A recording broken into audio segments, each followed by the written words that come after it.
Wait. Yo. Guys, wait. Don't look at my cape. Yo. Guys, wait a second. Don't look at my cape. I swear I have an infernal cape. I swear I have one. I swear.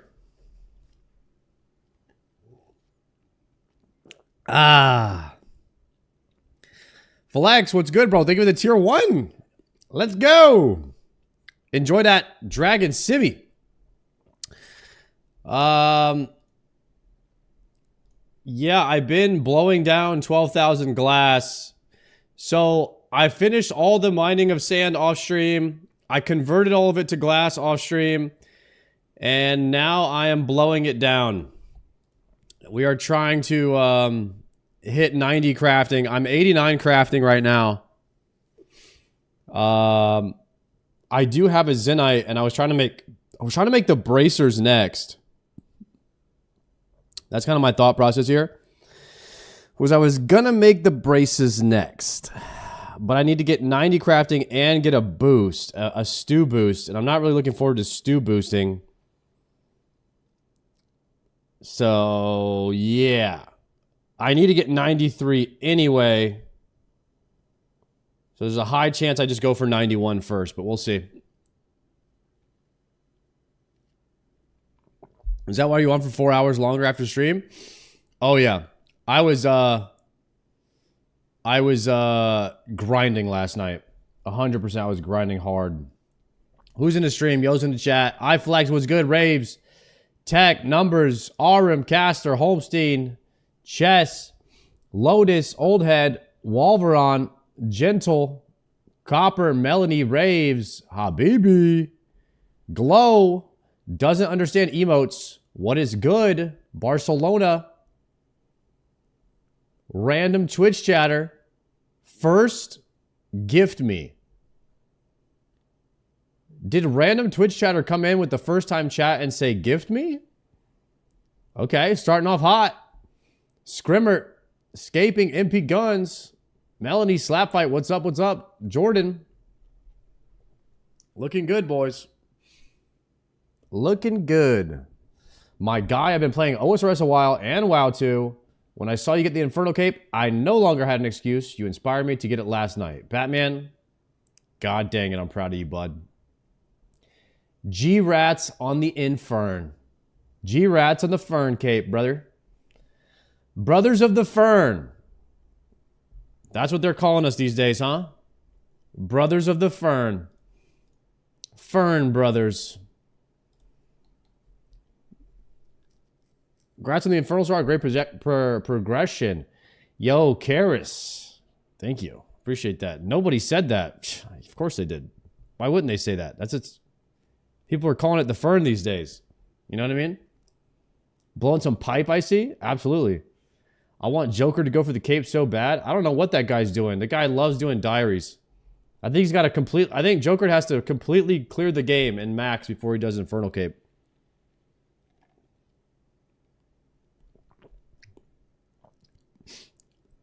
During the Infernal, I saw you. I must say you're a true autist. Thank you. I think, yeah.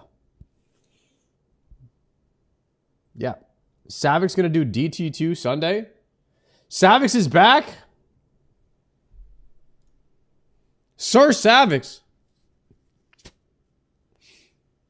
Chat, is Savix back?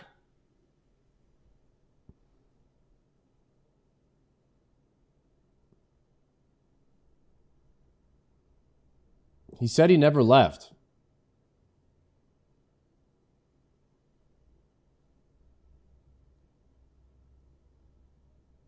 Okay. Okay.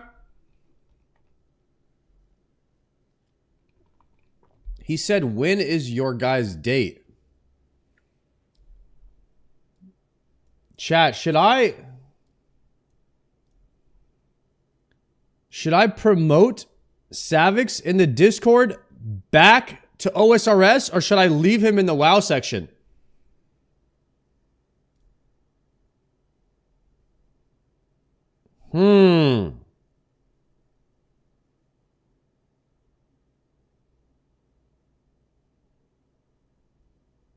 Promote him for Sunday. Guys, what the heck is Sunday?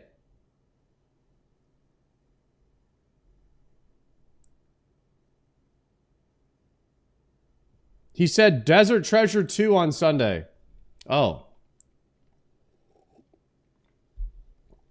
Huh.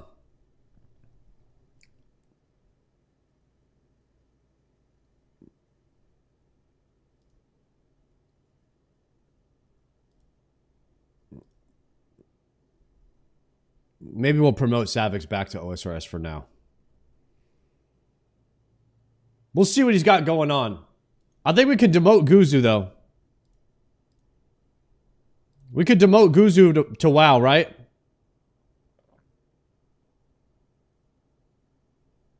Yeah? I don't think Guzu's playing OSRS anytime soon. Promote Showbeck for fun. No, we're not going to do that. It's not even a promote or demo. I just don't want to bother them, guys. I don't want to bother them with at OSRS. Like, I don't want to at OSRS and they get a notification if they don't want those notifications because they have no intent on coming to the OSRS activities that I'm planning. Like our TOA Fridays, you know? I don't want to ping them and bother them if they have no interest in coming. So, if Savix has no interest in coming to any TOAs or anything like that, I don't want him getting pinged. That's the only thing. So that's why I try to figure out, does Savix want pings or does he not want pings? I guess I could ask him.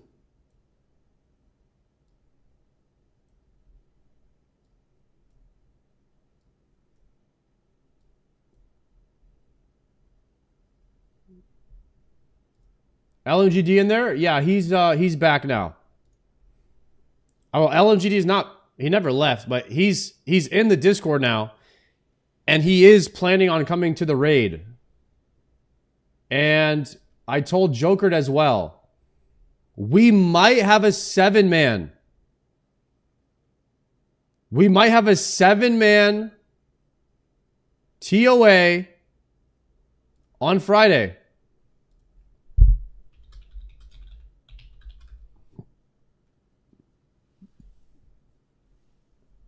We might have an 8-man if Moose hasn't reacted yet.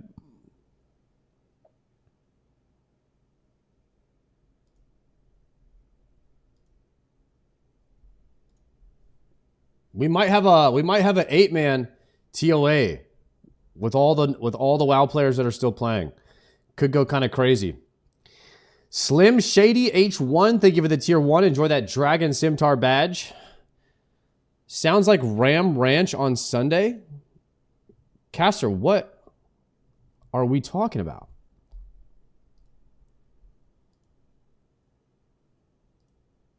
It's Dutch Christmas on Friday. I'm aiming to be back around 12, but it might be 1. Dutch Christmas? The heck is Moose talking about?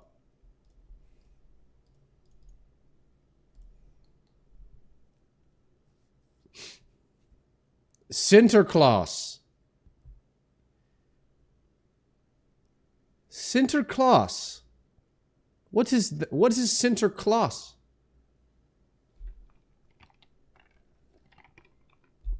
Numbers with that gift sub. Din with the prime.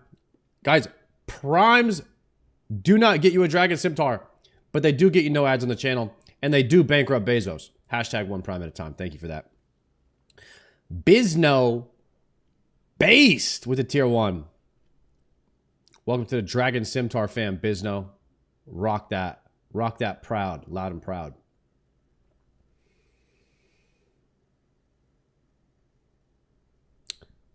Boys, today is the day. I think, do you guys remember yesterday I went to the Falador and I was protesting with all the troops, with our pitchforks and our cannons out?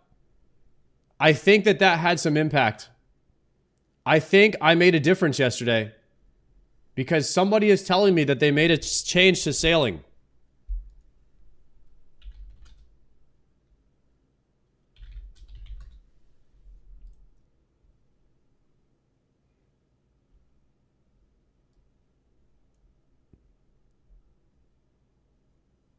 December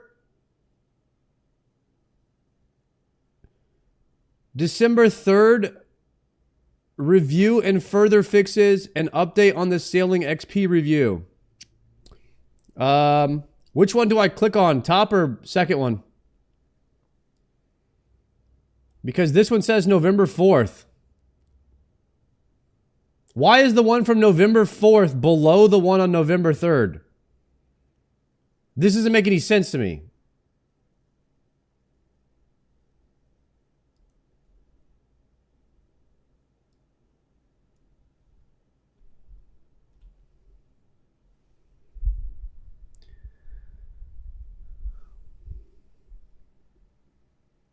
Yesterday wasn't as smooth sailing as we hoped. We've been thoroughly reviewing your feedback, and as we said last night, we're now feeling more confident in what specific changes we'd like to make. To be clear, we're aiming for those changes to go live in-game tomorrow as early as possible, but we may need additional time depending on your feedback and how our internal testing goes. Yesterday, Sardako took to Falador and joined the riots, and we realized we made a great deal of mistakes involving the XP rates and how players have been interacting with sailing. Truthfully, we went into this week's update with good intentions. The changes seemed fair on paper, and while we knew that they weren't going to be popular, they made sense to us based on data we had available. It's fair to say that we missed the mark on a number of fronts, which left many happy sailors adrift. We don't always get it right, and we're happy to admit it when that is the case. We're hoping that the changes announced here today will help correct course, while still allowing us the ability to fine-tune some areas we believe over or underperforming relative to other parts of the skill. Let's kick things off with what we feel your biggest issues are, so we can make sure that we're all on the same page. The nerf to sorting XP was too severe. Yes! Woo! Make salvaging great again. Smokey Panda dropping the bomb. Yo, thank you for the 4 gifted. Let's go. While this was initially intended to weaken the output of extremely AFK message. Okay, it's not extremely AFK. Extremely AFK is the gym crab. Can we please come up with some terms of a scale, of a level of AFK? 2 clicks per 10 minutes is AFK. That is gym crab is AFK. I'm clicking a lot when I'm doing salvaging. Does it get more AFK at the higher level? People are doing 30 minutes AFK. How are you guys doing? I'm over here clicking a billion times a second. It's a different type of salvaging. Okay, maybe salvaging gets more AFK when you're not a pleb like me on the sails. Because I'm over here doing the beginning salvaging. Salvaging feels worth. Additionally, the rarity of the Dragon Cannon Barrel is a contributing factor to players wanting to sort. With irons in particular feeling though they have to sort but now get considerably lower outputs despite putting in the same effort. Salvaging feels worse. The salvaging cycle got slower. Crewmates got slower. The changes to hotspots resulted in reduced uptime for actively salvaging. All these compound to change the feel of salvaging considerably. Players putting in a maximum effort at the Gwyneth Glide received no conciliatory XP. These players were putting in the same level of effort at the highest effort possible for the skill and receiving significantly reduced XP. The Crystal Extractor still feels mandatory, but just gives less for mandatory engagement. While harvesting from the extractor gives less XP than before, it is a high enough XP drop and is always worth doing. Okay.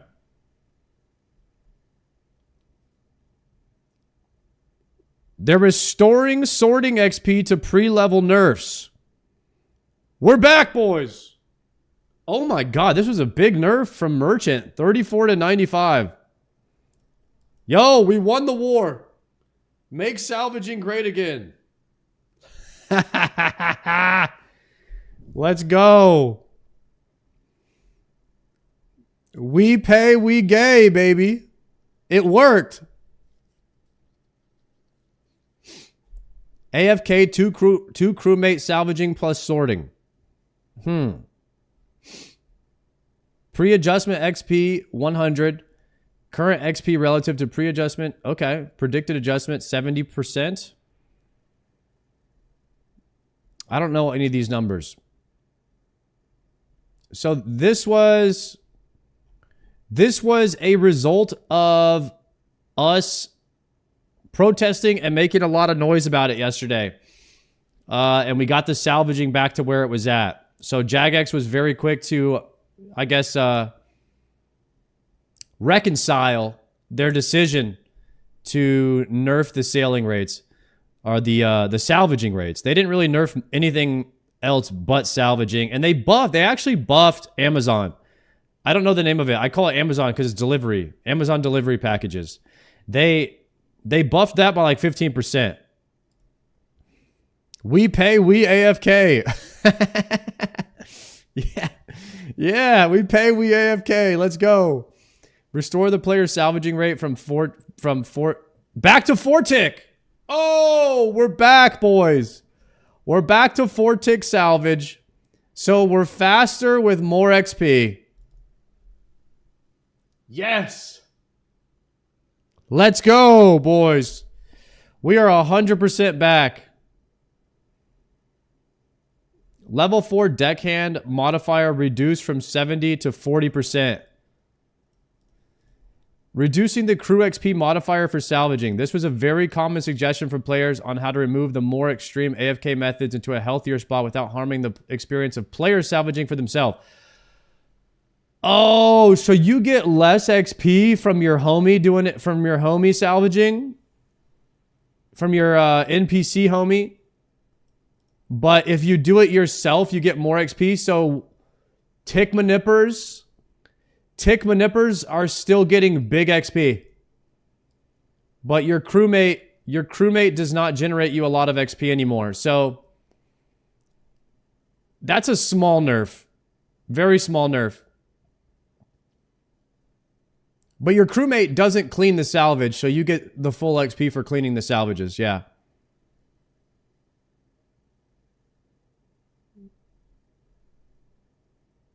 All right. Is there anything else I missed in this place? In this,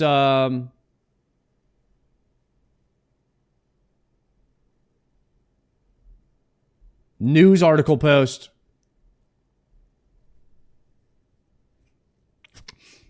This just means actively playing pays off more. I'm fine with that. Yeah, that's okay. I don't think anybody cares too much about this. The guy doesn't really generate you like that much experience anyway. So it's just slightly less, which will probably be like a 10% overall XP loss, or maybe even less. Jokered spooned again, Ring of the Elements. Is Jokered okay? How does this guy stream 12 hours a day every day and then he continues playing after the stream? He never gets off. Just the Clark, thank you for the Prime. 5-monther, grats on the cape. Yo, thank you, Clark. He got a smoldering stone from Cerberus. He account shares. It's confirmed in his Discord. Chat, what if Joker had a twin brother this whole time and we didn't know? And they just swap out.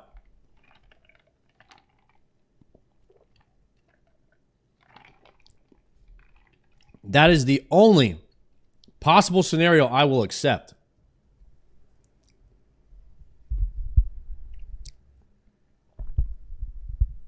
He plays on his tablet. So he goes from his computer and then starts playing on the tablet, huh? He moves from the computer to the couch. Chat, W's in the chat if Jagex made a W decision today to revert the changes on salvaging and make salvaging great again. W.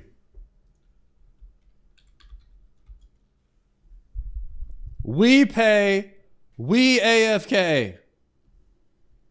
Roll Tide. That's what I'm talking about.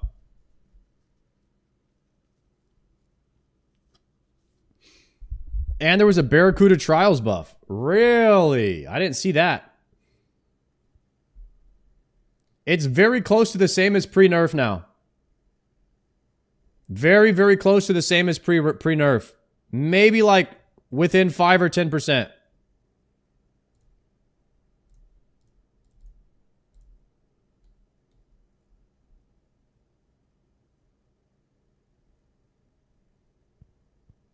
More XP every completion, so hype? Hell yeah. Where's the emote? We pay, we AFK? Somebody make one. I don't know how to make that. Octave. Bald. Hey, we'll take it. Thank you very much for that tier 1. 2 months from Octave. And the D-Simi next to his name. Let's go. How is this Slayer month when you're glass blowing? We're about to get a Slayer. We already got a Slayer task. We're about to go do Dagonoths. But I will explain. So from the skill Slayer, I got an item called a Zenite. And that item can be made into an item, but it requires some crafting. So I don't like to do too much glass blowing on stream, but I've been crushing it offline. And maybe tomorrow. I mean, earliest tomorrow we could have a tortured bracelet. Very, very soon we could have. I need a Camulet, a Xeric Talisman, I believe. How close can you get to Korend with a Xeric Talisman? Right there. Xeric's Heart. It takes you literally right there. That's as close as you can get, baby. That's as close as you can get.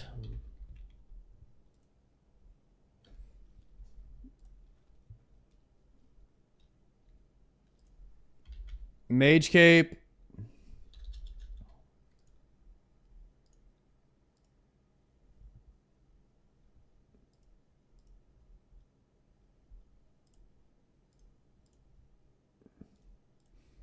Configure this for bursting.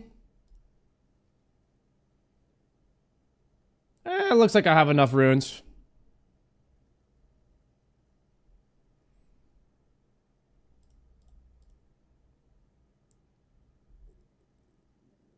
Do we want Expeditious on Dagonoths or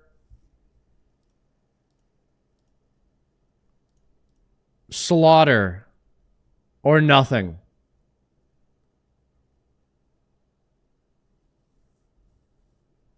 Probably nothing. Probably just Barrows. I don't think Dags are bad, and I don't think they're good. I don't think that you really care too much about them.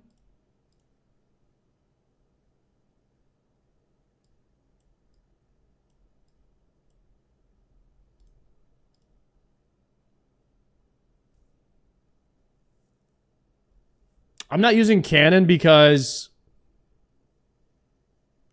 I don't have a ton of cannonballs. I'm pretty much only using cannon for Calphite and Aberrant Specters, but I'm kind of skipping those right now.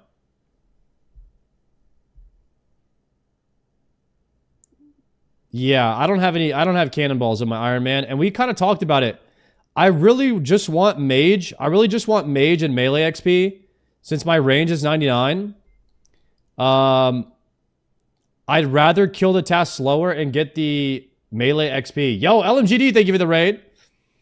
What's going on, buddy? I'll see you tomorrow for the actual raid. Yeah, tomorrow's Friday. Chat, we're doing TOA Friday tomorrow. And it's going to be LMGD's first raid. So, We'll see how he does. We'll see if he we'll see if he's the TOA prodigy or not. I don't actually think that we've done a single. I don't know if we've ever done a TOA without somebody dying. Not even on a 150. I don't think we've ever done it. Maybe tomorrow's the day. Maybe tomorrow's the day we get a deathless TOA.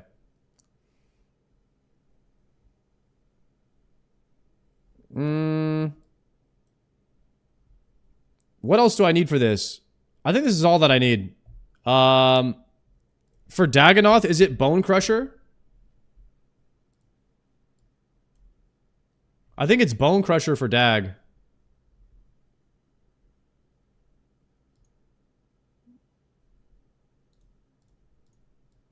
And then maybe a herb sack. We'll take the herb sack. Okay, here we go. Let's run it. I'm going to be TPing to the entrance. Guys, I still need to do... I need to do Pyramid Plunder.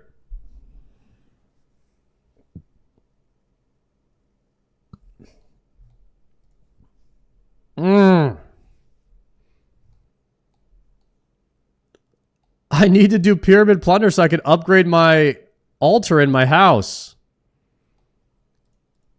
I grinded out all the levels to upgrade the damn altar in my house. But I still haven't done it yet. And I need the scepter. You can't upgrade the altar to the max one without the scepter.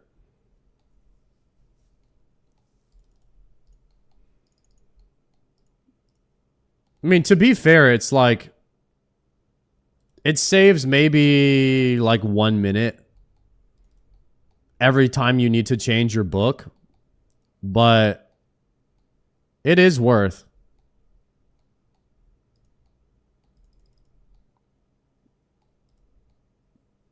One minute over the course of, you know, a human lifetime.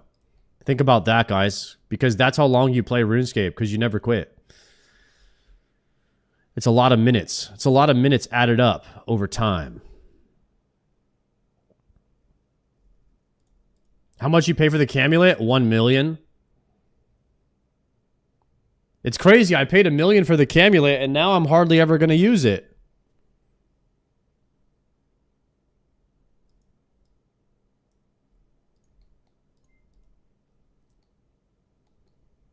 $159 prayer pots. I have 10 Ranars planted right now that I haven't harvested in 4 days. And I have a bunch more seeds. So I'll probably re-up my prayer pots soon. I just kind of like let it dip low and then I refresh it. We have been crushing prayer pots for Slayer though. I think I'm doing defense now. Yeah. I'm doing defense on my spells. Chaotix, thank you for gifting that sub. Enjoy that D-Simi. Savic streamed OSRS today. That bad boy. I told you guys, you never quit OSRS. Savix will be back.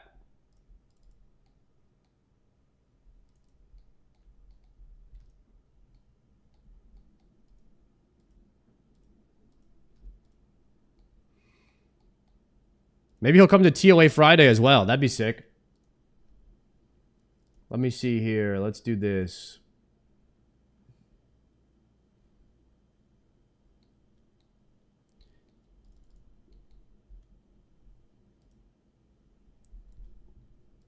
Chat, apparently there was some drama with Oda Block and Stella that happened. And Oda Block got banned a year ago. And apparently it was like a moderator or something that was dating her or simping for her or something. That's crazy. And they ended up banning Oda Block. There's we were talking about that one day. Somebody was chat was telling me about it, and then it just randomly popped up on my YouTube today, this video, and I was like, well, maybe we'll watch about it. Do you boys remember that whole Oda Block Stella situation that happened last year? The one that involved that simpy Jagex mod who was dating that Stella chick and she was using her pixelated wop wop to manipulate him into banning innocent players, including Oda Block. It was damn right crazy. We even had Asmon Gold getting involved in the mix. But after everything was said and reacted done, to it? Oda Block got his account back. The simp Jagex mod was fired and Stella was banned. Why'd you get banned? I got banned for no reason. Literally for no reason. So you can only imagine how disappointed I was when I logged into old school RuneScape today and saw this. Yeah, dude, this girl has literally phishing bots at Farrakh Enclave on like, I don't know, 20% of all of the servers on RuneScape spamming her OnlyFans link. What do you mean you got banned for no reason? She's still doing it today. This video was a year ago. How is she not been erased from RuneScape yet? This. Queen Stella at your service. Queen Stella in her final form. Queen Stella at your service. That's right, boys. Stella is back. Except this time, she is advertising her disgusting OnlyFans account with bots on almost any given world. Dude! When I first saw these bots, I see them all the time. I thought to myself, what pathetic simp would actually pay real life money on something so pathetic? But then, it dawned on me. I instantly remembered that this community is filled with some of the biggest and the saddest simps in all. Okay, first and foremost, every community has the biggest and saddest simps. It's not limited to RuneScape.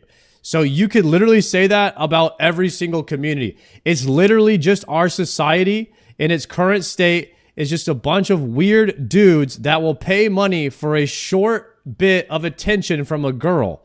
That is all that it is. It's just how the society is now. It's not limited to RuneScape. All of the internet. Because when I went and looked up her Twitch account, I saw that there was nearly 200 viewers watching her stream. And she wasn't even at a... Guys, on God, on my life, on a lie detector, I've never visited the site onlyfans.com. I don't even know what it looks like. I've never subscribed to a cam girl, any sort of online experience ever. I don't support it, and I don't think I ever will. I just don't, I don't mind them. I don't really necessarily mind them doing it. Like, if you're going to hustle, like, go after it. Do you, girlfriend, okay? It's not my personal thing. The computer. She just plays a 20-second video of herself on repeat while a bot spams her OnlyFans in the chat. But then I saw this clip of Oda Block from the Oda Block Clips channel reacting to the type of things that are going on when Stella is at her computer. Oda, go look at this. It's disgusting. No way she's resorting to doing ASMR now. Oh my god. No way she bought a hot tub. I'm fucking done. That's crazy. Oh, stop. Okay, I shouldn't laugh because that's up, but that's crazy. Say Warless, she got banned on RuneScape. Her and Trident got fired, and now she's resorting to fucking doing hot tub and ASMR streams. But the reason I am making this video isn't to talk about how bad of a person Stella is. I honestly could care less. Because what really bothered me when I saw all of this was the fact that there are so many sad and pathetic simps in this community that support this degenerate trash. They will donate thousands of dollars to these. That's kind of my take on it, is it's not, like, the bots are not really the problem. It's all the people buying gold. And OnlyFans is not the problem. It's all the dudes watching it. That's my take. It's always been my take. And there's no way to solve that. There's no way to solve either of those situations. I just don't partake in either. Jezebels. And what's even more pathetic is that even these e-girls know that their viewers are all a bunch of sad, lonely, but ugly simps. And it made me realize that Jezebels like Stella, along with many other RuneScape e-girls, have made all of you pathetic men their bitch. Not only did Stella scam thousands of dollars worth of GP with her simp boyfriend, but now she is making even more money from the exact same group of simps, along with deteriorating their minds and souls as they wank off their tiny little johns to their explicit content. And Oh I'm my not God, this even guy's a blaming Stella. savage. I believe what she is doing is disgusting and demonic, but it will only hurt her soul in Demonic. the long run. And I honestly pray that she finds Jesus and repents for her sins. But I completely understand why Stella, along with the rest of this internet Jezebels, are targeting the RuneScape community. And that is because there are so many weak and pathetic simps that inhabit this game. And that is who I Come on, guys. Dude, there are some girls out there that may or may not even like video games, that play video games because they're a girl and they see that they can make profit. That may or may be happening. I just don't think it's as limited to RuneScape as how he's making it out to be, but it is true. It is true, but it's not, like I said, it's not just limited to RuneScape. want to speak to directly. All of you men in this community that are contributing to these internet Jezebels, I want to ask you something. Are you proud of the man that you see when you look in? Hey, I'm not gonna lie. Chicks that play video games are the hottest chicks on the planet right off rip, just because you have just that immediate thing in common. You know what I mean? But if they're pretending to like video games, then that's immediately like the most disgusting person on the planet. If they're preying on guys that are attracted to girls that like video games, that is where I draw the line. That's awful. Aram, thank you for the raid. What's up, bro? Double raid from the boys. What's good? What up, Vagar? How we doing, buddy? We're watching this Odablock thing with Stella, and apparently Stella and Odablock had like a big falling out or a beef a year ago because she was dating one of the Jagex mods or something like that. So we're looking into that right now. In the mirror? Do you not realize that even these e-girls that you are giving all of your money to think you are disgusting and pathetic simps? In fact, they despise you because even a Jezebel knows that any grown man who is willing to pay for their thirst traps is a failure of a man.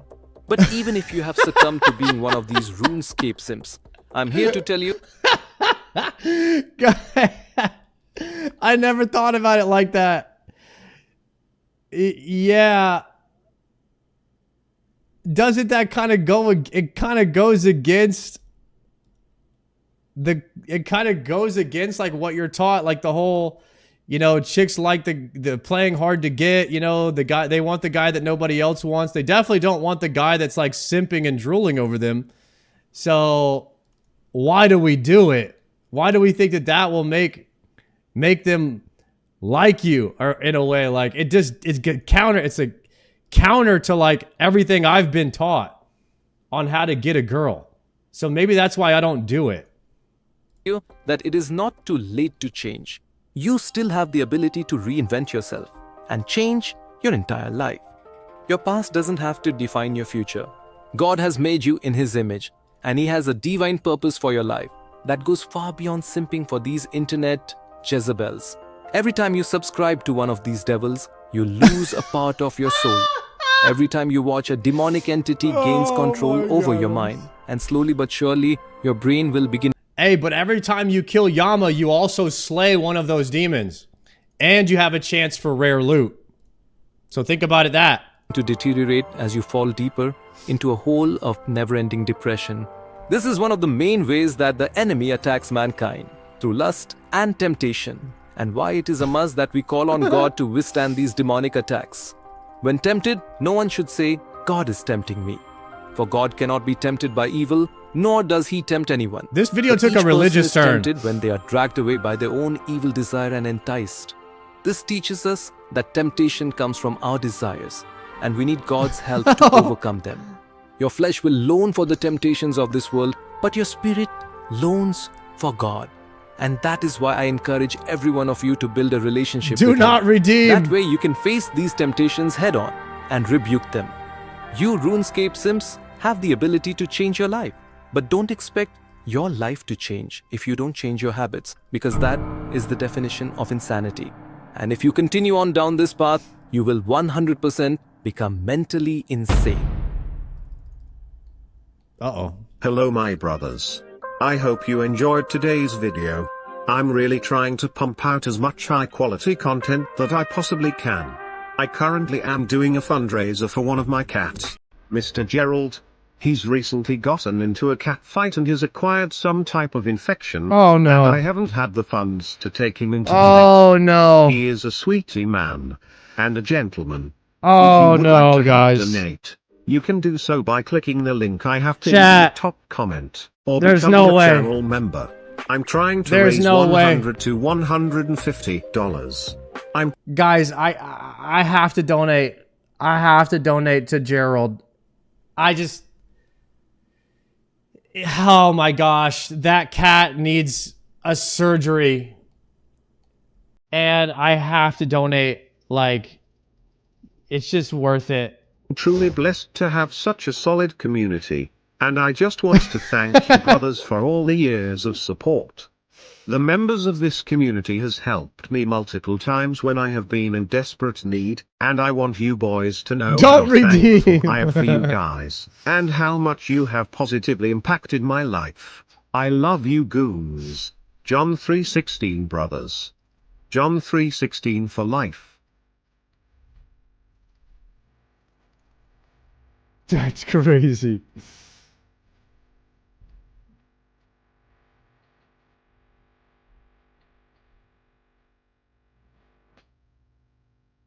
Is he? Hey, how Is he doing that as a where's the joke?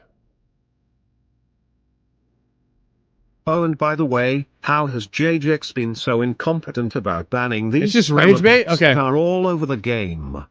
It's seriously been a huge problem for years now. Every single world at the Grand Exchange. And now it's to the point that where we have people advertising scam. Okay, I know it's a joke because I'm a person that can pick up on that, but I'm like, is he gonna come in and tell everyone it's a joke? Because there's some people that are gonna fall for that. Scams and explicit adult content. Another reason why the age requirement for this game needs to be raised to 18 plus. This is unacceptable and It's not a disgusting, joke. and truly reflects poorly on JJX as a company. Do better, JJX, do better.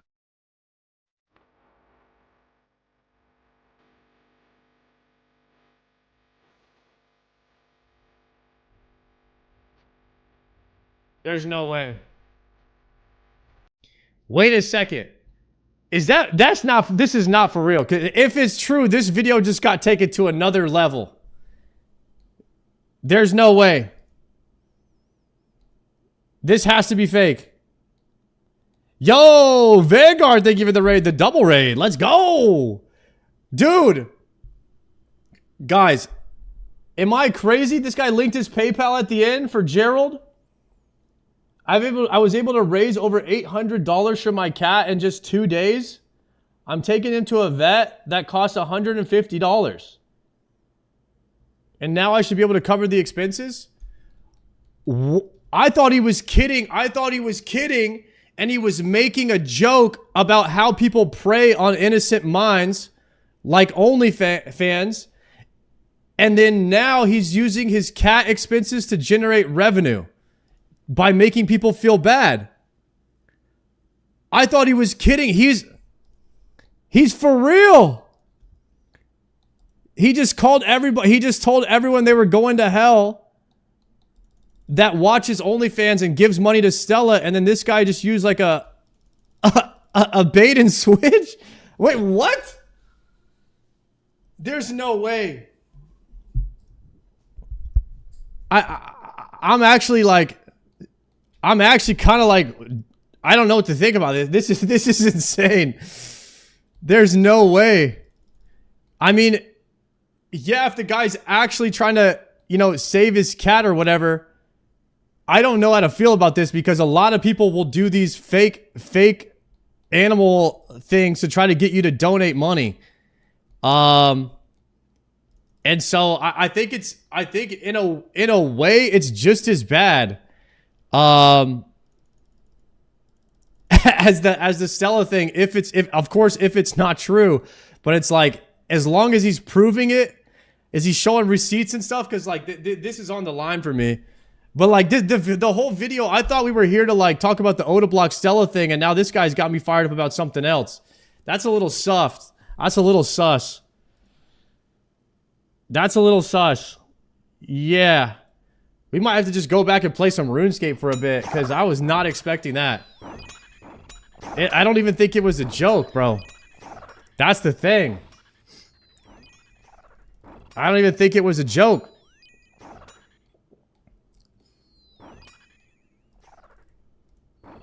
That's a yeah. I mean, I guess. I always avoid those kind of YouTube videos. Let me play some RuneScape. Dude, I might have to avoid that too. I might have to avoid those kind of videos from now on too. That just took such a... Maybe I should pre-watch those videos or something. Because that was a little sus.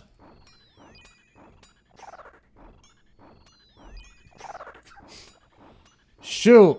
What was Vanguard and Arav doing today? What were you guys up to, man? I've been looking to see if you guys have been playing some RuneScape. I know you guys just got back home. OSRS Vampire Slayer. Let's go. Corporations do the same when they ask you for donations for charity at the self-checkout. They ask you to donate and then collect a tax cut. Jeez, man. Sheesh. Are we all just getting scammed all the time? And we just don't really understand how badly we're all getting scammed?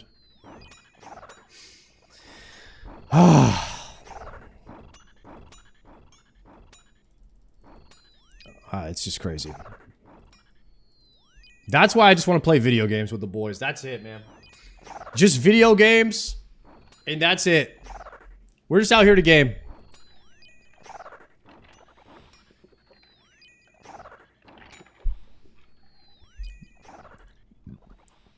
Are these caskets worth picking up and looking at them? 320 coins. Abyssal Needle Jokered. GZ.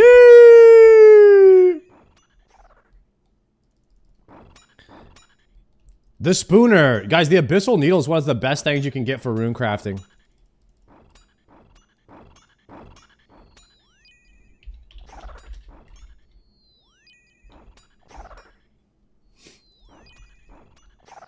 It gives you the Colossal Pouch.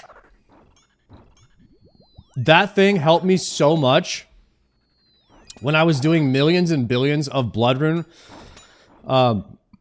True Blood Altar runs.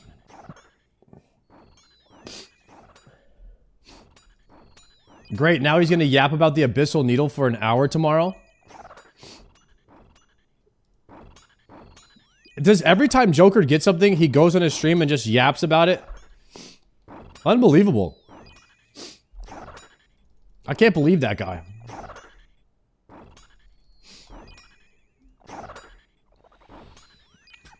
He can't keep getting away with it.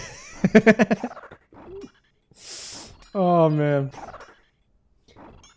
He really pulled the Uno reverse card in the last video with the India guy. That was like... No water runes! Stop. You're kidding. Am I... No. This wouldn't happen to me. Guys, why do bad things happen to good people? Now I gotta go purchase runes.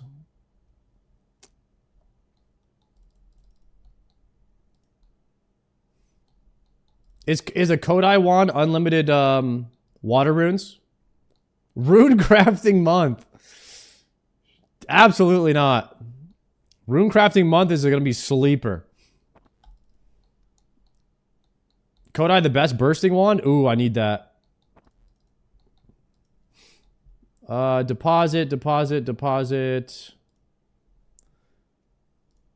I gotta have some water runes. No! Chat, I'm up to 5 mil. Type ship. We're rich. Okay, how do I... Crystal. I need a crystal and a Xerax. Let's go to Priv. Extra eye drops. Thank you for that. 2-monther. Enjoy that Dragon Scimitar badge, bro.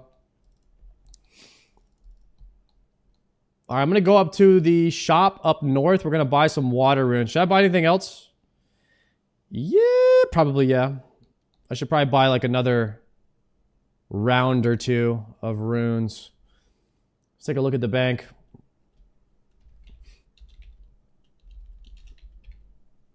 Any chaos? No chaos runes.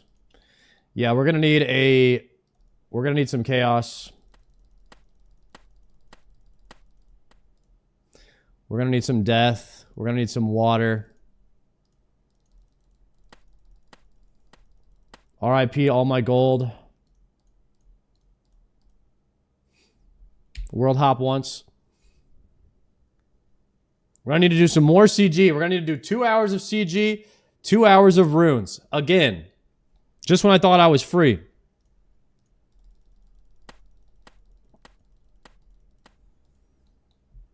Clean it up. 50 death.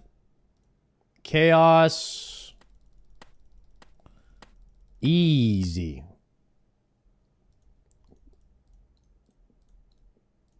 Oh, use is the top option. I don't need to right click. Can maybe hop one more time for a few more death runes. Probably buy a lot of waters, actually. We should just keep buying for a bit, I think.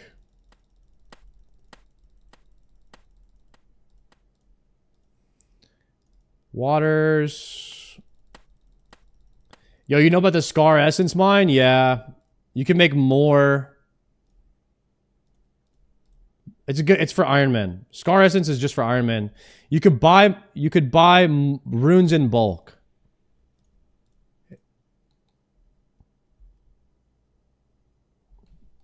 I don't know how much faster it is than just world hopping though. Shardako, you read YouTube chat. Thank you. Guys, I say this all the time. All my chats are combined. That way I don't pay anybody special attention, you know? It's like having 3 kids. You want to give them all equal attention. No favoritism.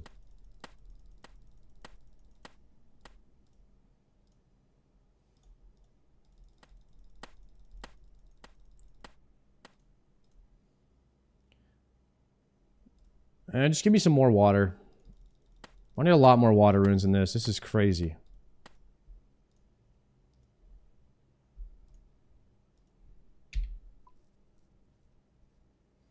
Someone with 3 kids would tell you they do in fact have a favorite.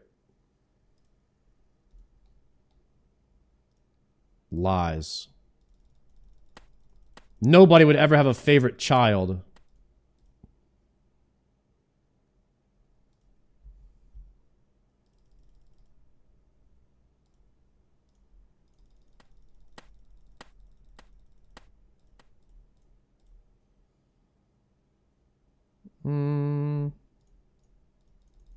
Oh, I just drank a prayer pot. All right, 10,000 water, 2,000 death, 9,000 chaos. Hop one more time, we'll buy a couple more death. 1,400 CGs with no enhanced. Holy hell, brother.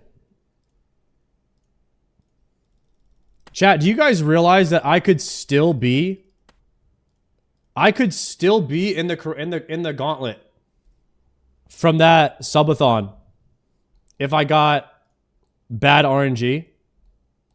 I could still be in there trying to get a Bofa.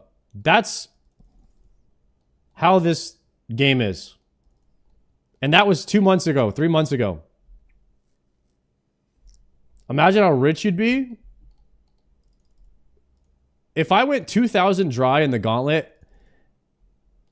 I'm not gonna lie, guys. I don't know if I'd still be playing RuneScape. I don't know if I'm cut out for that.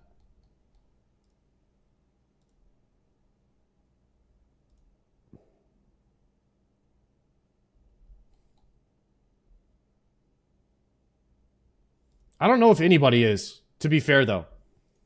Like I don't know if anybody is cut out to go 2,000 dry in the gauntlet. That sounds miserable.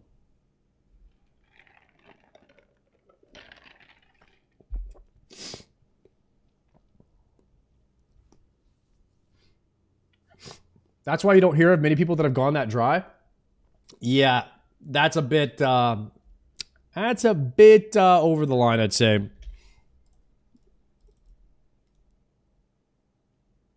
I'm definitely like, I know that it's not going to happen. I'm definitely kind of like pro dry protection after a certain point. If somebody just got ridiculously bad luck, but I think the game naturally has a nobody really ever goes 4 times. Not very few people go like 4 times dry.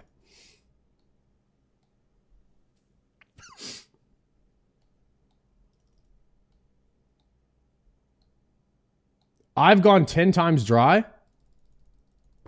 On what?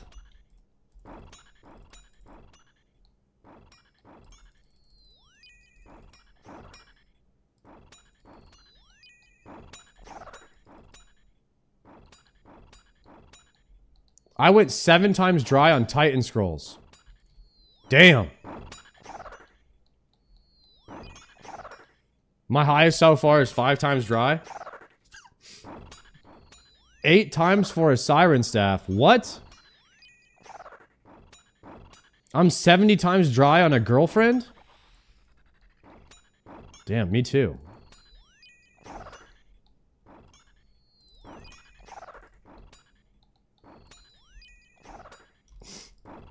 That's why I gave up, man. That's why I'm not even playing that game anymore.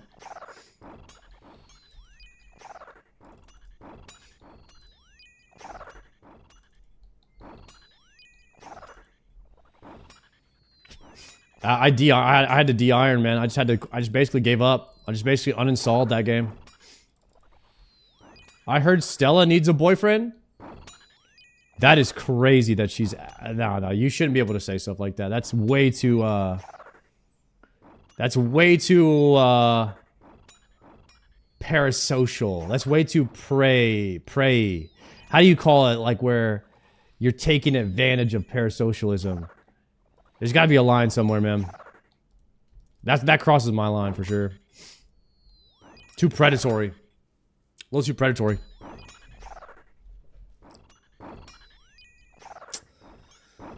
Oh, these guys drop water runes. I should be picking them up.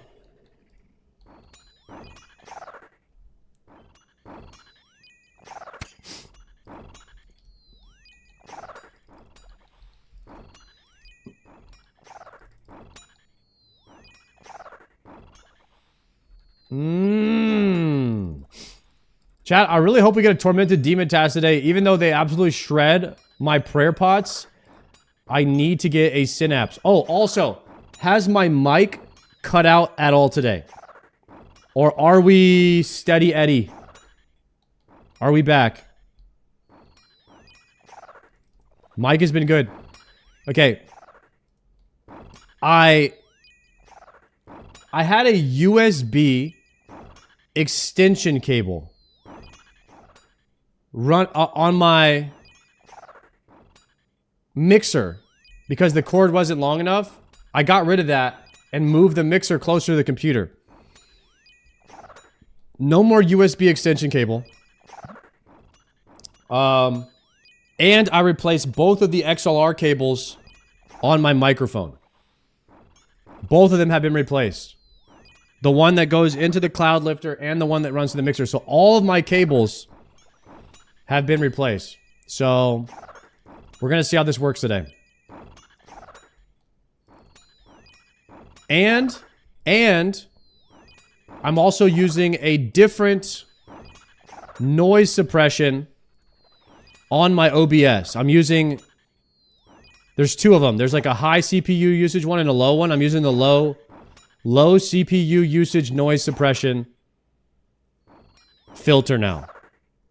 So I changed 3 things. Are you using a compressor and a preamp? No. I'm using a cloud lifter and a standard mixer. Now, the mixer... This mixer doesn't have a compressor built into it. I'm not using any filters. No noise gates, no compressors, no equalizers. Nothing like that. What if chat was baiting you the entire time? No. I listened to the stream. I heard it.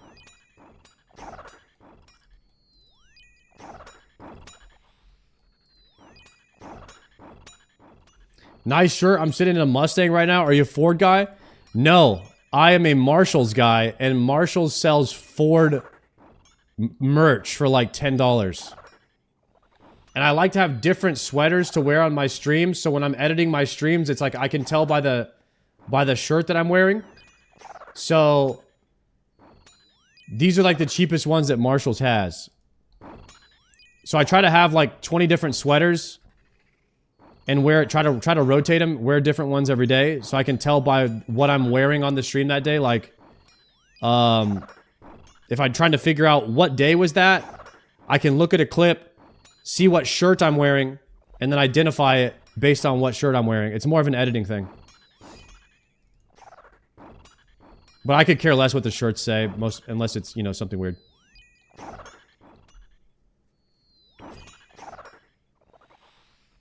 Does the cloud lifter only boost volume? Yes. Cloud lifter gives you like 10 decibels of clean gain. Makes your microphone louder without adding static noise. Why does your shirt say subscribe to Stella? It doesn't, actually.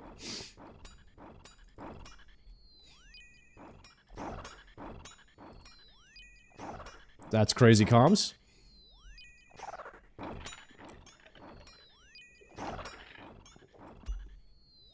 On the back, are you sure? Stop the cap. Guys, recently people have been dropping booty shaking emotes in the chat. I'm not really sure what got that started. I'm not really sure I want it to continue. I don't want to have one of those gooner streams. This is not like a place for gooners to gather, okay? If you're a gooner, I appreciate you, but like keep that shit hid. You know what I mean?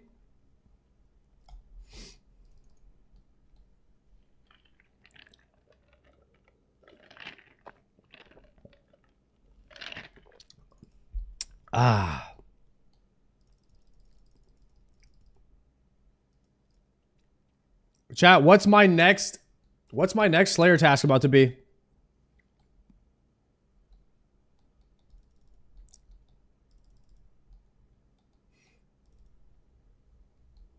Oh, I've never done elves before. Zuck task would be crazy. No, I don't even have boss tasks unlocked yet. Everyone said don't unlock boss tasks because they're bad XP. So, of course, I had to listen to them. Wait, should I put my Infernal Cape on so people know I have one?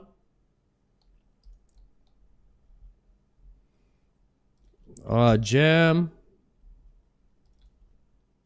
Kara. Gem mine.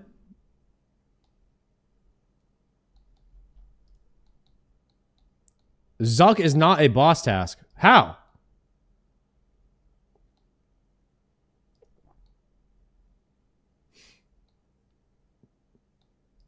No elite diaries? I haven't done a single elite diary. Do I even qualify for them?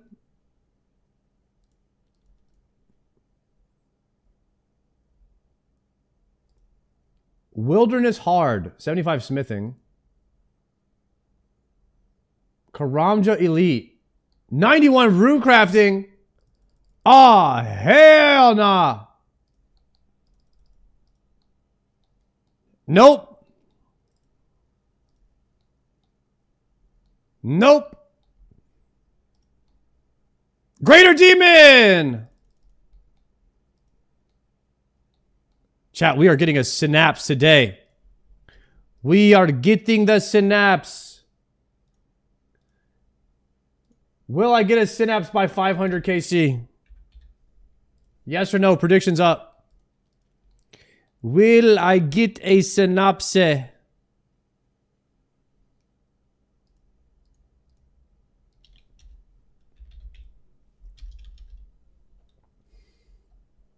TD. Where are they?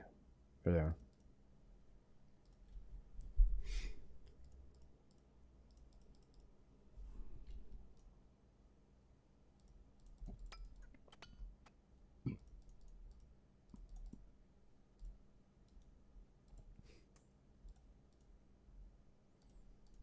Deposit. Ash. I'm just going to use an Ash Sanctifier for them instead of wasting my runes for now. 5 prayer pot. I need to bring... Wait, my heavy ballista! Oh, baby!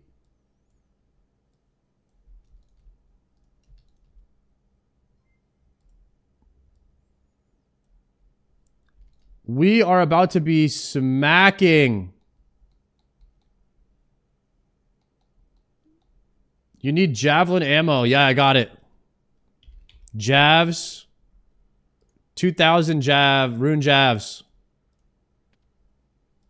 2,000 rune javs. We are about to be smacking. Okay.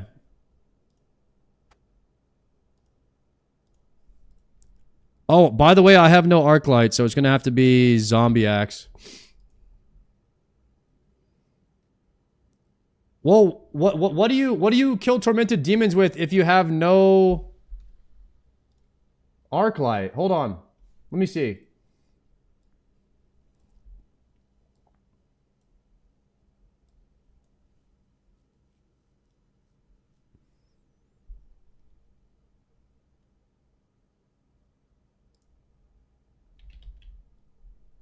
An arc light is just a dark light, I think. Tormented demon.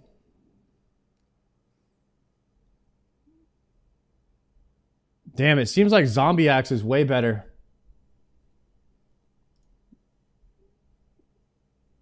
Maybe Archon on stab. Wait, let's see. Archon blade on stab. Archon blade on stab is bis. It outsims the Z-Axe.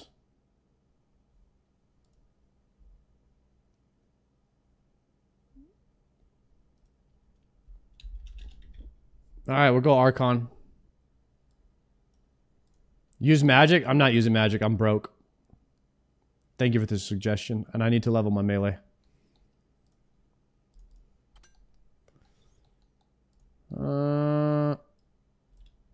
Z-Axe on Crush.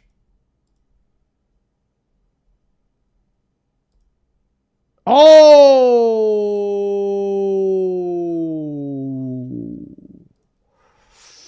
Z-Axe on Crush is bis. Good comms. Reset it. Okay. Z-Axe on Crush is better. Wait, upload your bank there. How do I import my bank?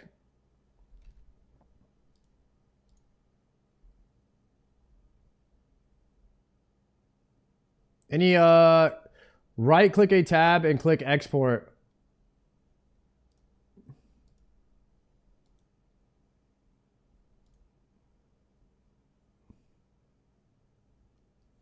Bank memory plugin.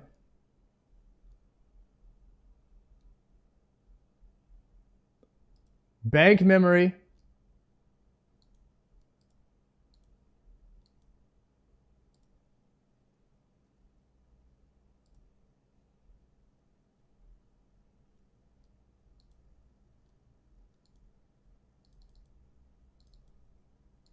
Right clicking. I'm right clicking, nothing's happening.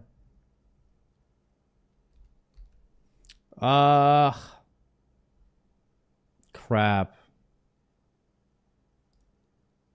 Best setup.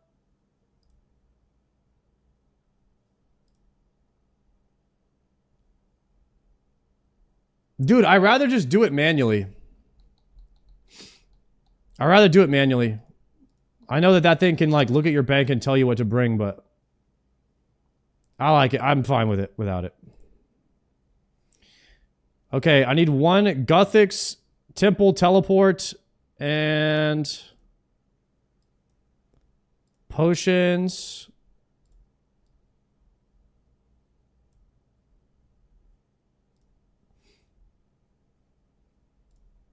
All right. I think this is all I need. What's this website that you're using? It's called Gearscape. Gearscape can tell you, it can sim your items for you and the mob that you're fighting, and you can customize it however you want. And it will tell you the best gear to bring. You can set your weapons on different stuff. You can use different potions and whatnot. And it'll tell you, you know, what your max hit is, how much damage you do per second, the time to kill each one, using which items and stuff like that.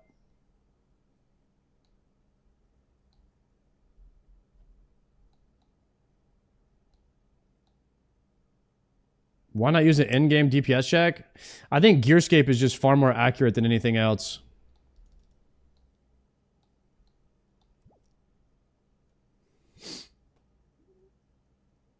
Smith, thank you for the gift sub, and Shaq, thank you for the prime.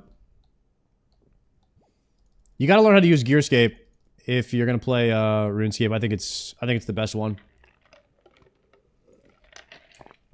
The one on the wiki is pretty good, but everyone abobed me to use Gearscape and just break down and learn it.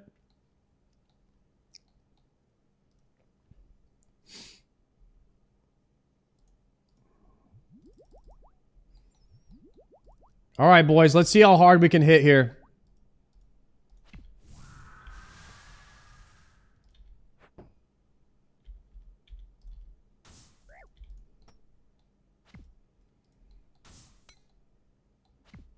We should be absolutely blasting.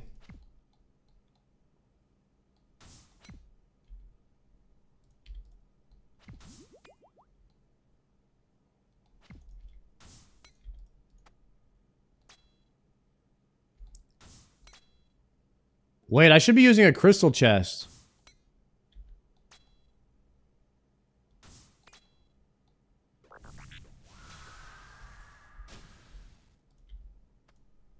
$70 on the punish.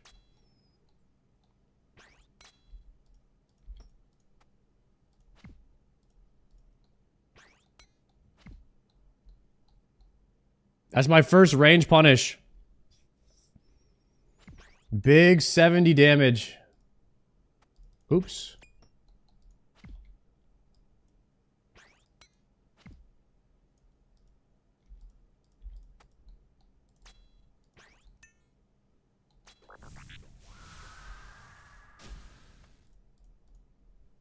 $34.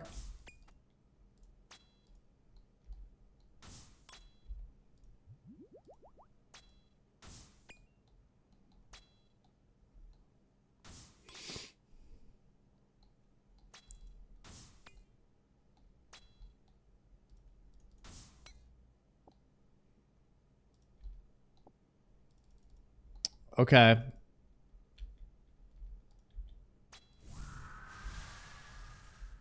$30. What's the highest your heavy ballista can hit on these guys? I'm trying to get like a 100 damage or something.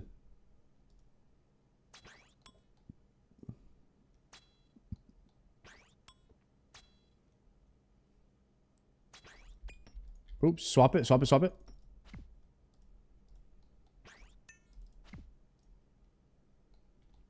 I'm on accurate.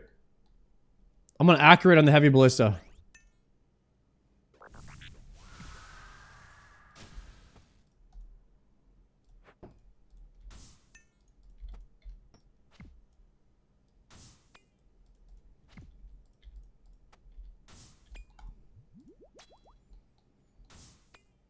Wait, I feel like I'm losing a lot of damage on my bow by having my torso on.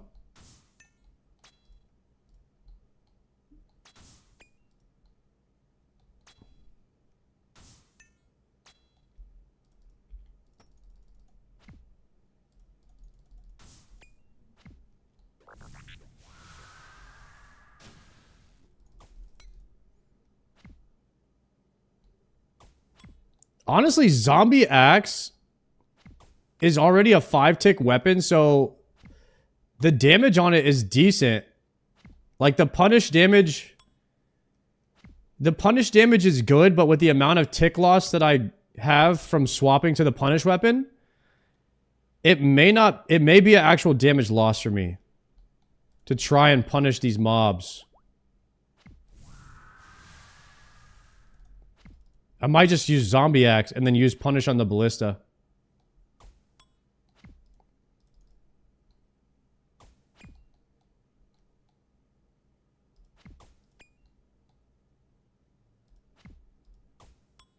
No crystal body? Dude, I messed up. Totally messed up and brought the torso.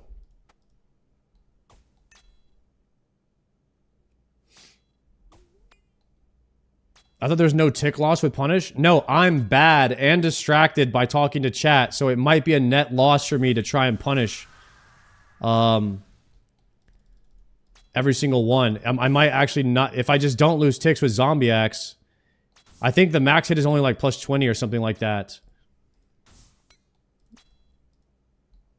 You have to be really like, you have to be kind of locked in. And when I'm streaming, I'm not really locked in.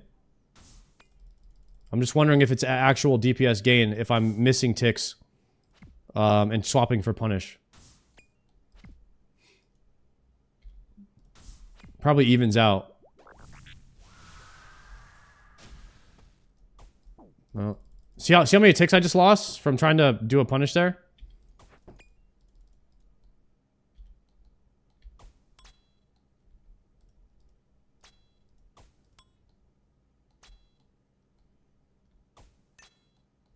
Are you gonna get a synapse this kill? I hope so.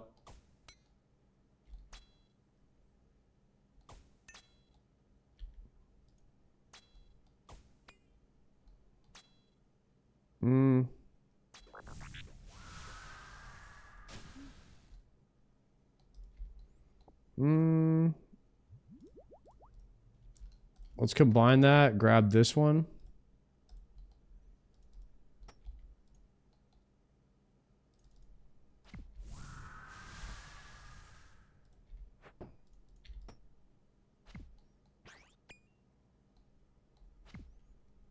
I mean, I do more damage when I'm doing melee without the crystal body, but when I use the bow, it's definitely a DPS loss, so I don't want to have a ton of switches, but I think overall it's probably still better to have the crystal than the torso.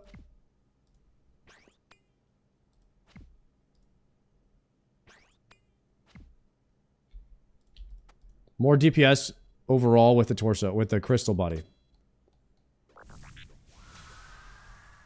Took me 4k demons for 2 synapse. Yeah, I'm on that same pace right now. I'm almost 500 with 0. 453 with 0 right now.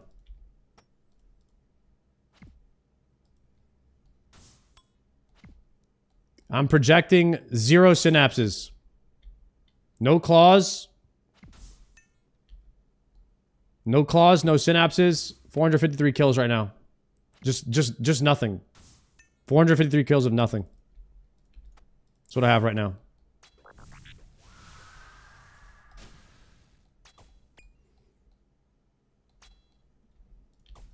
It's tough out here. You know Maester? Maester in the guild, guys? He got claws in 26 KC. Look at this log. Look at this log. Tormented Claw, 26 KC. That's Maester in our guild. Unbelievable.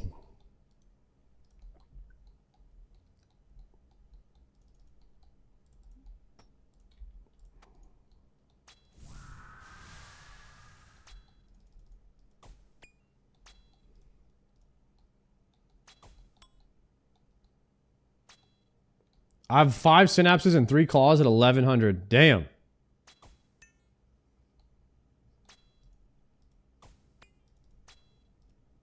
Actually, Sharon, that's only 1 claw and you need 2. Shut up. Shut up. I just want 1 claw. I have 0.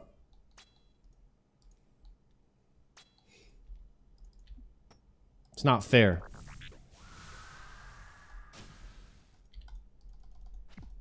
It's not fair at all. Swap it.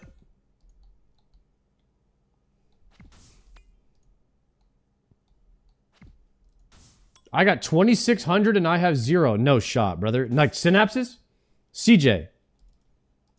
Talk to me, bro.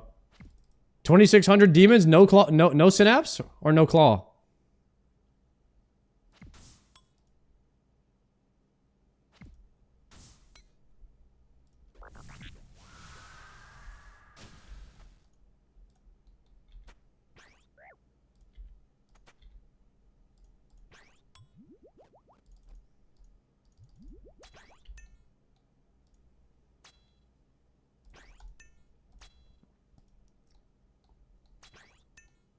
Four synapses, 0 claws. What's the drop rate on claws?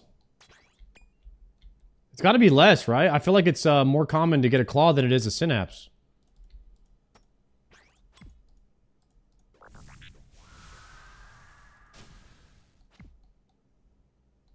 Yeah, screw it. I'm probably just not punishing with zombie axe. I think it's just more damage just to use the zombie axe.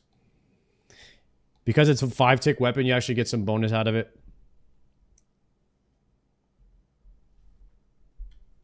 2700 for 2 synapses and claws. Yikes.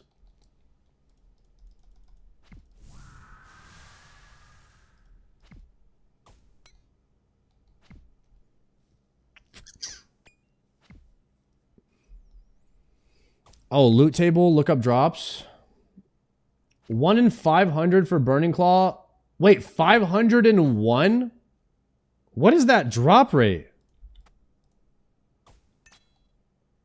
501 for a Burning Claw and 500 for a Synapse.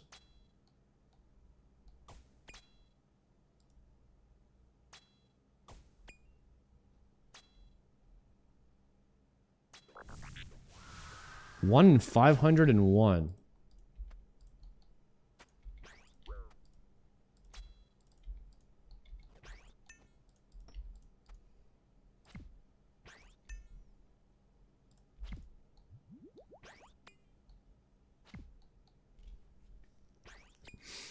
Is your arc light fully infused? It's fully defused. It has 0 charges.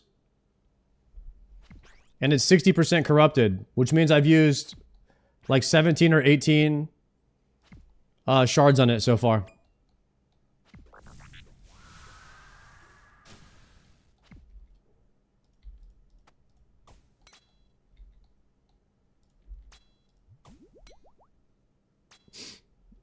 And my arc light's completely tapped.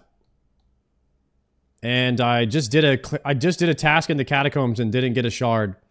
And I actually have a Skatizo. I actually have a couple of one and a half finished totems right now. But I can't do them until I get my arc light. So I have to do Slayer until I get a shard so that I can do Skatizo to get another shard. That's where I'm at right now. And there goes my punish.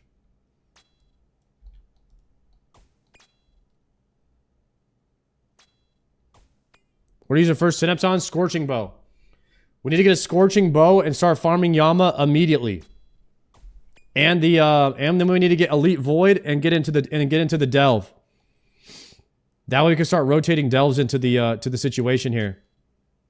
We'll have like, it'll be like Delve, Yama, raid. Delve Yama raid. And that'll be a loop for a bit. Just trying to beef the account up so we can actually make that happen, though.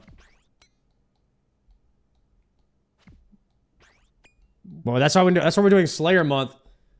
When I need to probably bang out 87 or 93 Slayer. And just get as close to 95 as possible. With a month of Slayer. I know I'm going to be nowhere close in a month. I feel like Slayer is like a 3 or 4 month grind. It's pretty ridiculous.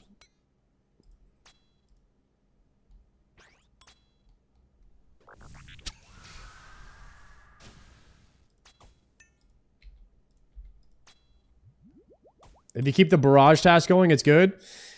So tormented demons and demonic gorillas actually slow down your Slayer XP in comparison to barrage tasks. So what do you guys do? You point boost and then just barrage tasks for XP?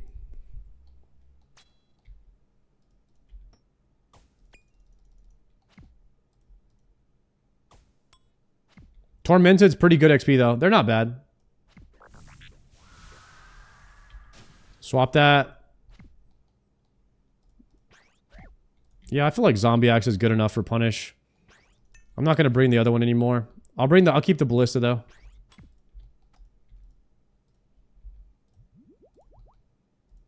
Quorum. You have a Darox? Guys, I skipped Barrows. I don't have anything from Barrows.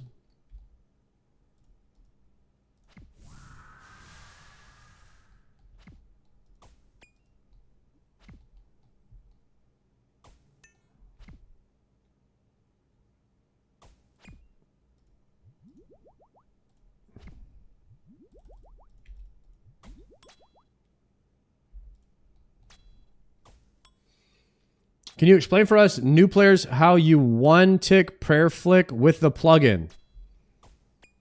Yeah, you have to set it up right here.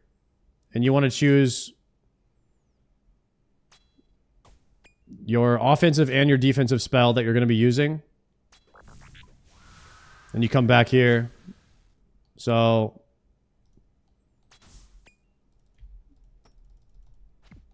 hold on a sec. I'll show you.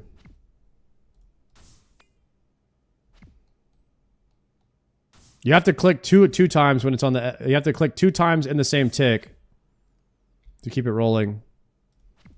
So you could do this, right?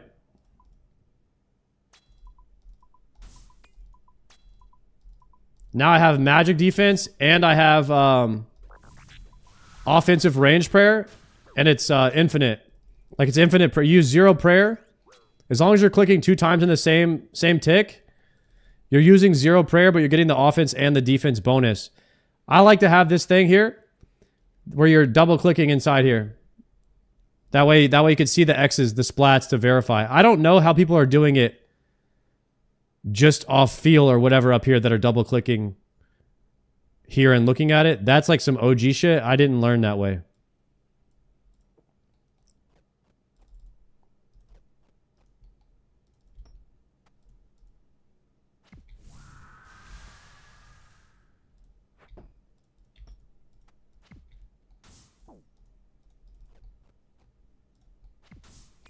I guess they're going off of sound. That's awesome. Any DSIM gifters? Yo, DSIMmies rise up in the chat, baby. You have to turn on sound first and then listen for some rhythms. Yeah, guys, you see the whole thing is like I don't really have rhythm. So we need a visual indicator.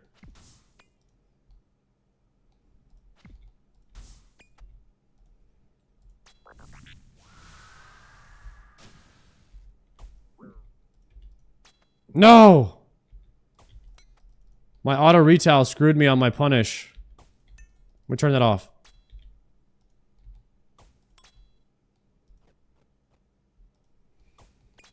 I gotta start using my blowpipe specs to heal. I'm taking way too much damage. Never do tormented demons as a streamer. Okay, guys? I just want to tell you guys that.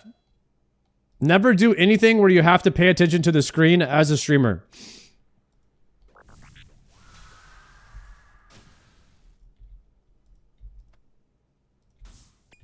There we go.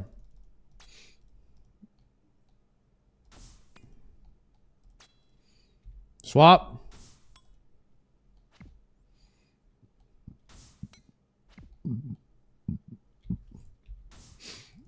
Paid for Infernal Cape confirmed. Guys, listen. Be careful saying that kind of stuff because there's people that will believe you.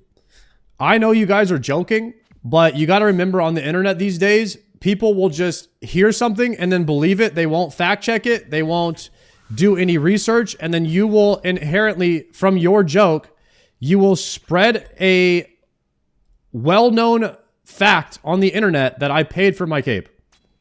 So just be careful when you're making jokes like that on the internet these days. Unless that's something that you want to do. Like if you want to slander my name and have people coming in here and being annoying and saying that I bought my Infernal Cape, you know what? I guess keep it going. But if you actually don't want that to happen, then be careful with your jokes. This is something I got to teach to other streamers too. Because a lot of streamers don't realize, you know, the effect that their jokes are having and stuff these days. People really don't know the difference between joking and not joking anymore, because the whole like with technology and streaming and all that, we don't really have socialization. We don't really pick up on human mannerisms and stuff like that. We don't really pick up on sarcasm anymore. Everybody just believes exactly what they hear. It's crazy.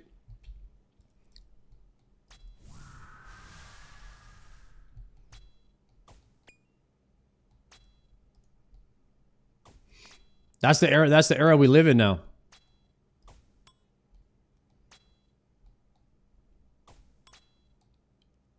You have the tick identifier on your prayer when the orb is in combat. Double click when the line is on the left. I'm dead. I'm dead. You just killed me.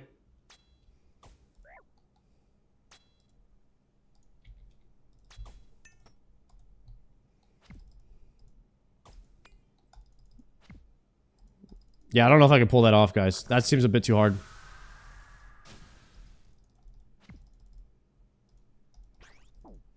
Seems a bit too hard.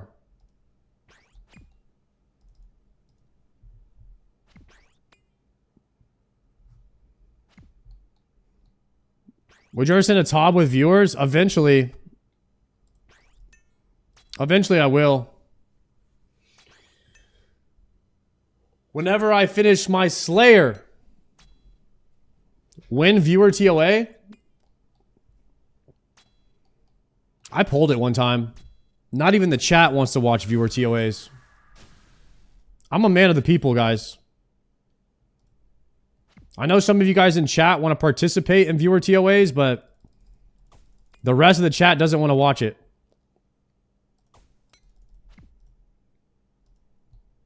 If people want to watch something, I'm in. If you can convince chat, I'm in.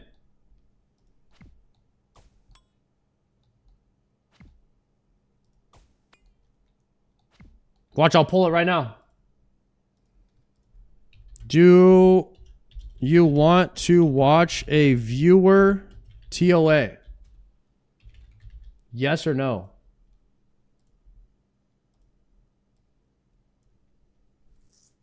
Let's see. Let's see what the chat thinks.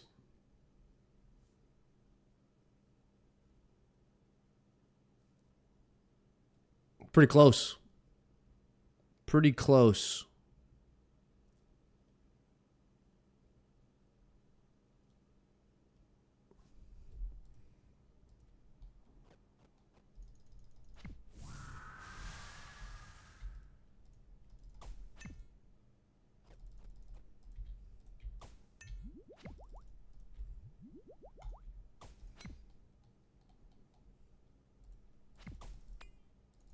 Pushing higher invos solo is more entertaining.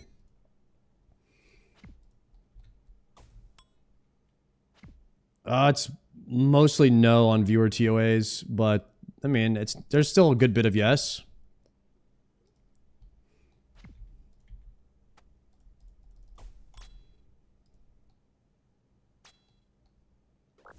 If they voted yes, they lying. Damn. You're just gonna speak for everybody like that? That's crazy. I do think that that's kind of a growing problem It's people just speaking for everybody.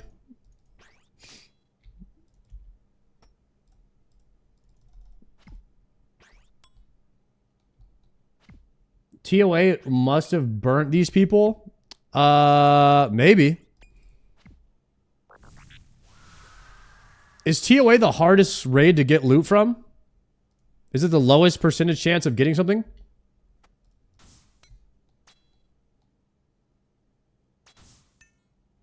Chat, what's a TOA?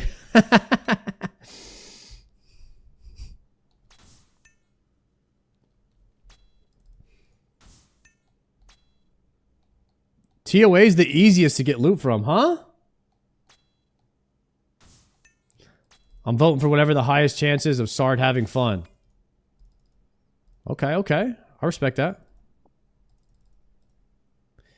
Does Ash Sanctifier not scatter malicious ashes?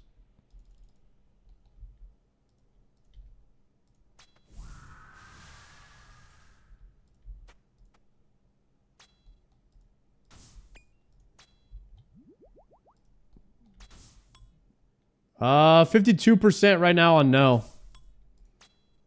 It's probably going to be a close 50-50.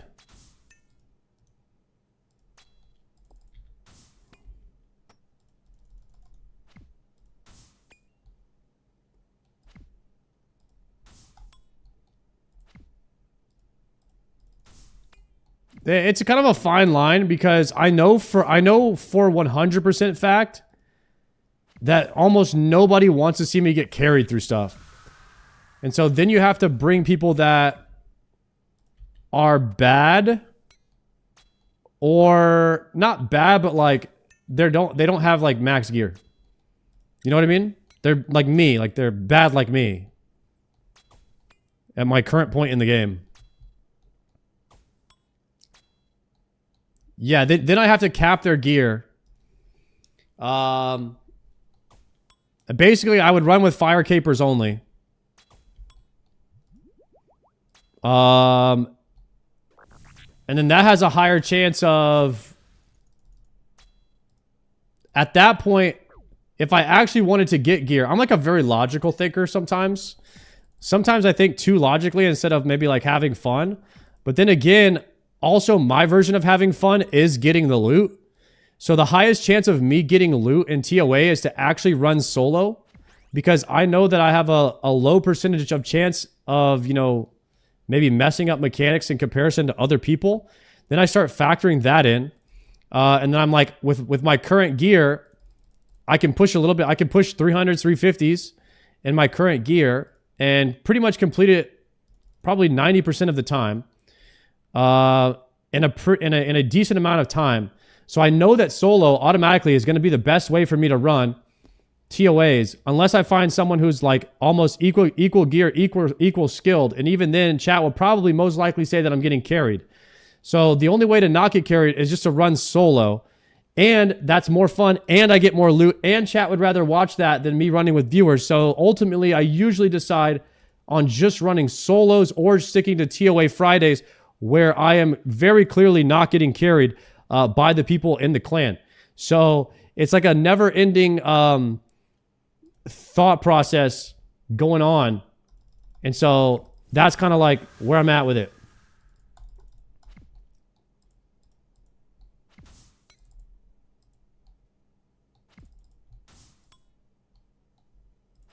Turn down the Tylenol. Never. Why do you think I play RuneScape? I had to turn it up. This is the only place I'm not ashamed of my Tylenol.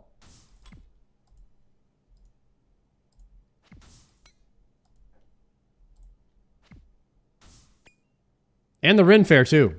I went to the Ren Fair a couple weekends ago with the Robin Vanguard, and that was one of the only places I was like, this is fucking sick, you know? Like, I could literally just be a nerd here and nobody will judge me. I love that.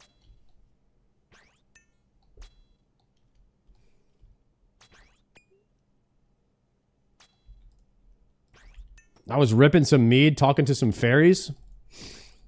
It was sick, dude.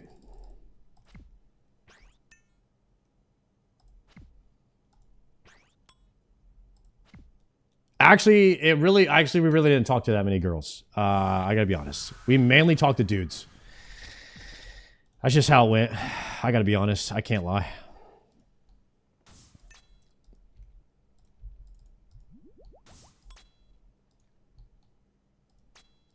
Oh, we gotta watch the video. We should watch the video of us at the Ren Fair. Rob sent it to me.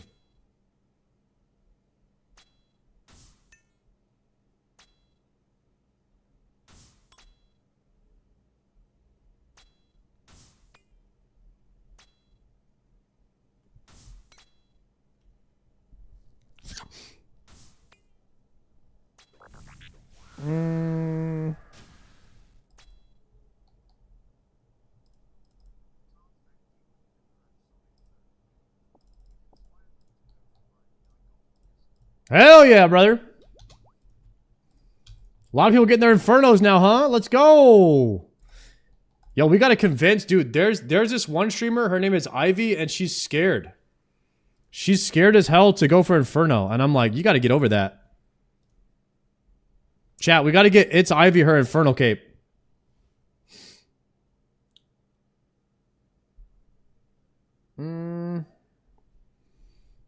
She's literally scared to try.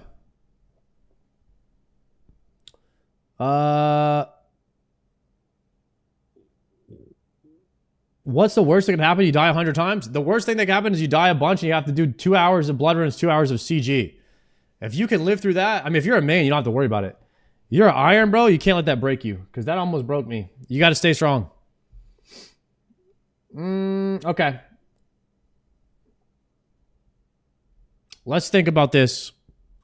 Where is the video of us at the Ren Fair? I want to watch that. Arav sent it to me. Huge pug. Let's see this thing. I have not seen this.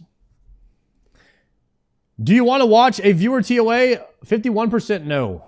That's actually closer than I thought it would be. So it's kind of right in the line. All right, let's watch this. We went to the Ren Fair, my very first time, the other day with Arav and Vanguard. I have not seen this video yet.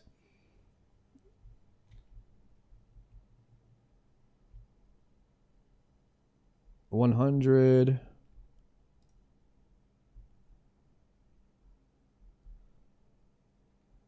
Let me bring this down.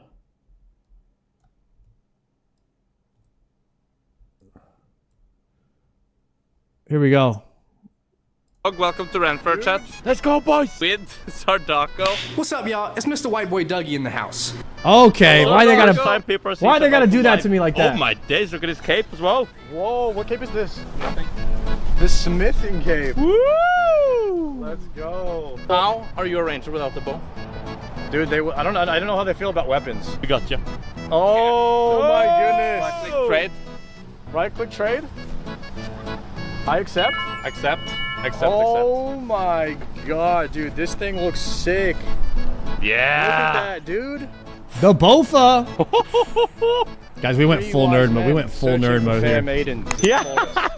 As they travel the road, gathering for the hunt of the season. Of fair maiden hunting. This year's season of fair maiden hunting. The bitrate gods is not on our side today. Okay, boys, we're back. Think they might be over here somewhere. Yo, I'm not sure. What's up, brother? There was so many people at the Ren Fair, guys, that we couldn't live stream because the towers were overloaded. So Vanguard had to go put the live stream away, and then we just started recording like a YouTube video. So it's all this stuff is just like him randomly hitting record if we encountered different people. We're talking to them. So we had to end the stream, but we were planning on live streaming the whole day. But it couldn't work. It just didn't work. Hello. You watch streams? No way. You watch RuneScape streams? I do, yeah. I'm Sardaco. No way.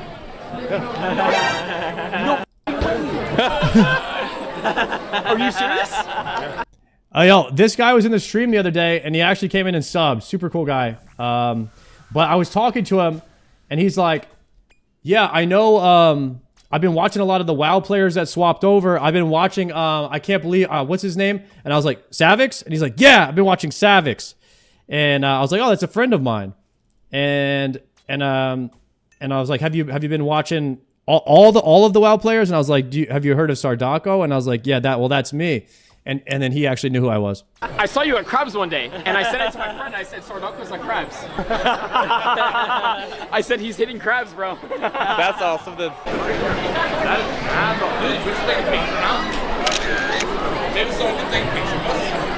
He was just being nice. He didn't know who I was.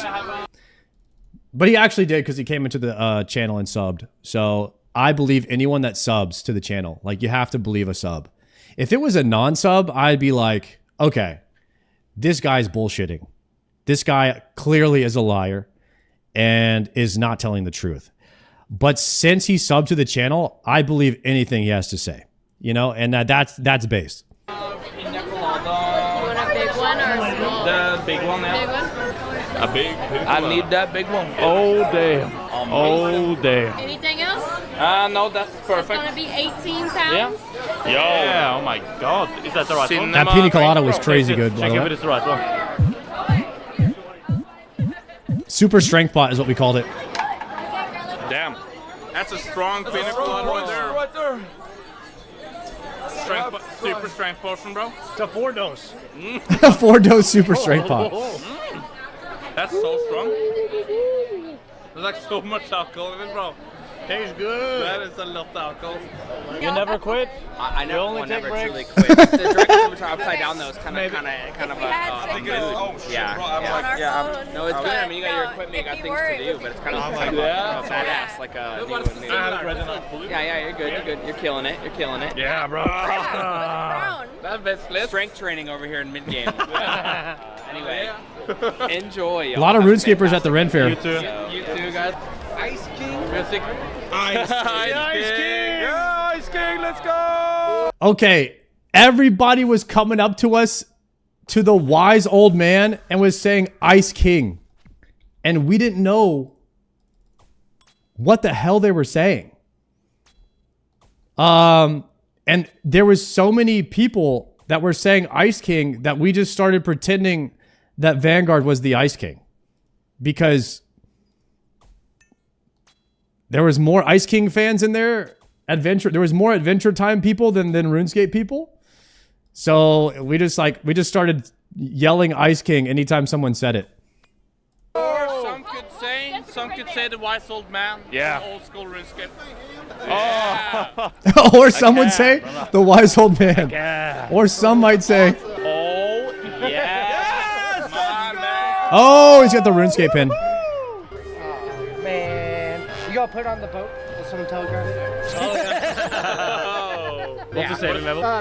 Only 31 right now. But, I think right now fast is up to 96. Asian Grinder. Asian Grinder has been. Bro, people at the Ren Fair knew the people on the leaderboards for sailing. But this is like 2 days after sailing came out, or maybe 3 days. So everyone's obviously like really low level. But everyone's talking about who's going to win the race. And everyone's asking us what sailing level we were. This happened the entire day. Catching up fast, so. Like I played back in the day, and I took like a 15-year break, so I just...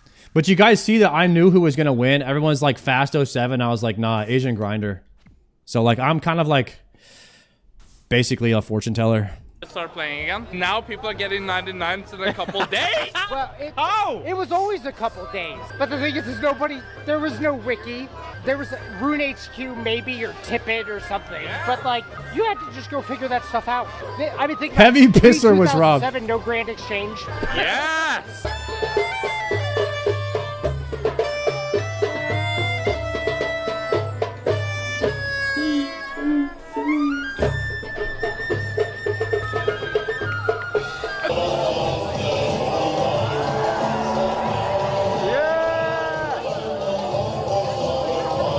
As soon as this is over, I'm gonna hit Go back to the grind. Oh, this is the guy that got married. Sailing. Stop XP wasting, bro. Stop XP wasting, bro. XP waste like yeah, man. This is XP waste like crazy. He got married that day. On the grind, brother. Check out. It's all about consistency. If you ever need something to watch while you're escaping, bro, check my stream. You stream? Plus one viewer. I'll text you. I'll text you my username. You text me your Twitch stream. I'll give you my month Prime. All right. Every Oh, +1 Prime, boys. I'm not gonna do it. Streaming is the hardest job +1. in the world. At least that's what Sardako forced me to say. Use your Prime now on any of these Pepegas. Honk.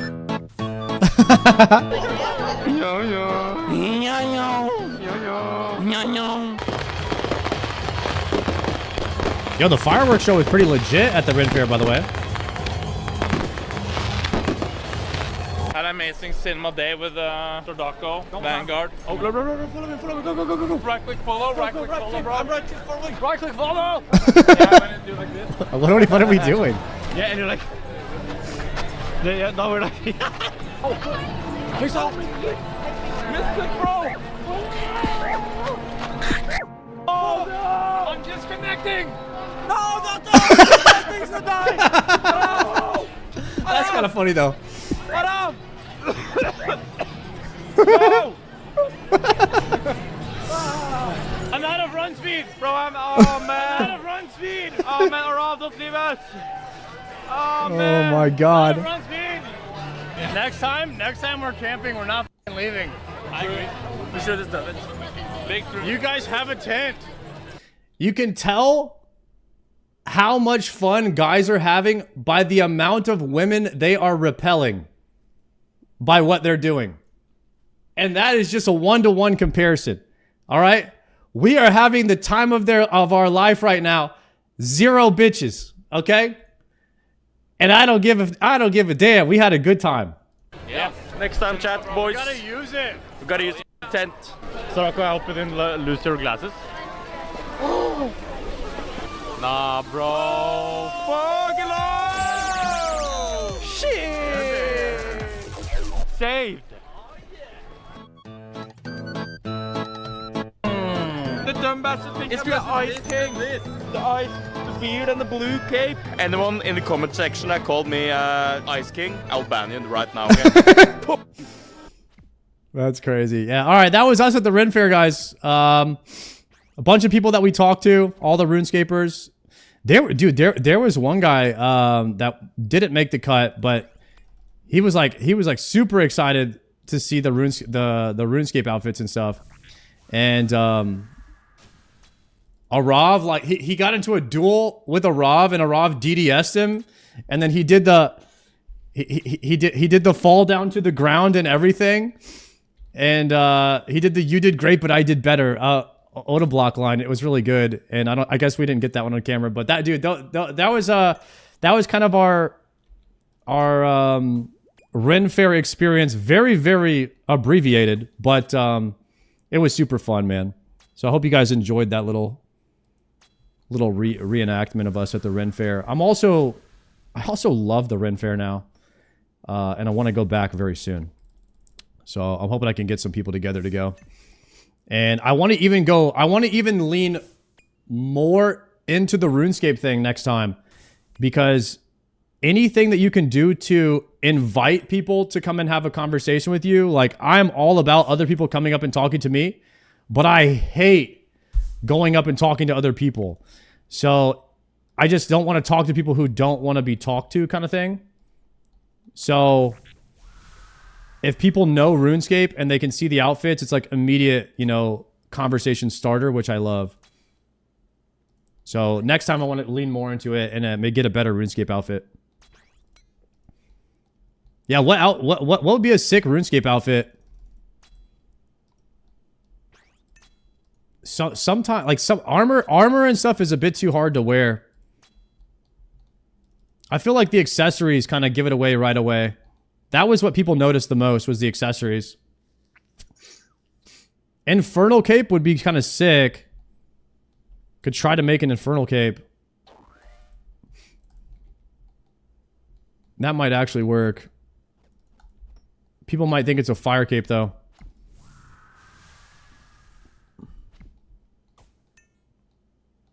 No, I'm not doing anything. I don't want to do any kind of helmet. You have to wear that thing the whole day.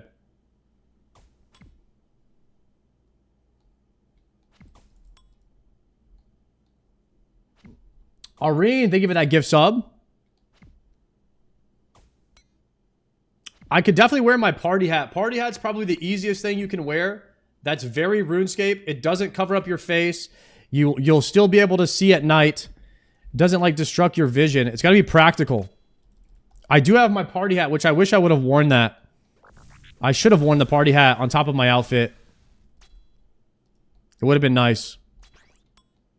Party hat will also cover your baldness. Guys, I'm not worried about covering my baldness. But that is true.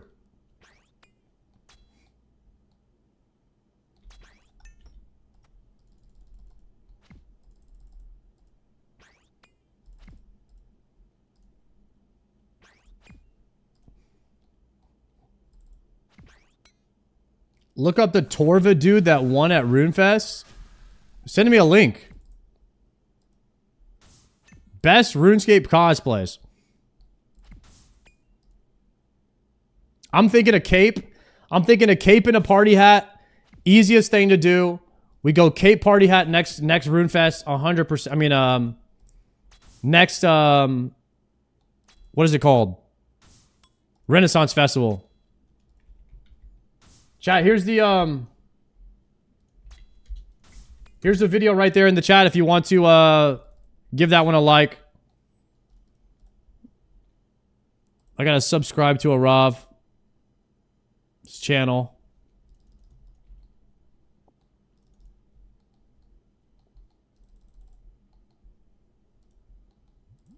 On us at the Rune Festival. That was awesome.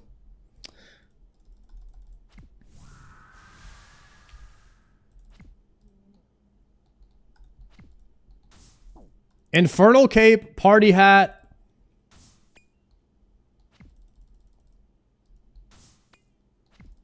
Maybe like an amulet, like a strength amulet or something. An amulet would be easy to wear.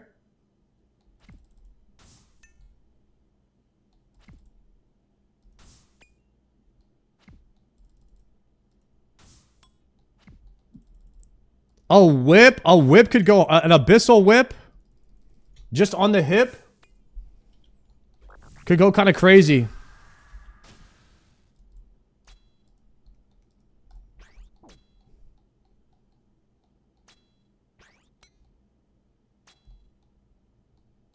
Graceful.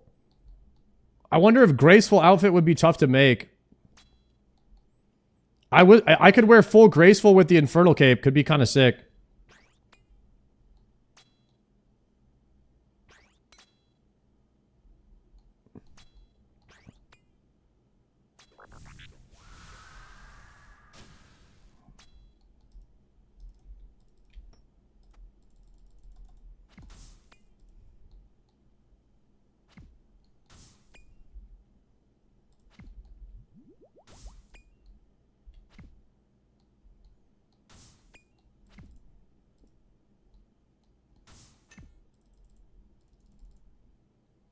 Wear goblin mail in a green paint. I'm not painting my body. That's...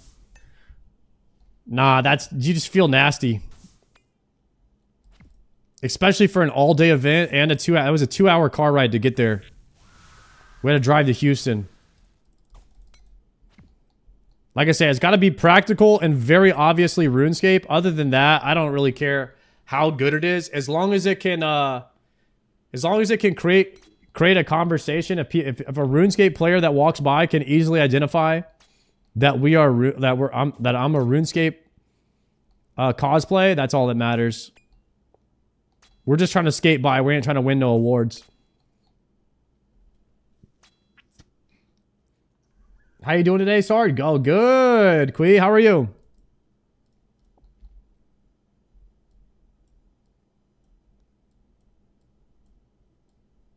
Dragon Dag. Okay, we can get a heavy ballista here. 69. Nice.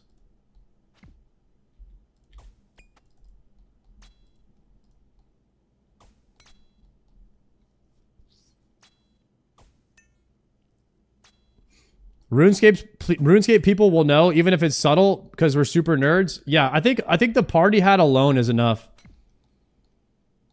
The only time when the party hat wasn't enough for people to tell it was RuneScape was with the wise old man for some reason, because they thought it was just the Ice King. That was something that kind of caught us off guard.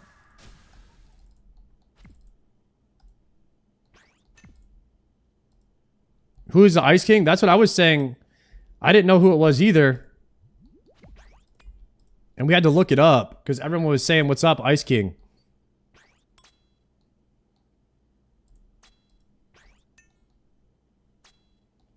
You could go in a Duriel cosplay.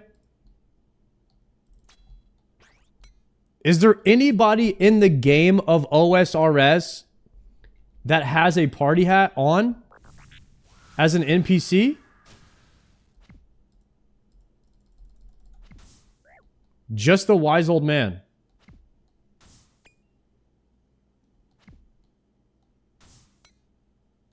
He's the only one wearing a party hat in the game. Party Pete?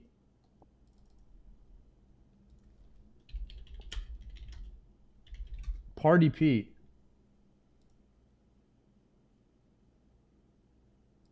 Party Pete?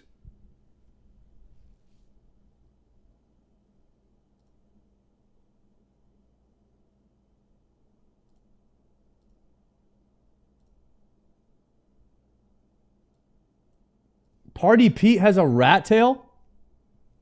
The owner of the Falador Party Room.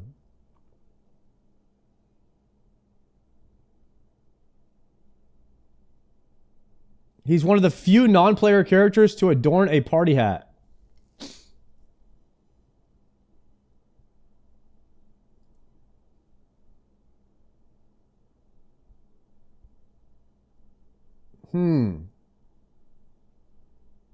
Freaking Party Pete, dude. That's the cosplay right there. How many NPCs have a party hat in OSRS? The only non-player character that permanently wears a party hat is the wise old man. That's it.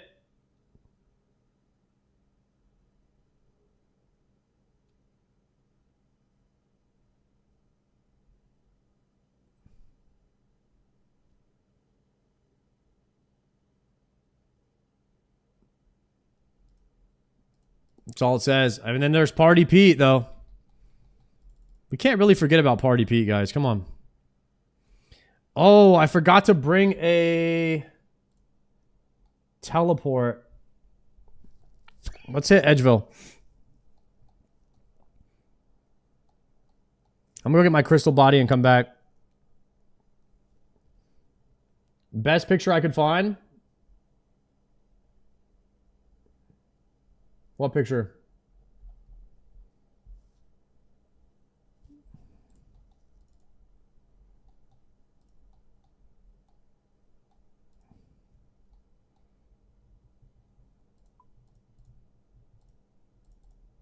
AI lies all the time. Has anybody else done any recent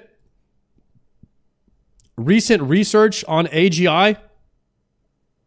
And the possible outcomes that we're looking at as a human race with AI accelerating at the rate that it is due to competition amongst the nations to be the leaders in AGI research?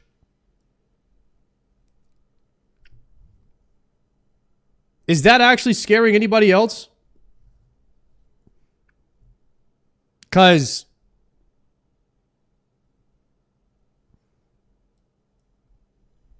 it's freaking scary. Why be scared? You guys know all the apocalyptic movies where machines take over the world because they no longer need humans? That's happening sooner than you think.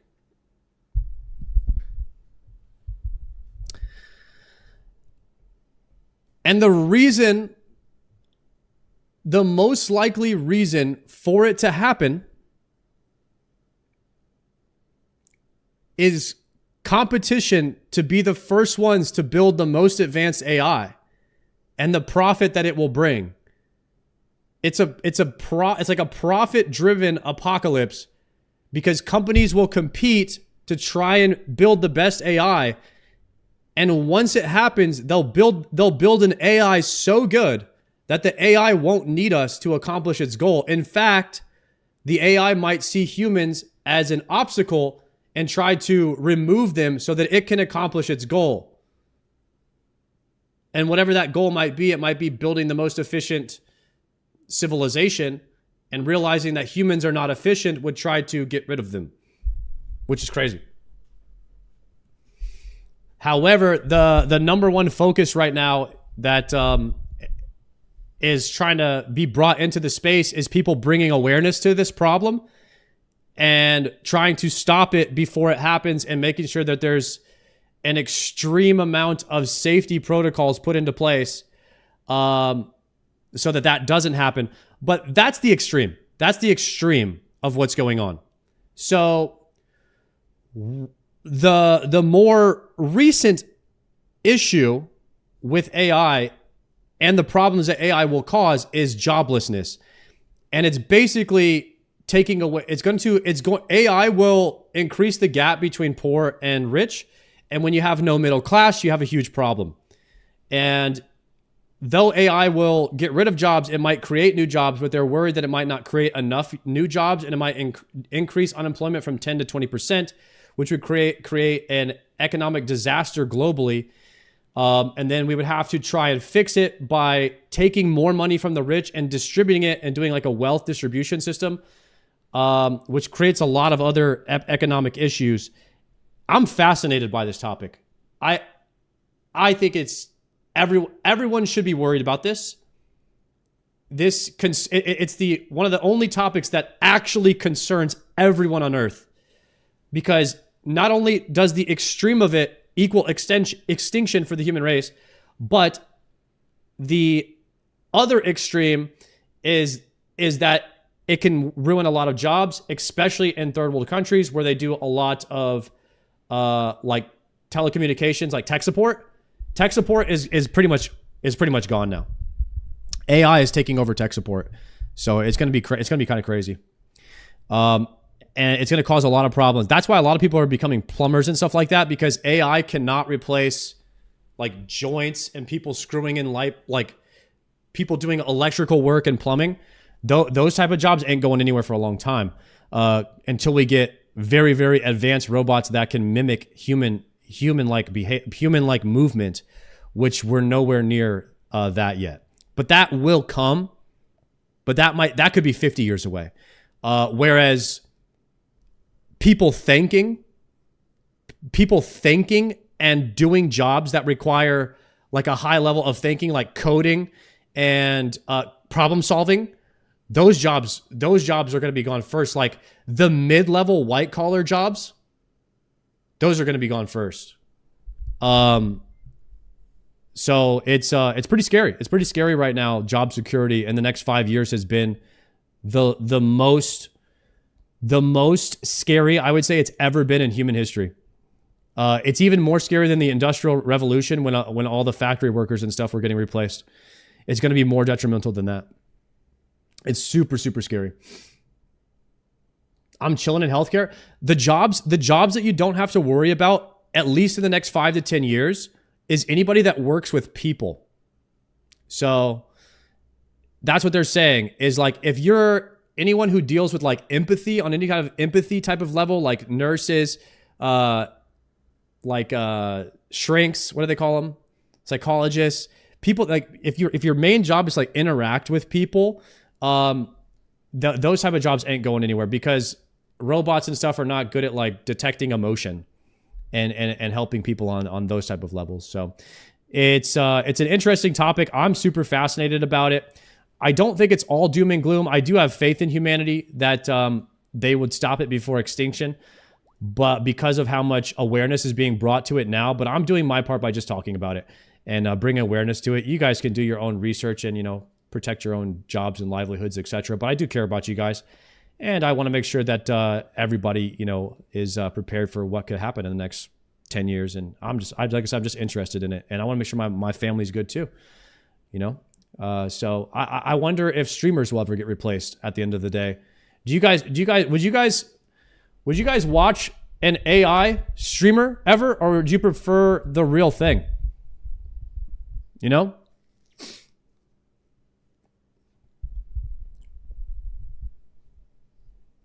We're watching a bot right now. Guys, I am not a bot. Okay? I'm for real. I'm for real, for real. On God.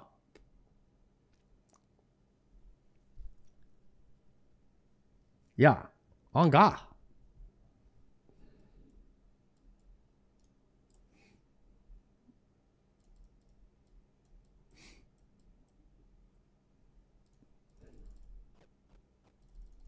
Wasting XP? Guys, wasting XP just tells me that I'm being a good streamer. Straight up.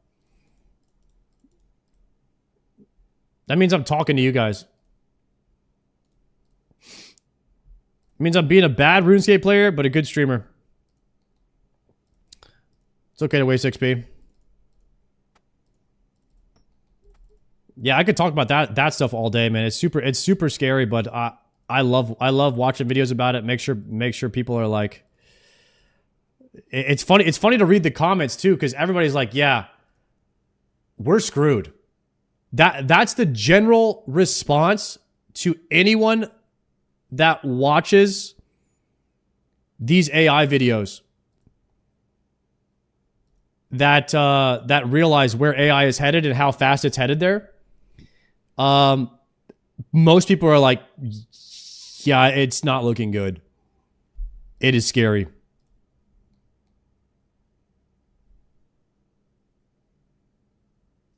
No one knows anything about how it really works. That's what's scary. Half of my department got moved to a Malaysian office. That's the real issue in office work right now. It sucks. Here's what's true. What's true and scary is this. I'll show you. So basically, over the last 10 years, AI has been kind of advancing like this. And that's why 10 years ago, you heard the term AI, right? You heard the term AI right here. And this was in like, how do I make this tip smaller? I don't know how to use paint. What is this, like 2010? How do I make the tip smaller?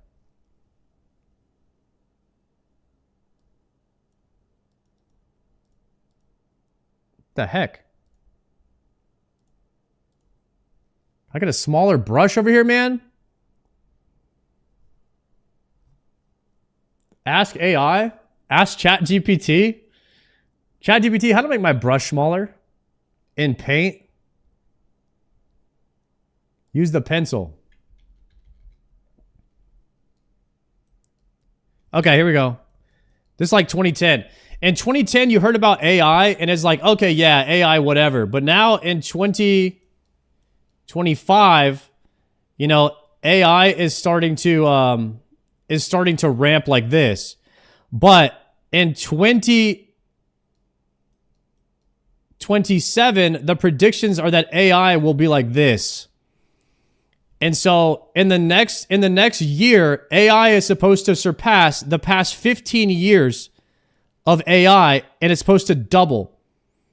So like, this is what's scary, is that the advances of AI are getting so good so fast that we might have AI replacing jobs by as early like 30% of all jobs on the planet could be replaced by AI in just a year or two from now because of how fast it's advancing. And that's why people are scared about it. And it's because a lot of people don't see it as being a problem right now. And it's not right now that people are worried about. It's a year from now when people are freaking out about. It's the future people are scared of. And that's why most people have been kind of like starting to really bring awareness to this thing, because we could all be out of job soon.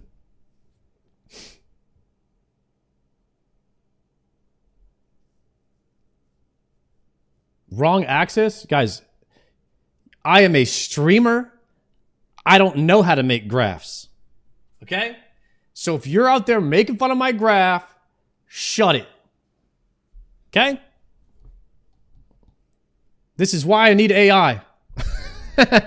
And that's why AI is scary, okay? Because we're going to be dependent on them soon. Because most of us are idiots, especially me. And we will develop a dependency on AI to cover up our idiocracy and fill in the blanks on things that we're not good at. And most of us are not good at anything, which means we'll need AI for everything. Okay? So further proving my point here.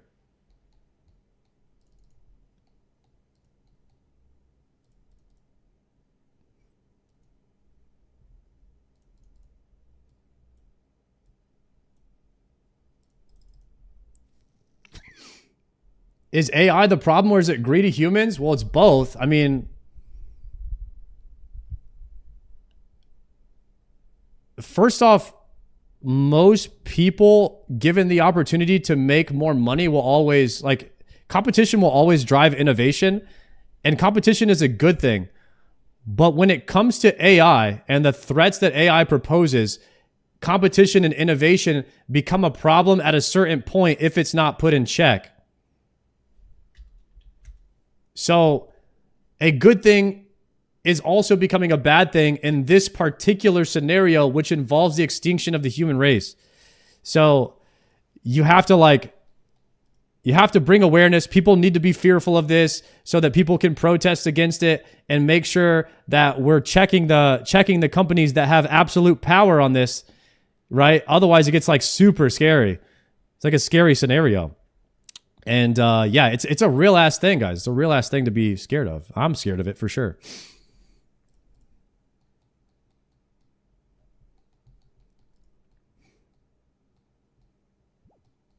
What world is the protest, guys? We're going to AGI protest world. Yeah. RuneScape is going to be the leader in protesting against the advancement of AGI and super intelligence. All right. All right, Unc, back to Slayer. Bust out the cannons. Anyways, guys, we have at least a year before we have to be worried about all this, so let's hit some Slayer. Issa Bricks, thank you for the prime.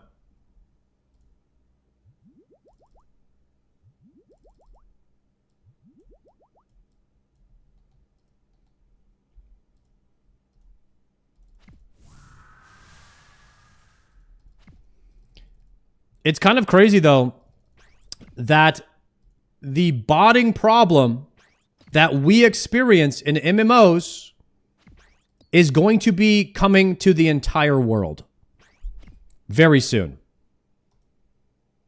And there is no way to beat the bots. There is no solution. We've already tried in MMOs. It just doesn't work. They will always exist.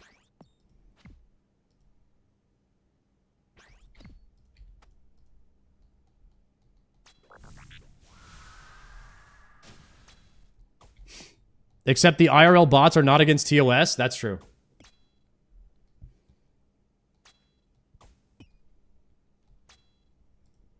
Now that you put it like that, I'm scared. Shit, brother. It's a real thing. Just like viruses, they ever evolve and change. Exactly. The bots are always evolving and changing and figuring ways around everything. You gotta stop watching iRobot before bedtime. Hey, I mean, There's a little bit of truth in everything, guys. There's a little bit of truth in every joke, every movie. That's what makes a good movie is it's relatable, you know?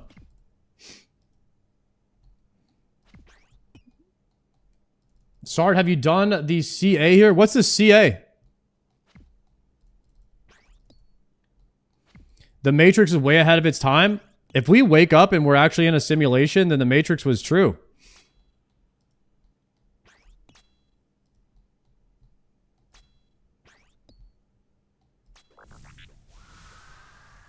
Yo, any like any Neil deGrasse Tyson fans or what's his name? Brian, the guy that does like Space Talk and Brian Cox, those guys, the astrophysicist guys. Dude, I love learning about space. Brian Cox and Carl Sagan. The stuff that they help you to realize is so crazy. Like how big the universe is, and it's only the relative universe, that the observable universe, that the universe is bigger, then there might be more universes inside. Every time you go inside of a black hole, it's like you enter into a new universe. Like there might be multiple universes. And we're just sitting here on Earth, like, probably we'll never make it past Mars. Like, how big everything is. Oh, shit. It's actually crazy to try and think about it. I don't even think our brains can grasp it. All that shit's made up. We live in Gillinor. I think that there is some kind of psychology about, like, why we play MMOs and all that, why we enjoy this, but just being inside of Gillinor is very comfortable for me, or being inside of Azeroth. It's a familiar world that kind of feels like home to me, you know? More than the real world sometimes. I love learning about space, though.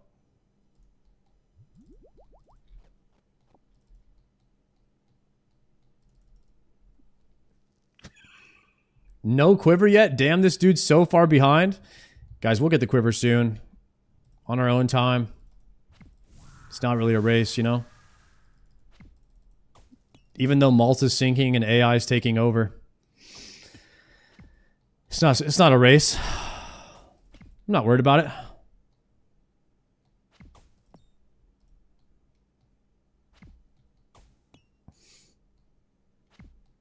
Joker will get the quiver first. That would be sick if Joker went for the quiver first, actually. He has more qualifications than I do, surely. Gear-wise and everything. He's got to be close. I think Joker is more concerned with the diary capes. What is it called? An achievement cape? He's going for something that I really don't even care about. The diary achievement cape.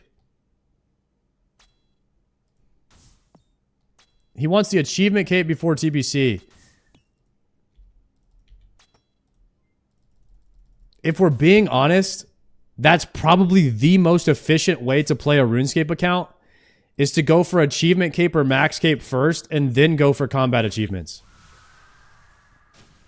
I'm kind of going for combat achievements first, which is putting me into a lot of trouble supply-wise. Because I'm not building up my bank before I start these challenges.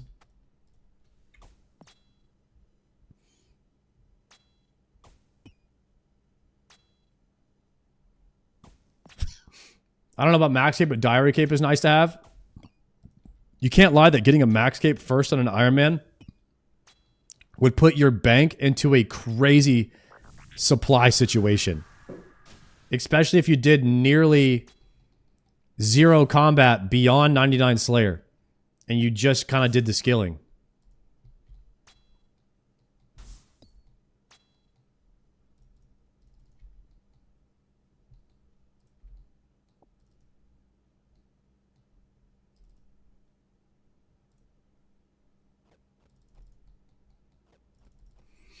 Joker did some of the combat tasks today. He's like 160 points away from the elite tier CAs. Nice. Only things that are good from achievement is Elite Void plus 10% extra Ruby Bolt procs, and I guess teleport to Kuradel. Oh, you got a TP to Kuradel. That's pretty cool.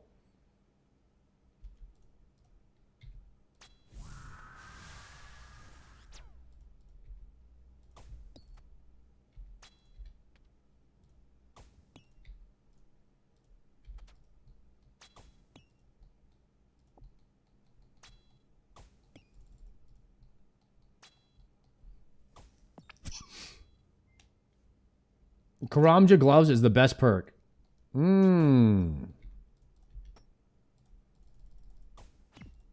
I have the gloves that teleport me to the mine. I mean, that's not that bad. It's like a 30-second run. Watch this Zuck speedrun. Not right now.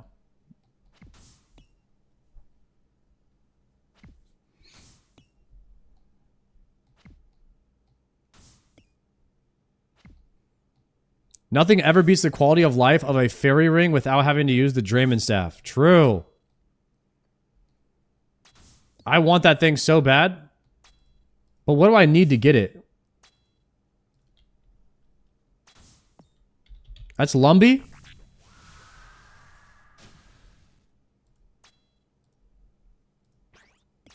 Oh my god, I haven't done Bones of Peaches yet.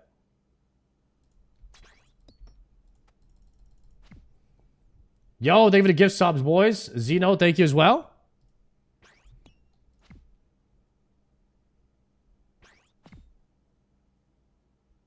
Bones to Peaches in a few hours. Yeah, that's everything in this game.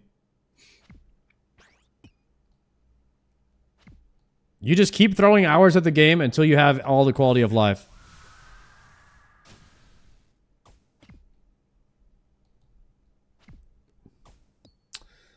Elite Lumbridge.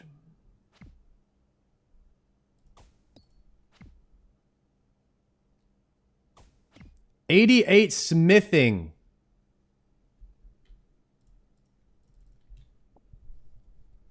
Maybe after I get 90 crafting, we go for smithing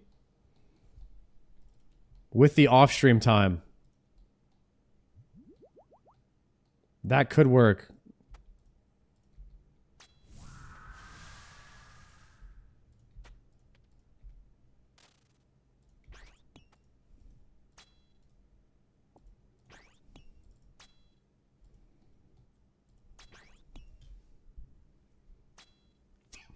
I don't like stew boosting, so I would probably... Is there a +4 smithing pie?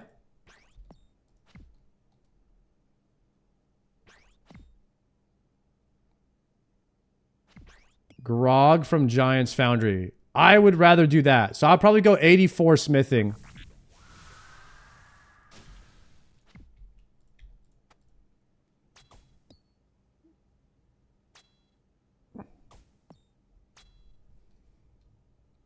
$84 smithing.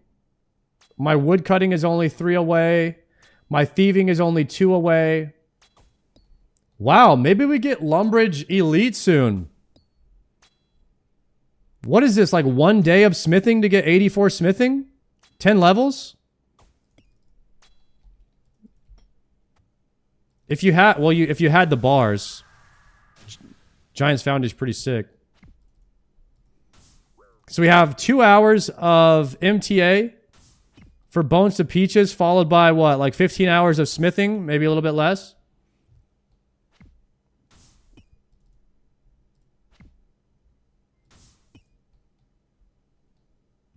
Manny, thank you for the tier 1.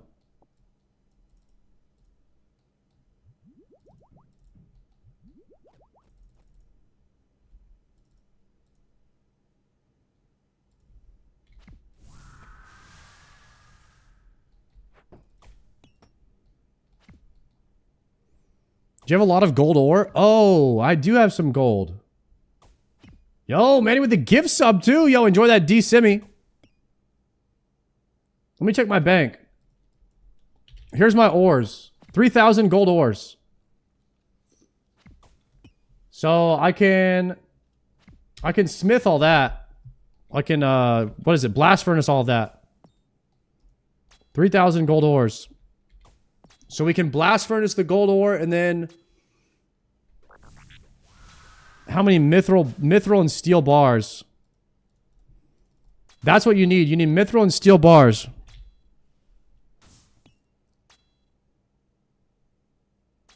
I have 500 mithril bars. What plugin shows your bank? Called bank memory.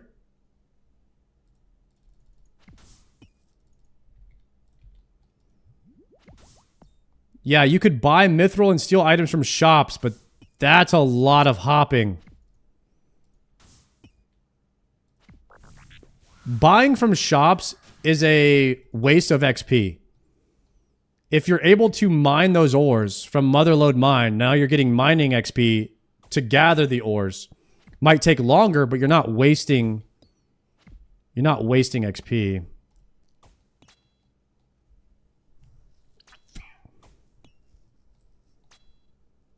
Motherlode Mine, Blast Furnace, Giant's Foundry, you make a ton of gold doing that. That's what I did to level to 70. And I still need the mining outfit and everything too, so...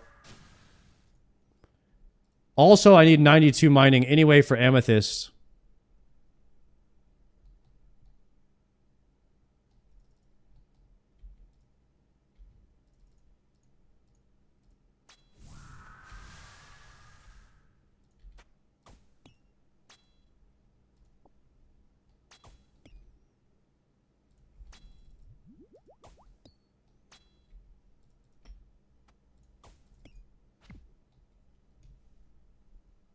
Stars for life?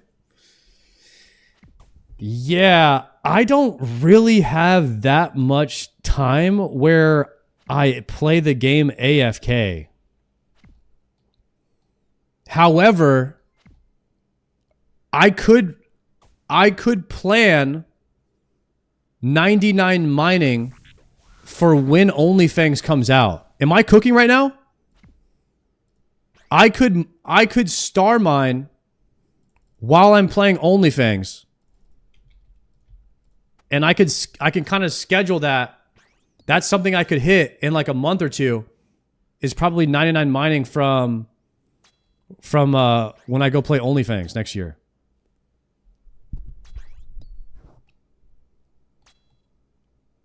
Because like right now, I don't have any AFK playtime. I'm always playing the game actively. All my time played is pretty much active. But when I'm playing WoW, I'll have time to AFK where I can very easily second monitor star mining.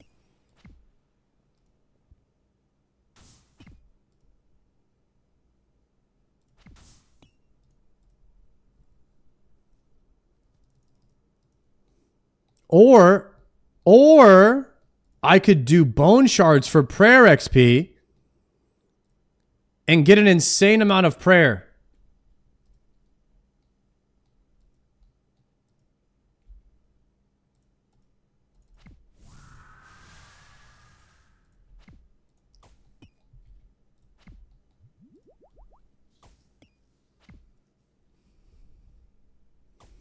Bone charge is barely AFK? Oh no.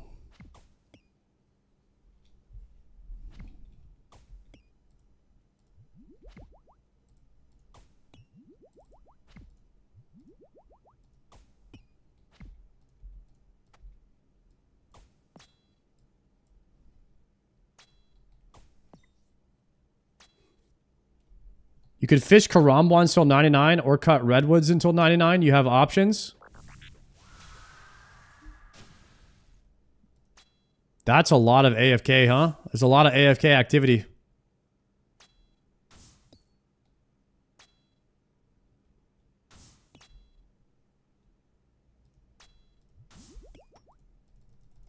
I'm not really sure I care about having 99 wood cutting.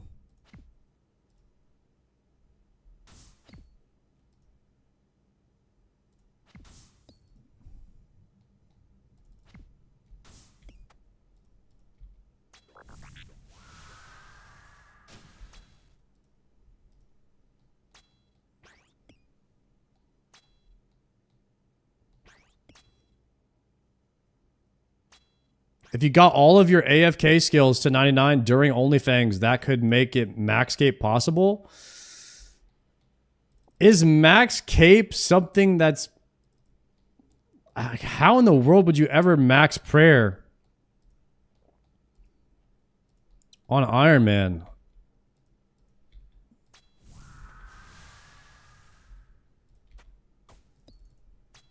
Hydras? Frost dragons, bone shards. Okay. Hydra and Vorkath. I don't know, guys. I don't know if I'm ever maxing rune crafting or agility. I'm going to tell you that right now. I don't know if I'm ever maxing one of those two skills. And herb lore you eventually get from just playing the game for a long time, I think. I don't know if you really focus grind herb lore on Iron Man. It's kind of just like passive from Miscellanea and farm runs.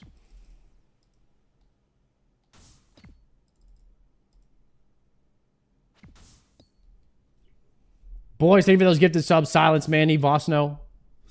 Enjoy the D-Sims, boys. Secondaries are a problem at points. Okay.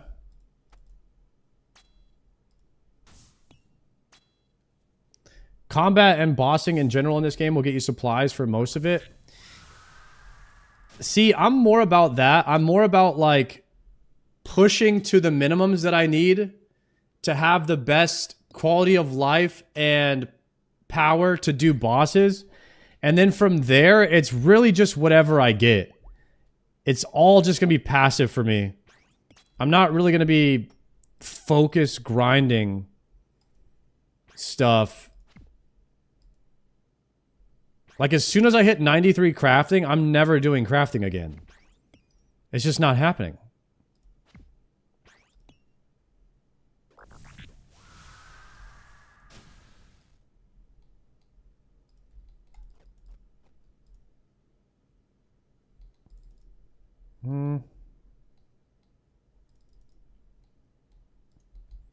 Might as well cut your gems. I always cut my gems.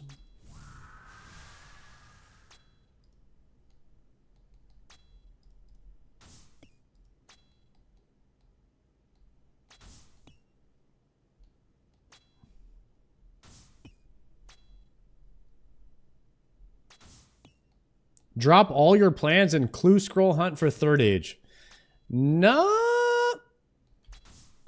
You know, I don't mind anybody that wants to play the game like that, but that wouldn't be me, guys. That wouldn't be me. That ain't how I enjoy the game. You're a silent maxer. Not only do I not really care about maxing, but that does not even seem like something that I would consider... That does not seem like something I would consider fun. So... I'm probably more likely to quit the game if I go for a max cape. Jokered, he seems like the guy that would love every second of going for a max cape.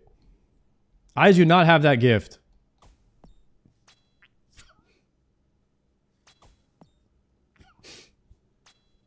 Now, if I played the game for like 2-3 years,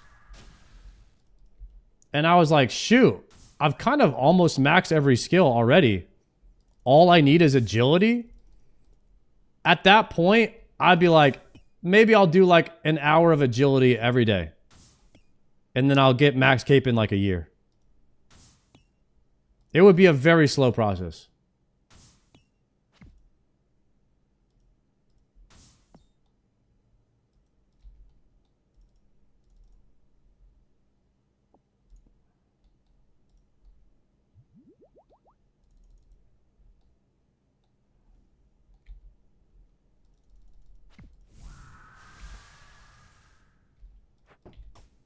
If you sent every skill one by one, you would die IRL?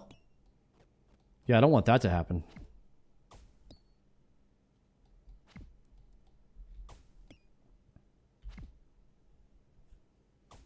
Pretty cool you got a heavy ballista. That weapon is so sick. Yeah, I got it yesterday off of the DGs. Apparently it's more rare than getting like 4 Zenites or something.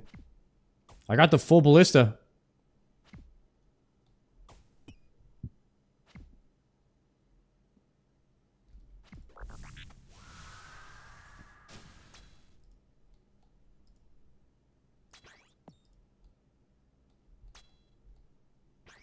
Dude, look at my range XP. I've already leveled up again, I think.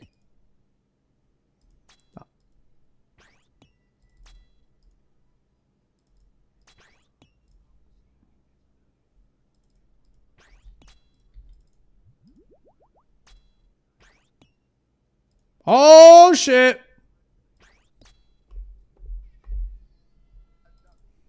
Another Infernal Cape, boys. Let's go.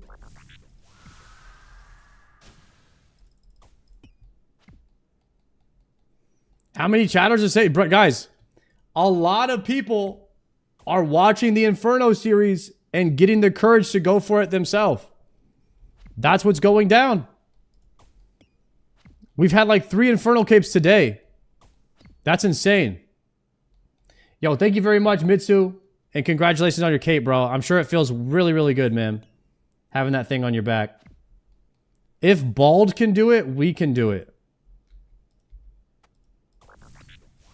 Chat, what?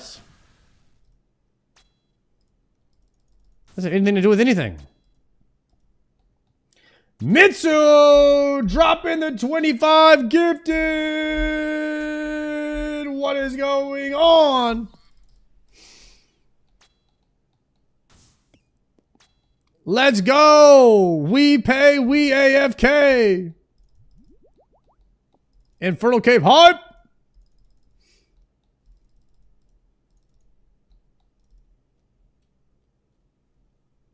You guys want to hear my Sun Glitters soundboard?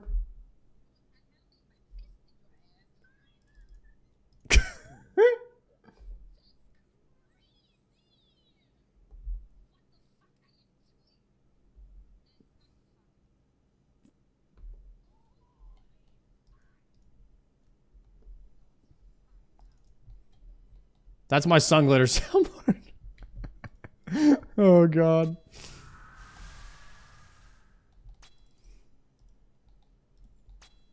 Who's that? Sun Glitty? Sun Glitters is just a German potato. Literally. She's a VTuber.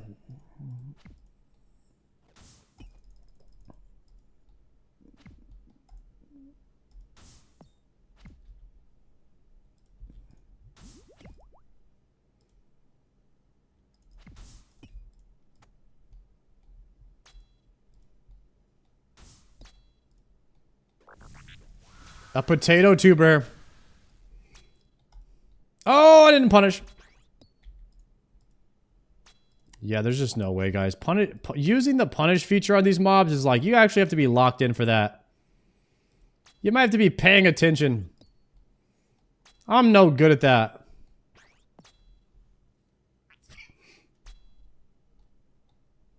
Can warriors use the glaives and TBC? Yeah.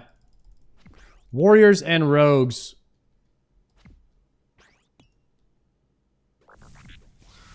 Good luck getting the glaives, man. If you're trying to get glaives in TBC, guys, you better be the guild leader. That's all I got to say.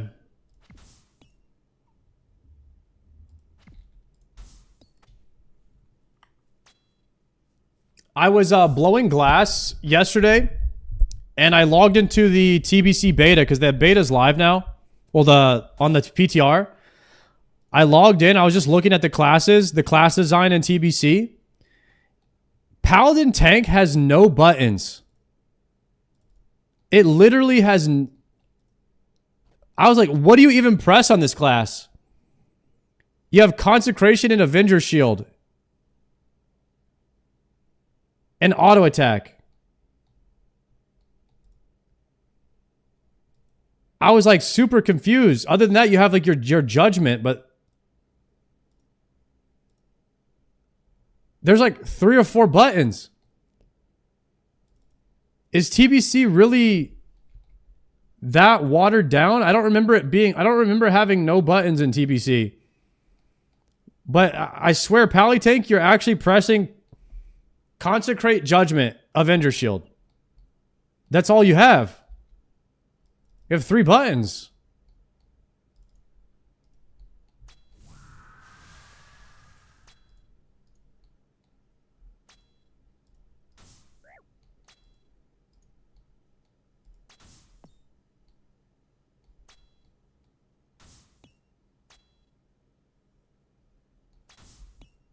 Pallies don't really thrive in raid due to mana. They're great for dungeons, but druid and warrior are best for raids.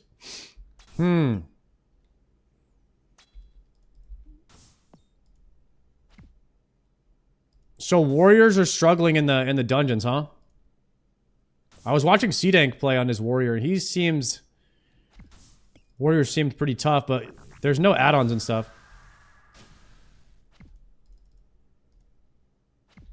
We always use paladin tanks in our raids.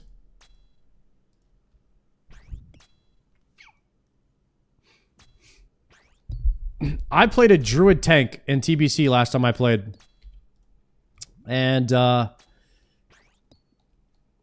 it was okay. It didn't get really good until like mostly tier 6.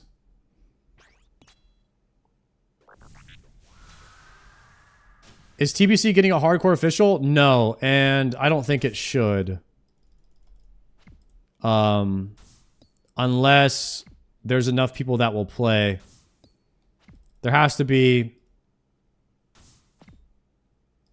I don't think enough people will play to make it worth having a server. It'll be a niche of a niche. So, I'm not sure if that amount of players deserves a server. And I've learned now that it's okay for hardcores to exist on normal servers with other players. Right? After playing RuneScape. So, as long as they give us the buff that shows if you've died or not, I think that's actually the best version of TBC Hardcore now.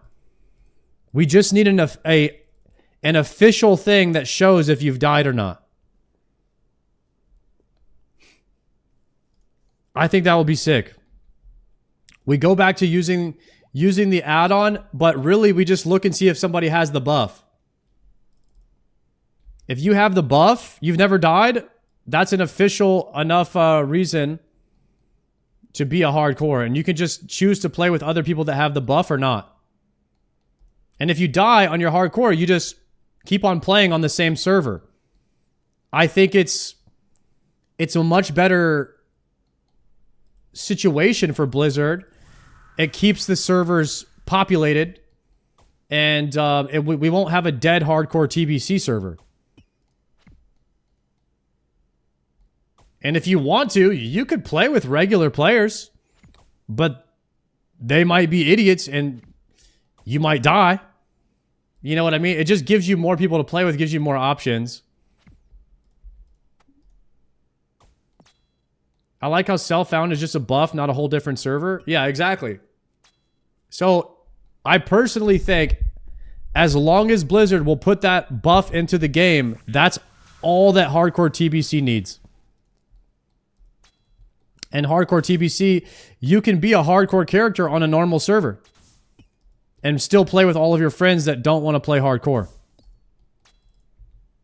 I really do think that's the best scenario.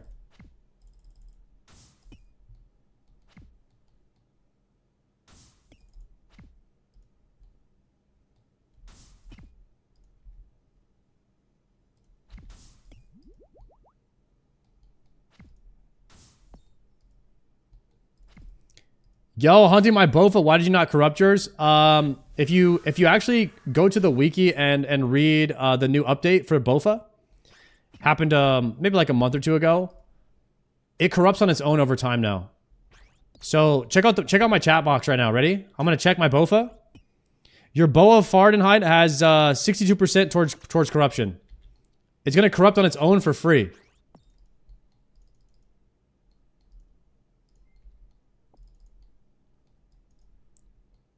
So it'll be corrupted soon.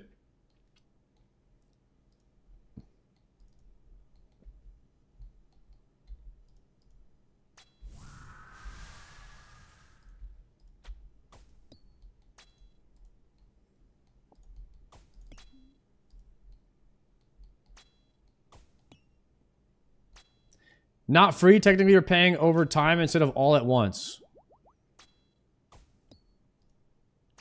Okay, I will be corrupting my bow without having to have the smithing level required to corrupt it instantly. Now, if I do level the smithing, which I might do, I could just corrupt it right away. I have the crafting already. But at the time I got the bowfly, I did not have the crafting.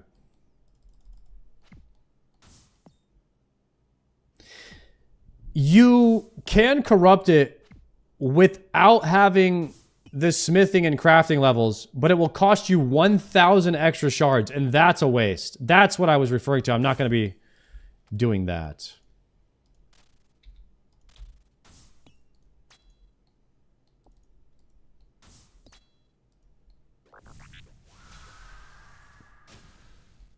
Banger alert right here.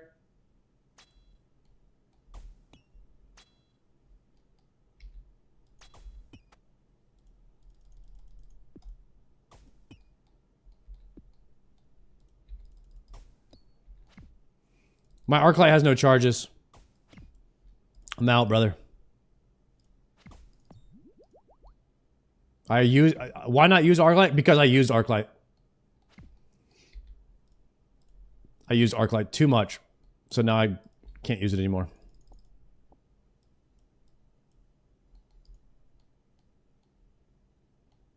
What's your infuse? I don't know what an infuse is, Cal. Elaborate. What is that? What's your Arclight infusion? 60%? 60% of the way to corrupted Arclight. Why did they call it something different? Why not just corrupted Arclight? Corrupted Bofa, corrupted Arclight. Same thing. They just called it something different.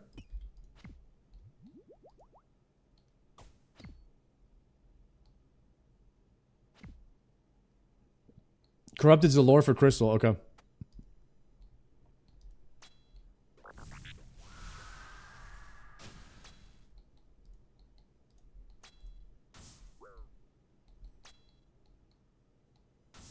Mm-hmm.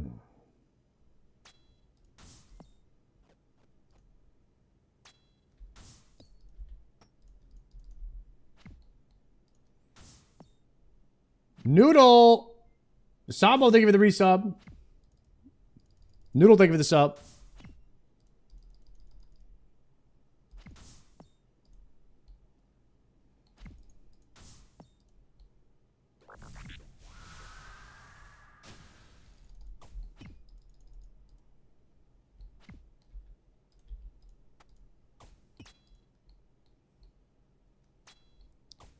Guys, can we get some W's in the chat for me breaking the highest amount of subscribers this month in my Twitch career because of getting the Infernal Cape, all the love that we got from that, and the Jagex RuneScape Twitch promo for the D-Simi badge.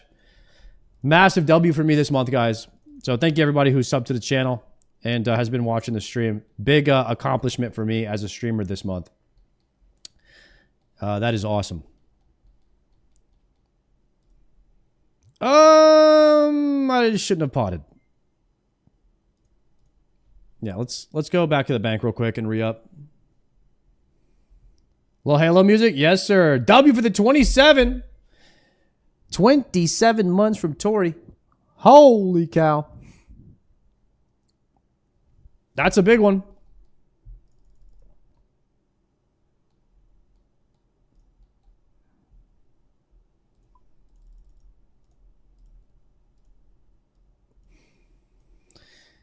Okay. If I get back there quick.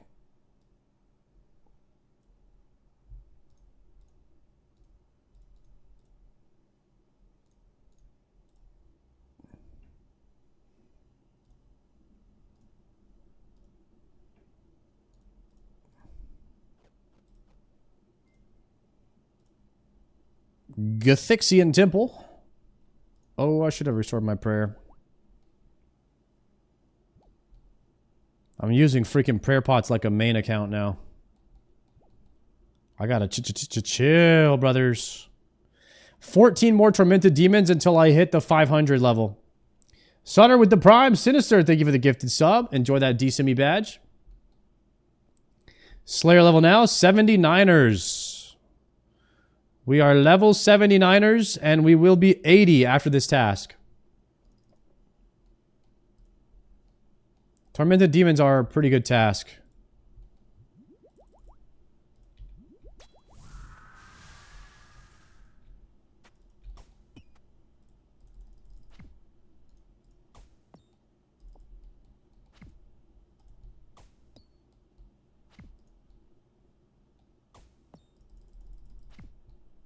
Pie boost for Dragon Boot. Oh, hell no.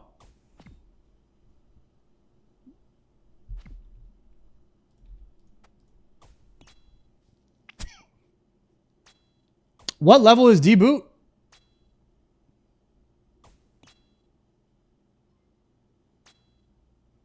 $83?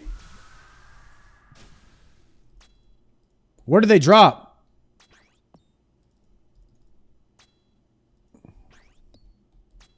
God Wars? Oh! They drop from the spiritual mages when you're on your way to farm Zilliana. So all we have to do is pie boost, go do Zilliana, and maybe we get dragon boots. And I'm going to do Zilliana anyway. So the next time I do Zilliana, I bring a pie and we cross our fingers. Wait a second. We're going to do Zilliana today, I think.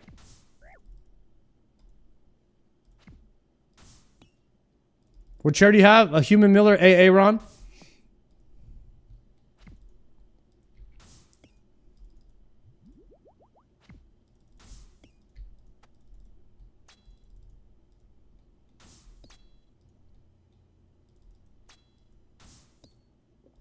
Wild Pie. Okay. Arclight had charges? Yeah. This shit's tapped.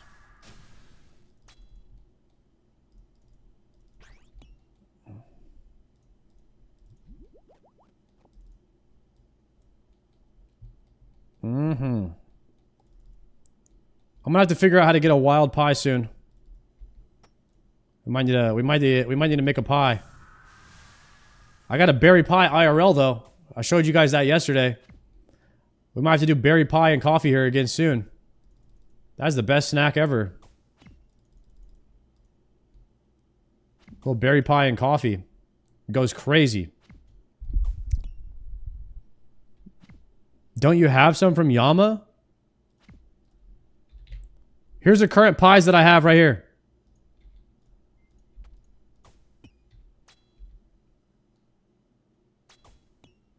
I got 29 summer pies.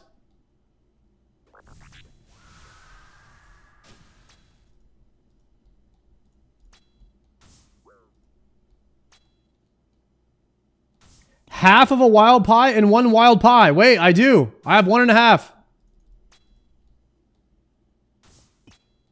Guys, is it possible for me to get dragon boots today with 1.5 wild pies? I have the preserve. I've got the preservation.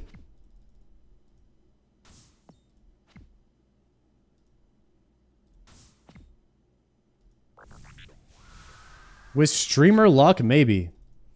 Is it really going to take streamer luck for me to get that? I saw Showbet get it in like 5 kills. Joker got it in like 5 kills too. Surely I'll get that. No problem.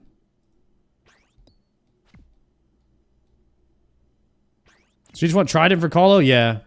And for like TOB and all that.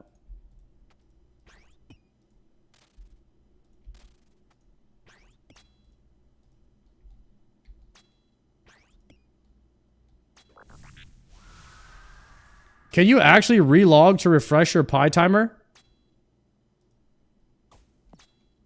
And keep the boost forever?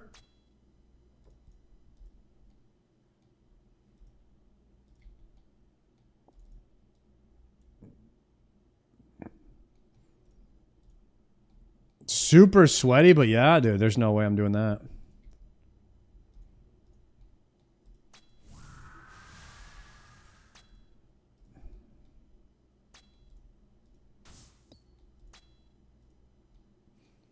Can I please just get a synapse? This game, bro.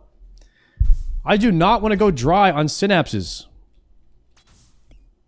How sick would that be if we could get in there and do some Doom?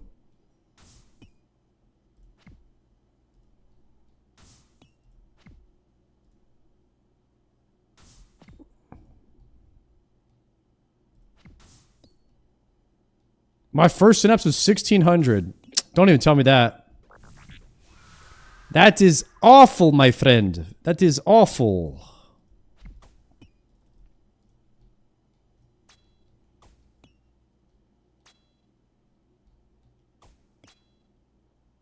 You're not even on rate? Brother, I'm about to be overrate here real soon. Overweight and overrate. Both of them. Bofa.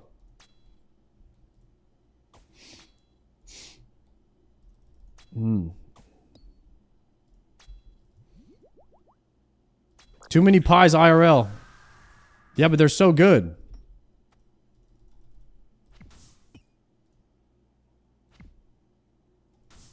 That's the thing, though. You can eat pie as long as you stay under the calories. But I feel like pies have a lot of calories. Actually, most of the good stuff in life has too many calories. Anything that you're eating, if it's tasting good, probably has too many calories. It's just unfortunate.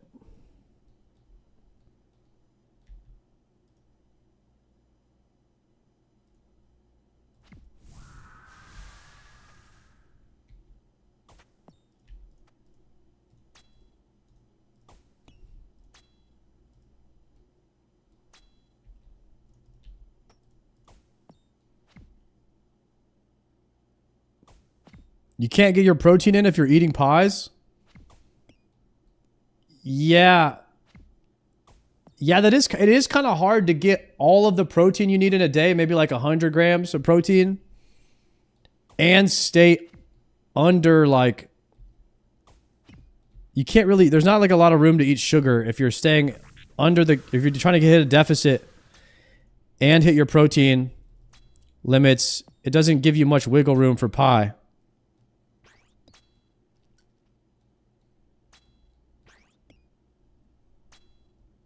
I haven't made a steak in a bit. I need to hit a reverse sear steak again soon. Maybe a reverse sear steak and some mashed potatoes, or steak and eggs. If you eat steak and eggs, you hit your protein count for the day in one meal. Steak and eggs is crazy protein.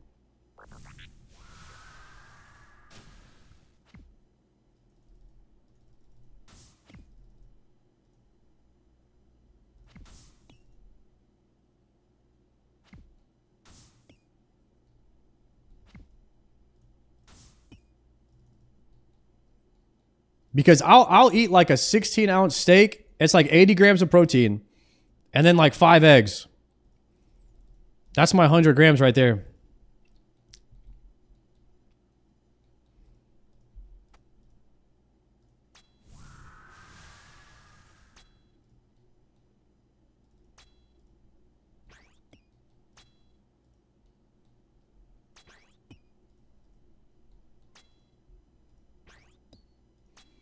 That also feeds a family of 4, 16-ounce steak and 5 eggs.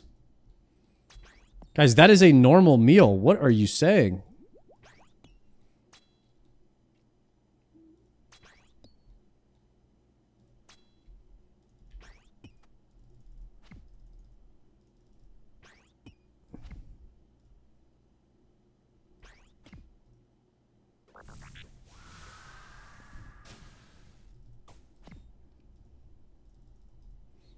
My family is starving? I hope that's a Twitch Prime then, Law Runes. As if your family is starving, don't be dropping $5.99 to get a Rune Skimtar badge, okay?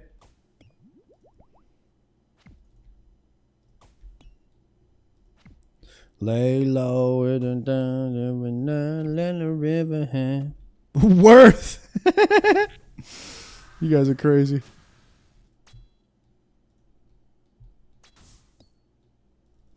Priorities, bro. That Rune Skimmy is drippy.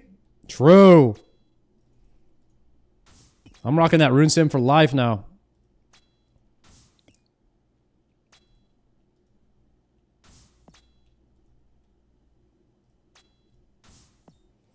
10 more tormented demons until we're officially 1 times dry.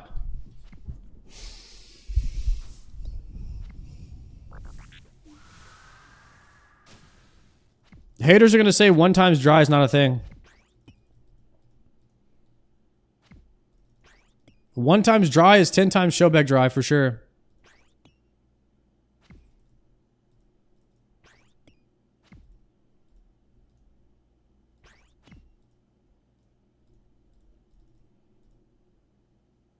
Dragon Dag.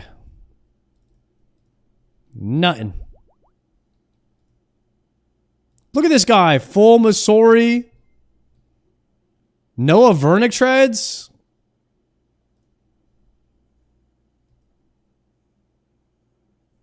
Clearly a main. Gotta be.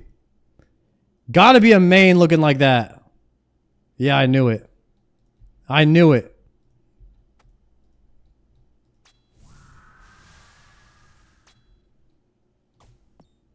Gotta be. Ain't no Iron Man out here dripping like that.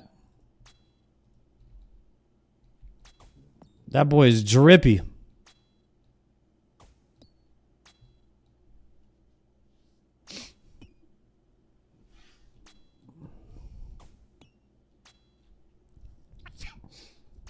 LT Doom. Thank you for that 3-month. Worth it. Rip my family. Damn. All right. Well, grats on the semi badge, brother.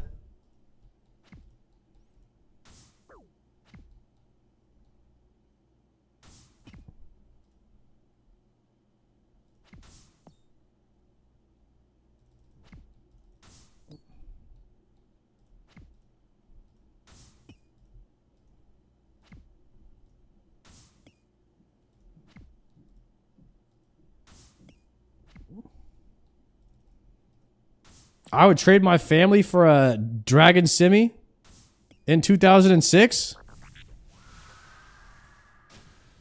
Damn, was it that rare in 2006? Could be worth. Use Emberlight. He's using Emberlight on Slash. Use it on Stab, Naruto. More DPS.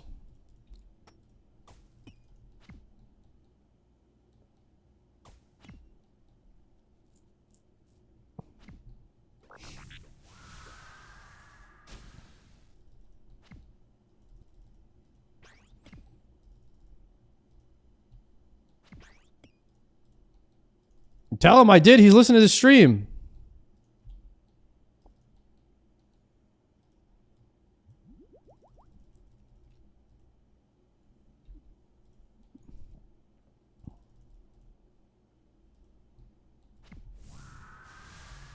Oh no!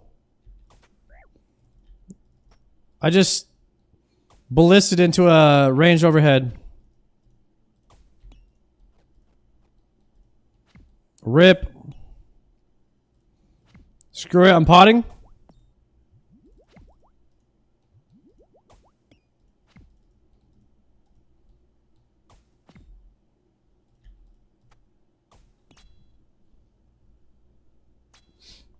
Yeah, we might have to get a little bit of pie and coffee here soon. I feel like ground beef is a good source of protein. I had ground beef tacos for lunch today. Ground beef with pico de gallo and a little bit of hot sauce. That was a pretty good lunch today.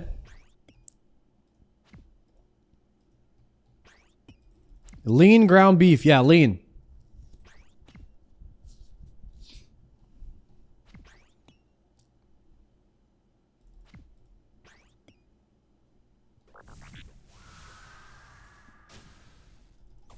Pound of ground beef is just 92 grams of protein. Holy cow.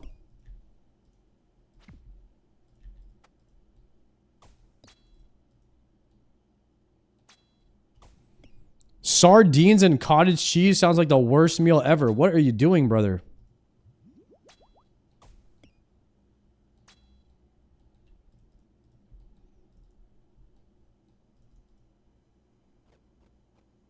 There's no way.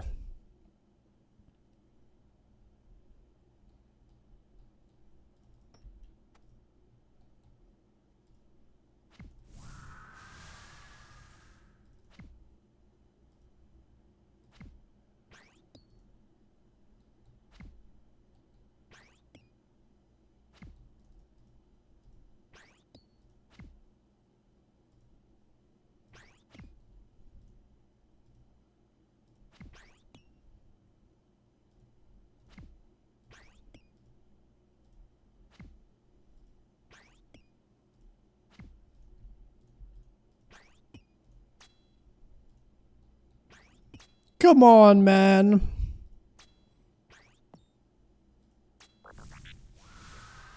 I need to get a synapse right here, right now. There's no way I'm going 1500 dry. This is getting ridiculous. Synapse D's. Wait, what? I'm about to get a Simtar right now. I mean a Synapse right now. Chat's getting the Simtars today. I already got mine. Come on. Swap it. And I miss another spec, of course.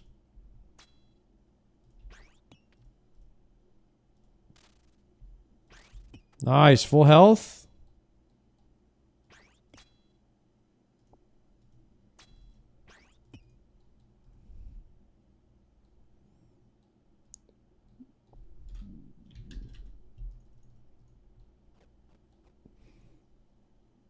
Six more till we get to 500 Tormented Demons.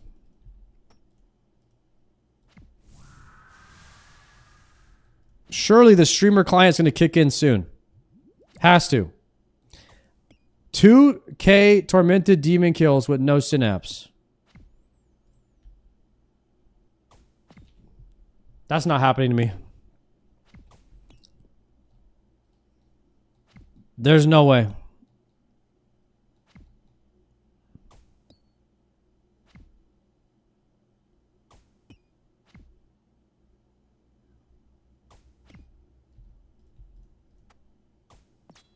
$2.7K Zoras with one blowpipe. I did get kind of spooned at Zora.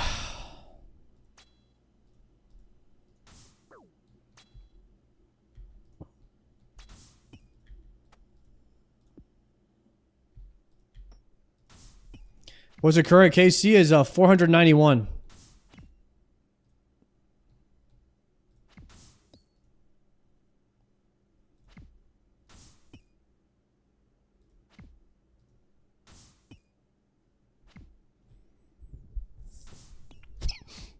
Not dry yet. We're about to be, though.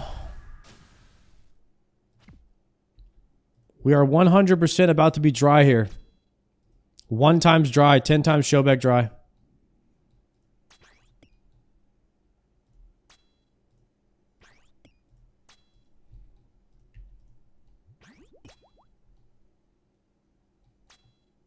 Unless we get it in one of the next 6.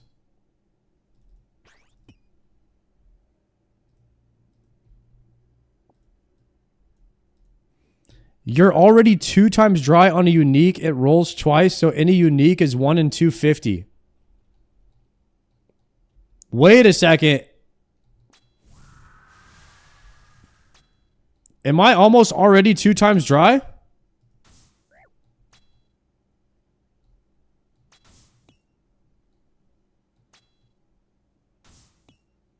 For a unique. Oh, for Synapse is not a unique?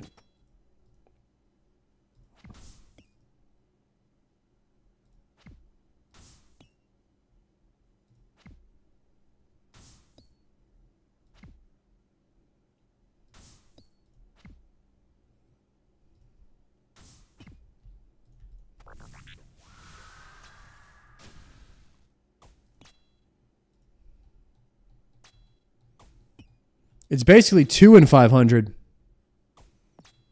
So you have 2 chances of getting a Synapse after 500 kills.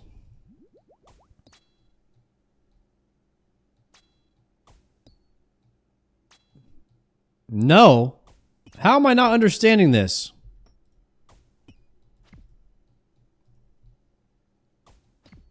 You should have one of each after 500. I understand that.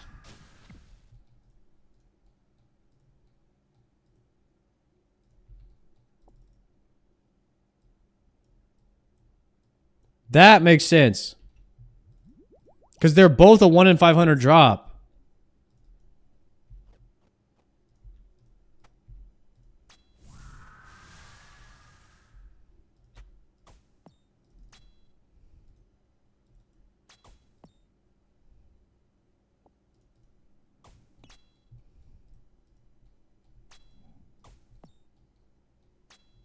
Is Behe up yet?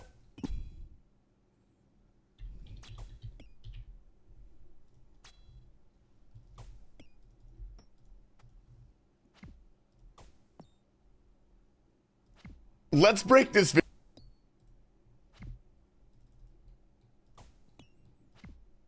New Behe up?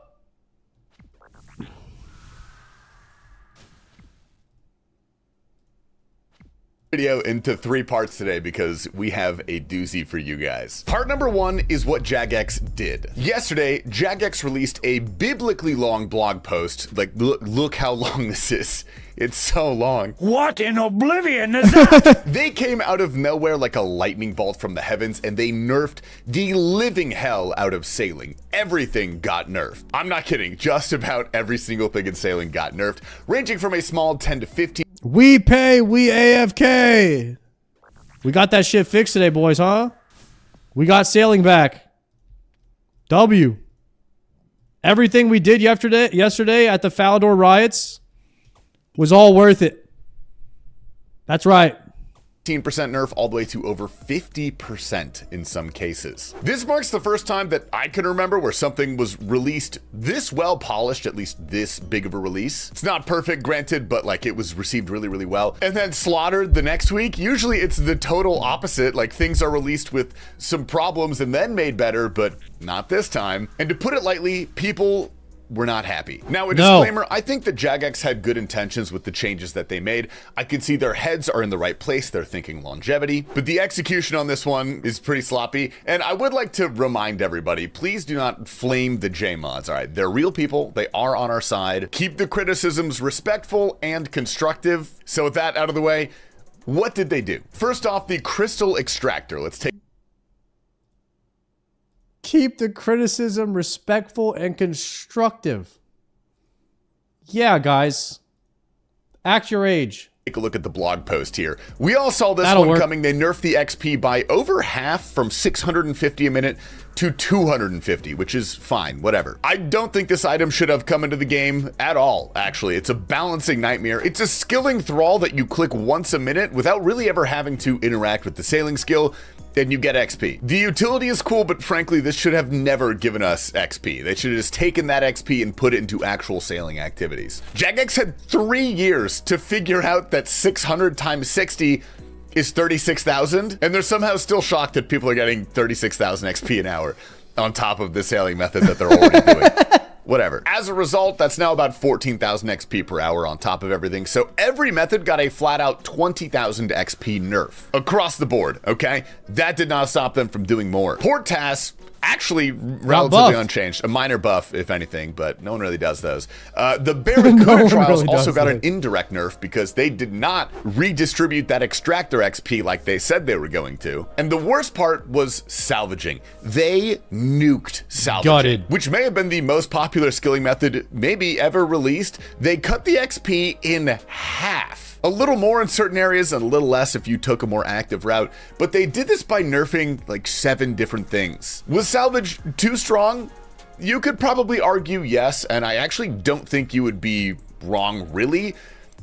But so what? So what if we have one really good AFK method in RuneScape, all right? It was really nice. Everybody loved it. It was a good change of pace. You got like a little profit here and there, and you got maybe 80 to 90,000 XP per hour if you were going full AFK. I don't think that's crazy. I really don't. And clearly people loved salvaging in that state. But Jagex just didn't want to set the precedent that they were going to release good. Guys, the people really like this. We got to nerf it. We gotta nerf it ASAP. It's way too likable. That's what happened. Good AFK methods for every skill. I get that, but whatever. Anyway, so what happened to salvage? Well, the sorting XP was basically dissolved. Merchant salvage was cut down by 2/3 XP from like 90 something to 34. So now the fastest XP for salvaging is dropping your salvage, which feels terrible. It encourages us to not interact with the content for sailing. Ironmen who wanted the drops from salvage now actually just have to accept lower XP all around. This one, kind of a miss. Like, I understand why they did it, but They did slightly raise the XP you get from collecting salvage, but they made you and your crewmates salvage slower. From 4 ticks to 5 ticks, so it's a 20% nerf. And you also just get less salvage overall, so Ironmen who are going for that dragon The double crewmate was busted? Okay, listen, guys. I'm only 52. I don't have 2 crewmates yet. So I wasn't able to see any of this stuff. I'm guessing at the higher levels, the salvaging was busted for double crewmate because you could just sit there and unsalvage all the stuff that they salvage. So maybe that was an issue, but I haven't gotten there yet. Cannon. It's now a 20% longer grind. Good luck. They also added another salvage spot to every area, which sounds good. They used to have 5 salvage spots, 3 of which were active at any time, so it's roughly a 60% chance to be on one that's active. Now there's 6, but still only 3 are active, so it's 50% chance. I don't know why they did that one. I was doing the most AFK version of salvaging all day yesterday for like 10 hours. Crewmates both salvaging. I sorted when the chest was full. I was getting almost 90,000 XP an hour. After the nerf, I did 3 hours of active self-salvage, self-sort, clicking the extractor nearly every minute. I got 50k an hour. It didn't feel great. So part 2 of this diatribe is the community's reaction. Jagex received nearly the same amount of backlash as they did when they floated the idea of microtransactions. It was rough out there. People hopped onto the game to see the reality of the changes. And as is RuneScape tradition, riots broke out in Falador. There I am. Sailing was pronounced dead. I was more there. than one occasion. They said that a couple times. The lies of Jagex were called out. Trust was eroded in the community. The unemployed won again. Classic. They always do, man. Content creators all over the place were also taking a stance, including Odablock and Foe. And now people never want a new skill again. It was absolute chaos, dude. It was absurd. And part 3 of this video is the updated response that came out about 30 minutes ago. I stayed up to cover this in the morning, so apologies if this video's out slightly late, but we want to get everything we can and give it to you guys. So their response to the backlash, they're like, hey guys, we did too much at once. We admit it. Clearly we see you are passionate and we want to make this work. I think overall they had a level-headed response and they did take responsibility for just doing a little bit too much at once, and all of these nerfs that they did just compounded in ways that I don't think they really thought through. First things first, we can actually use lamps and Tears of... This is like... This is a thing that's tough to fix as a developer once you've already done this. So let me explain. You never want to nerf something. It's always okay to buff. It's almost never okay to nerf. You should always strive to underdo something so that you can buff it and players will react better given this scenario than the alternative, whereas if you give them too much and take it away. It's like taking candy from a baby. Just if you had never given them the candy in the first place, they wouldn't be mad that you were taking it away, right? So you want to undercut, you want to probably underdo the XP and have everybody be like, this is too slow. And then you buff it and everyone's like, yes, Jagex is awesome. They're the heroes. You could even purposely do this as a company where you put something that's underpowered or too slow into the game. Everyone complains and then you give them the actual rate at which you were going to probably put it into the game. And then everyone's like, you guys are the best company ever. Right? So it's better to do it that way than it is the other way around, which is, you know, I feel like now that they've made the mistake, if it is a mistake, the too much XP, they pretty much just got to leave it now. Otherwise, you get this kind of backlash every time, and it goes that way with everything. Even in WoW, it's been like that too. Like it's always better to buff other classes than nerf the ones on top.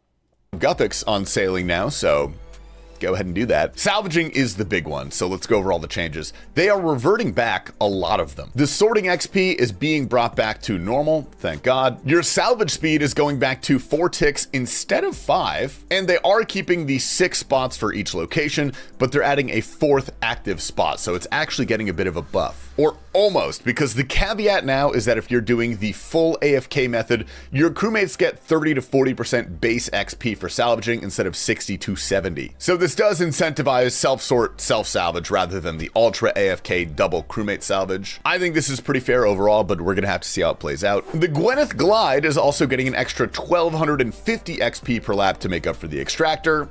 Good. And the extractor itself is remaining untouched for now. I'm assuming we're gonna see something about this in the future, but for now it's remaining the same. I think that's fine, I don't care. So that was a doozy of a day. Oh my God, dude. I think we'll just sit with this information for now. I believe these are all coming out tomorrow on Friday. So when that comes out, we'll give it a test in real life. We'll see how it feels. That's it for now. Let's go ahead and get into the clips, guys. Hold off on your tick manips until tomorrow, boys. Hold off on the tick manipage. We're gonna get the buffs and the changes tomorrow. Guys, welcome to Behemoth. My name is Tasty Life. We're starting off the clips today with MMO playing a bit of hooky. I'm just out here with my granite balls, bro. Stacking up some ball drops on that. Water agility it is then apparently. Oh yes! Dragon Hook. It exists. Clipper gets number 66. Nice.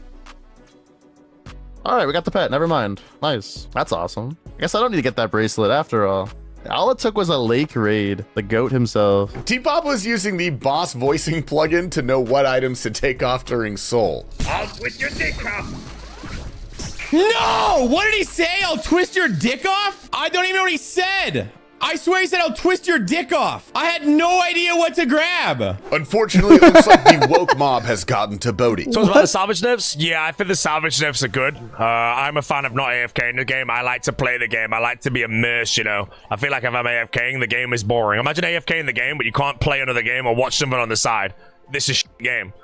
So I think it's a good nerf because now people play the game, you know. And I think playing the game is always good, so it's I'm just kidding. We got baited. It was a joke, morons! The update's obviously trash! The only good thing they added to the game was Frost Dragons spawning quicker and more Frost Dragons! Jesus Christ! Foe gives some feedback on sailing. Bump this back up by maybe 80 to 90% more than what it is right now. This next clip is a clencher, dude. Kerber is doing Tabata's as hardcore. 33 HP. All of his teammates are dead. Oh, snap.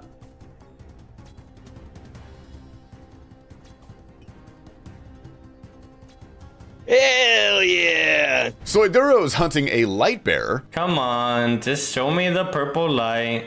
Yes, sir! No way. No way. That's a good sight to see. That's a good sight to see, baby. Let's go. All right. Pop it. Don't be a Fang. Don't be a Masori body. Ideally not a ward either, but... Masori chaps! Oh my God, bro. Oh my God. No. The back-to-back is real. No, The no, back-to-back no, no, no, is no, no, real, no, baby. Pop it open! Pop it open! No. Ah! Damn. The Ward. ward. He got the ward. Okay, we take it. We take it. We take it. I've seen a couple new bugs pop up. This is one of them. That is crazy. Soiduro on the back-to-back, brother.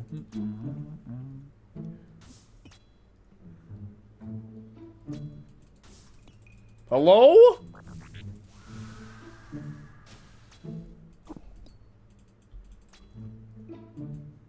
Okay.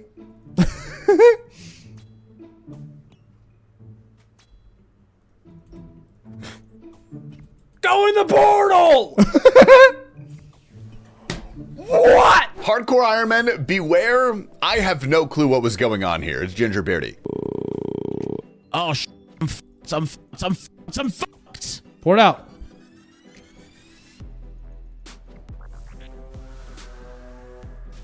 What the f was that? Oh my God, I'm literally He was on the bad ground. Health. He was on the bad still ground. Dying. How am I still dying? dying on my hardcore aim. JCW weighs in on the sailing drama. Most people that play this game don't actually play the game, Swag. They just leave it open on the side to idle while they're feeding their 4 kids and 3 wives and 6 jobs. That's the realistic answer on why they're upset. Hebox also not feeling too hot. What a way to ruin your first new skill, man. What a way to just like go about adding a new skill. They actually kind of nailed it, I think, with the XP rates for the new skill. Everybody was kind of having a good time, nothing felt like bad, and they just ripped it away. Because it was not balanced. Balanced for what? There's just the first new skill. What are you supposed to balance this against, man? I watched this clip of Skidler, and I hated it, so I'm gonna make you guys watch it. He based Jong? Why did I freeze this right here? Okay.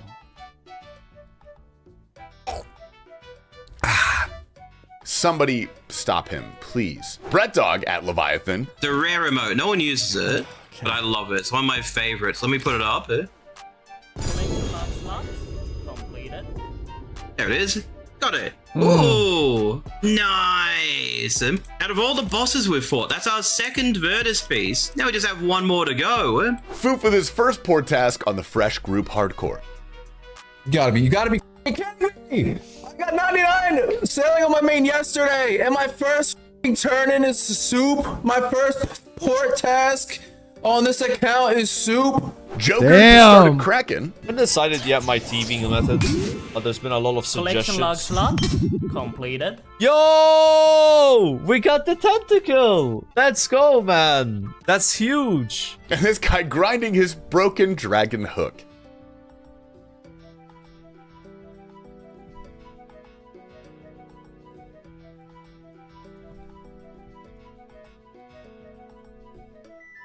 Congrats on this guy who looks to be in Croatia celebrating 99 sailing. Fetty, thank you for that. 3-monther. Yeah, no, panel.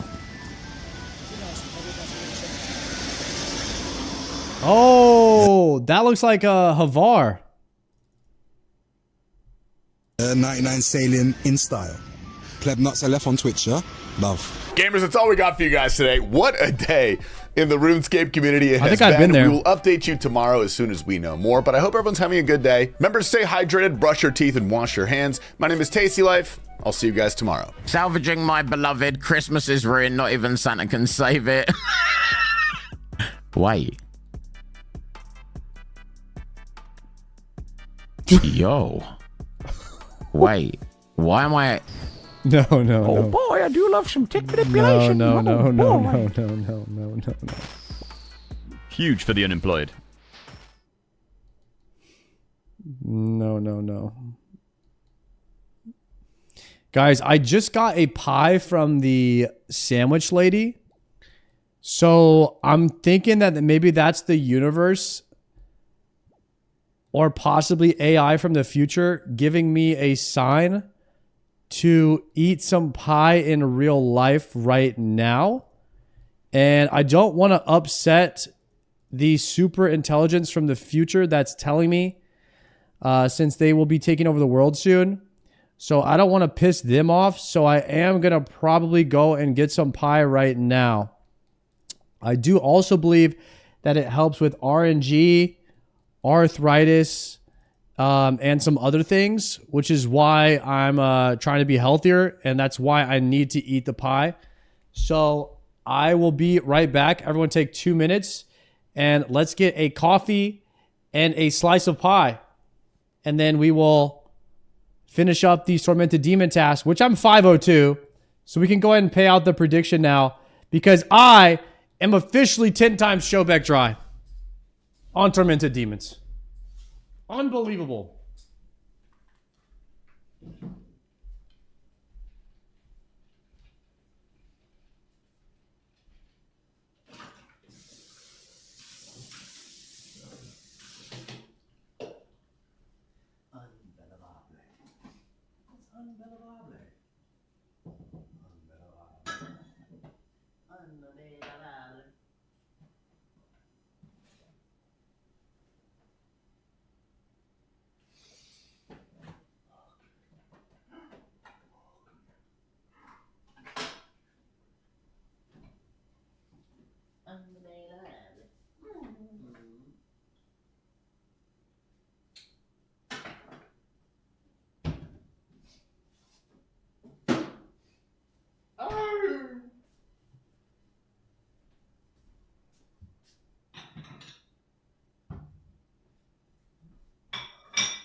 right. Little pie and coffee check. I heated it up today. 15 seconds. 15 seconds heated up pie with a coffee. Maybe tomorrow we'll try it cold. I'll put it in the refrigerator. We'll see which one's better.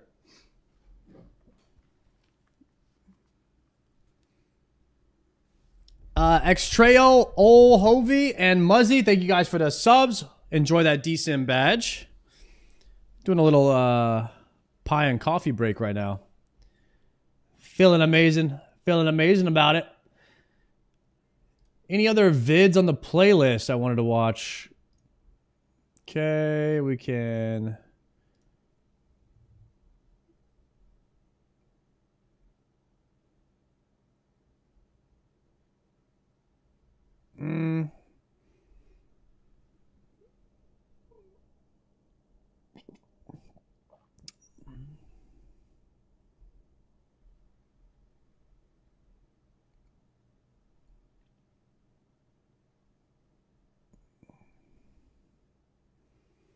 How cheaters defeated RuneScape's best bot detection. There's a new Canelo video we could watch. Exodar AJ, congrats on that. Thank you for that 3-monther, by the way. Both double primes back-to-back. Hashtag bankrupt Bezos. Let's go. New Canelo vid. It's a quiet evening. Let's watch this new Canelo. Are you dry in the synapse? We're insanely dry. 502.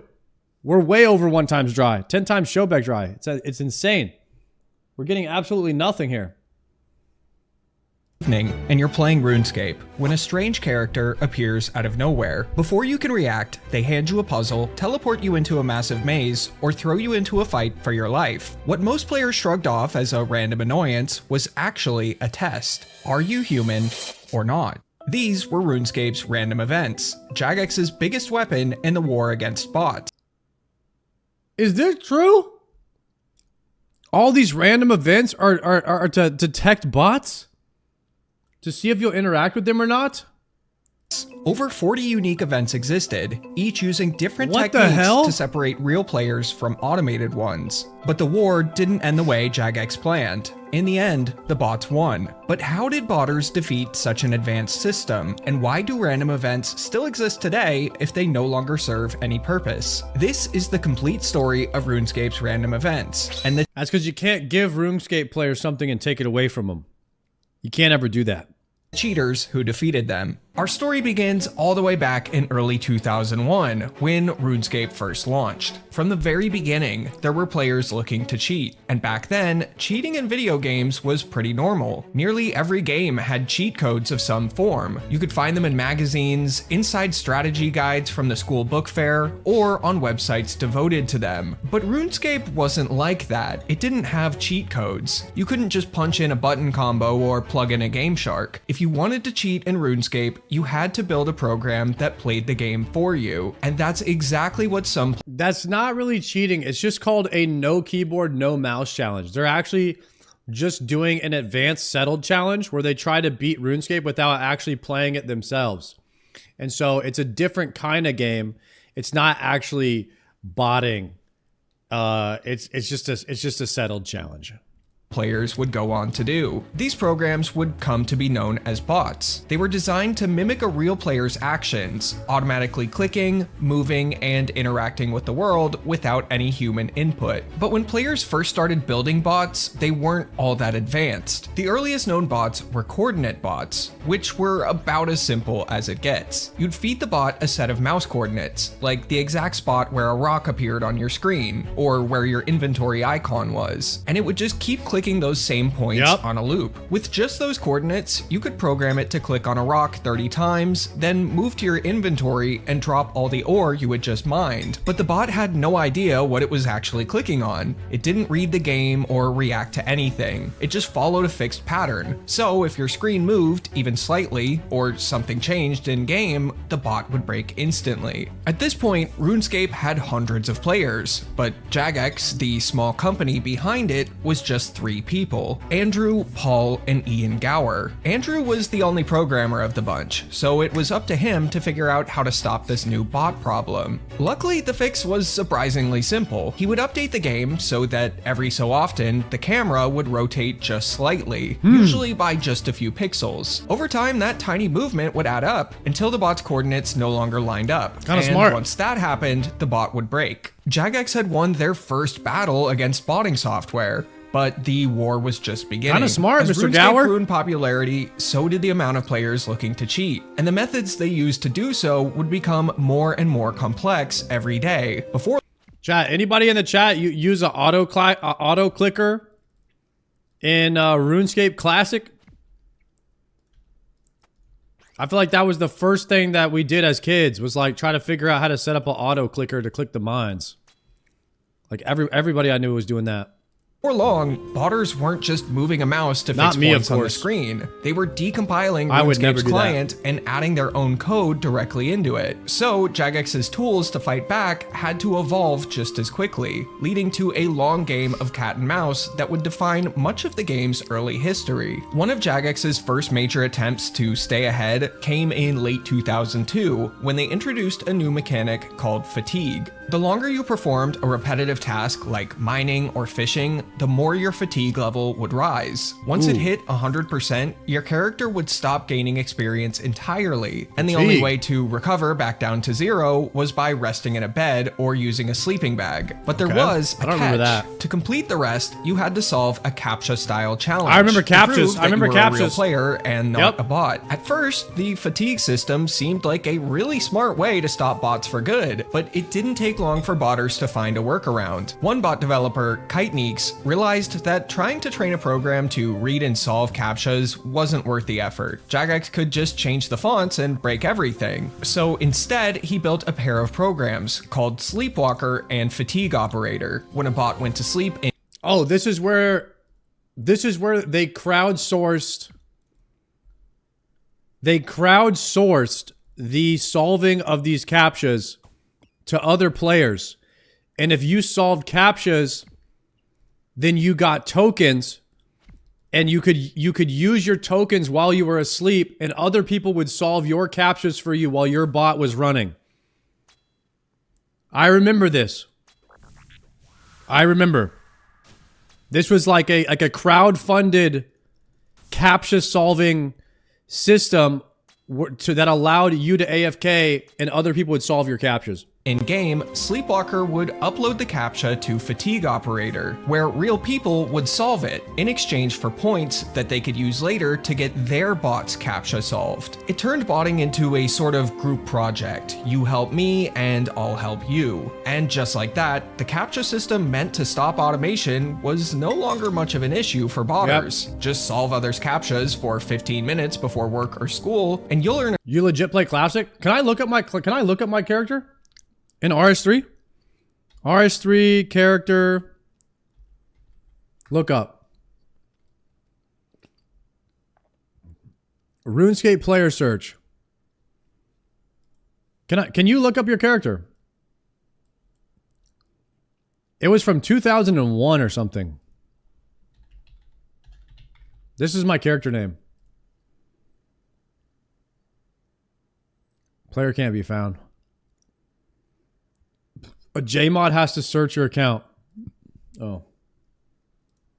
No, I guess I can't then. Enough points to keep your bot running all day. This would lead to Fatigue becoming ineffective against most major bots, and a major annoyance to legitimate players. But for now, it was the best system they had. Most of Jagex's development time during this period was focused on RuneScape 2. RuneScape 2 was a complete overhaul of the game, with new graphics, new mechanics, and an entirely new engine under the hood. When the public beta launched on December 1st, 2003, it broke nearly every bot in existence overnight. They just didn't work with the new version of the game. The only bot that didn't completely break was called Scar, another project by Kiteneeks. Unlike most bots of the time, Scar wasn't tied to RuneScape's code. It was what's known as a color bot. It scanned the screen for certain colors, and when it found them, it clicked. For example, you could tell it the exact shade of green that Flax appeared as, and whenever it detected that color on screen, it would click it to pick it up. What really made Scar special though was its ability to recognize text. Trees in RuneScape Classic shared very similar colors with the surrounding terrain, so color alone wasn't reliable. Scar scripts solved this by moving the mouse around until the game displayed the word chop in the top left corner. That way the bot knew it was hovering over a tree and not a random patch of grass. On top of this, Scar supported both minimap and image recognition, allowing it to identify shapes and icons rather than just raw colors. When RuneScape 2 launched, getting Scar working again was much easier than any of the other bots, because it didn't rely on RuneScape's internal code. Things like minimap, text, and image recognition would need to be fixed, but the core idea of finding a color and clicking on it wasn't broken. But most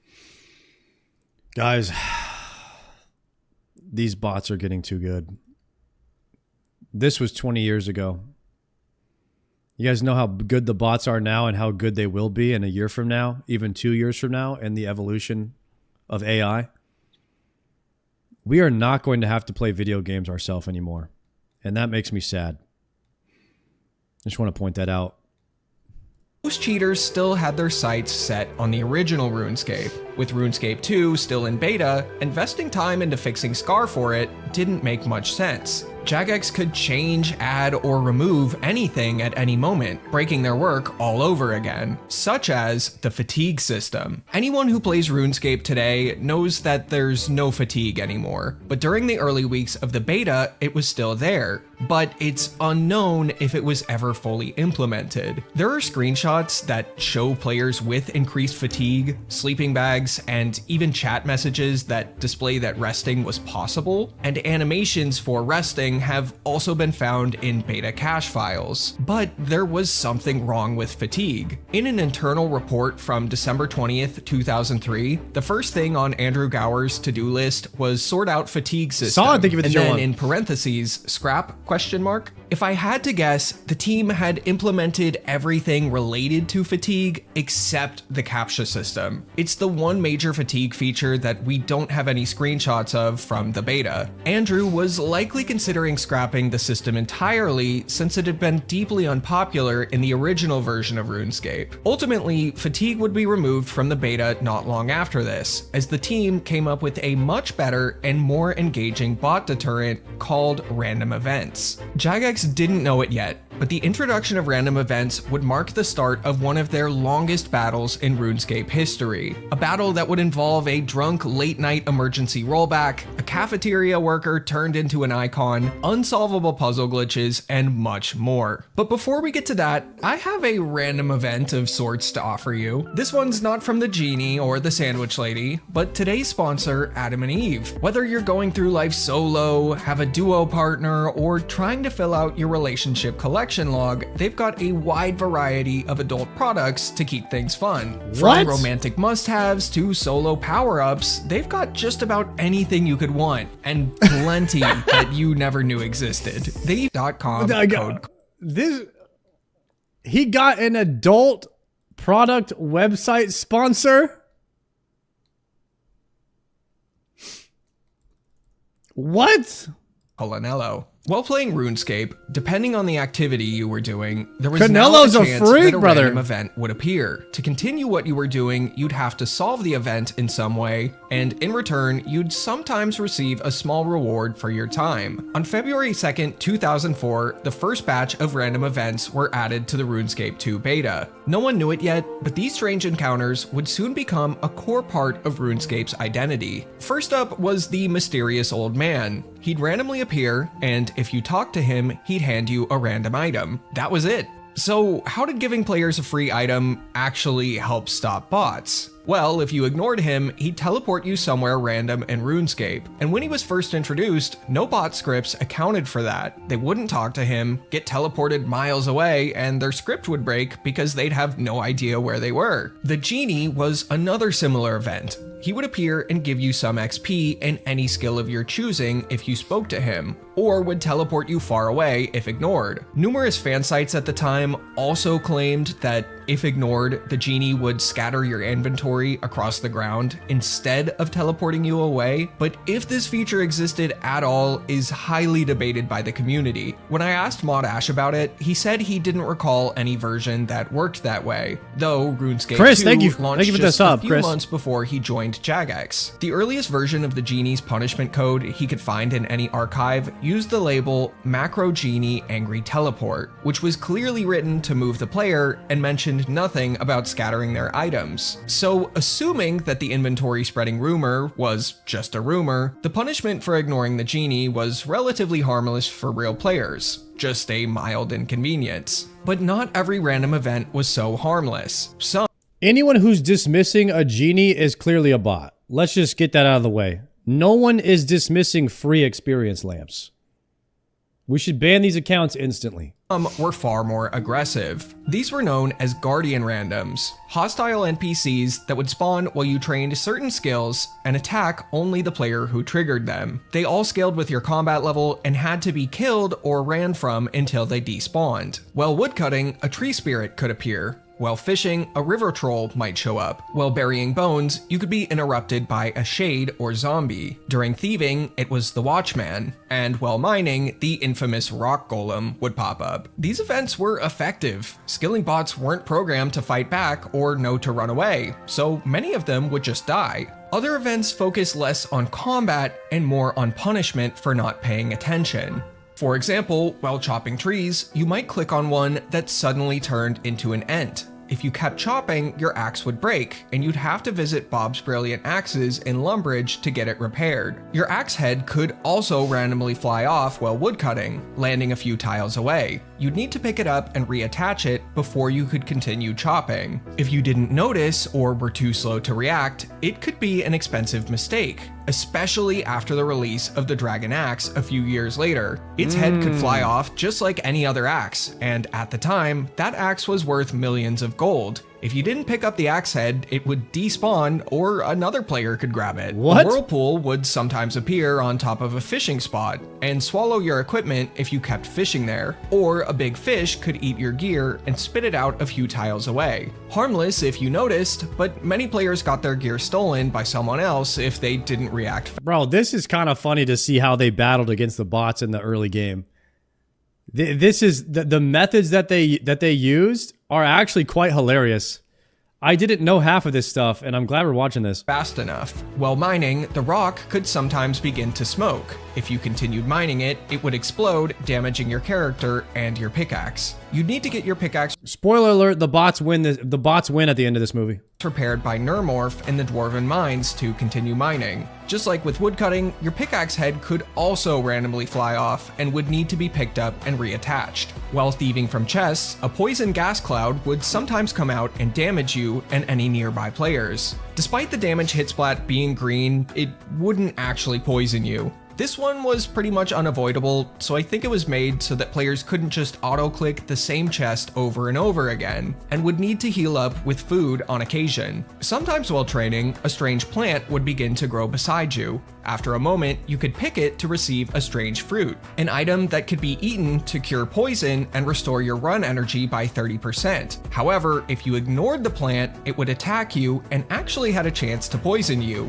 unlike the poison cloud for some reason. Lastly, we have the Swarm, a very weak swarm of bugs that would attack you while training. On release, you could fight back, but you'd hit very low numbers, so eventually they just removed the ability to fight back overall. Otherwise, all you could do was run away from it. There were also a few random events that never made it past the planning stage, ones we only know about thanks to the RuneScape Archive project, which preserves old game files and data. One of them was the Savage Bird, believed to have been similar to the Swarm event. Its examine text simply read, "This bird isn't happy." Although it existed in the game's files, it was never added to the live game, and the reason why remains unknown. Another one was the Brownie, a tiny brown imp that would appear, steal an item from you, and then vanish. It seems to have been scrapped in very early development, as it never received an examine text or even right-click options. Altogether, the events that did release gave botters a lot to deal with all at once. By the time RuneScape 2's beta ended and the full game launched, Scar was only just starting to work again.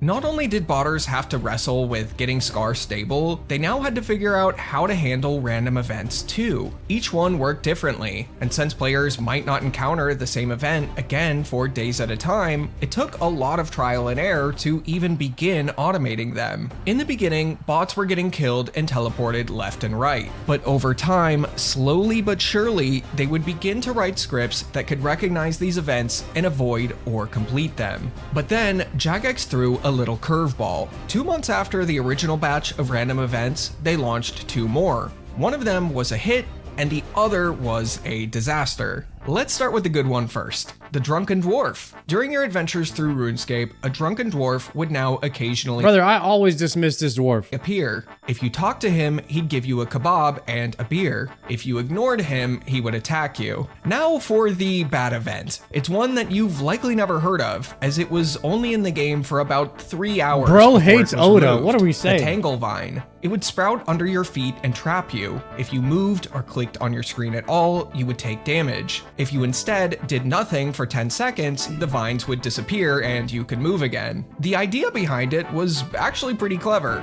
Bots are pre-programmed to move around and do certain things. Jagex figured that bots wouldn't recognize the vine and they'd just keep following their script, clicking away until they eventually died. But for real players, the instinct was completely different. When something unexpected pops up on your screen, your first reaction is usually to move, to get away from it. And in doing so, you'd trigger the punishment. You might click once, take damage, and panic, thinking that the vines are killing you because you're standing on them. So you click faster and faster to try and get away, and then you're dead. To add on to this, the vine didn't check if there was any scenery on the ground near you when spawning. It would replace whatever was nearby. And when it despawned, whatever was there before wouldn't come back. It was deleting chunks of the map, which wouldn't come back unless Jagex restarted the game server. Oh no. Jagex had pushed the update live right at the end of the workday, so by the time players started encountering the Tangle Vine, most of the staff were already down at the pub. They were casually keeping an eye on the forum from their phones, and it didn't take long to realize that something was wrong. The Vine was hurting real players far more than it was hurting bots. By that point, a few drinks had been had, but despite that, Andrew Gower decided to head back to the office and fix it himself. Something he'd already done more than once after a late night at the pub. He got back to the office, removed the Tangle Vine from the game. Well, why is Cornello making it seem like they go to the pub every single day after work? It's like, what? There's no way they're actually at the pub. And he leaves the bar to go back to the office. He's making this up. And posted on the forums that it had been fixed. The post has since, unfortunately, been lost to time. British? But according to former Jagex staff, it was... Are you guys literally going to the bar every single day after work in the UK? Is that what you guys are doing over there across the pond? There's no way. Look at all the bars in RuneScape. What else is there to do? A pub for a couple... Lots of people do it in Australia. It's a normal thing to just go to the bar after work every day. We only do that on Friday in America, I feel like, for happy hour or something. I don't even know. That's not even like a popular thing here.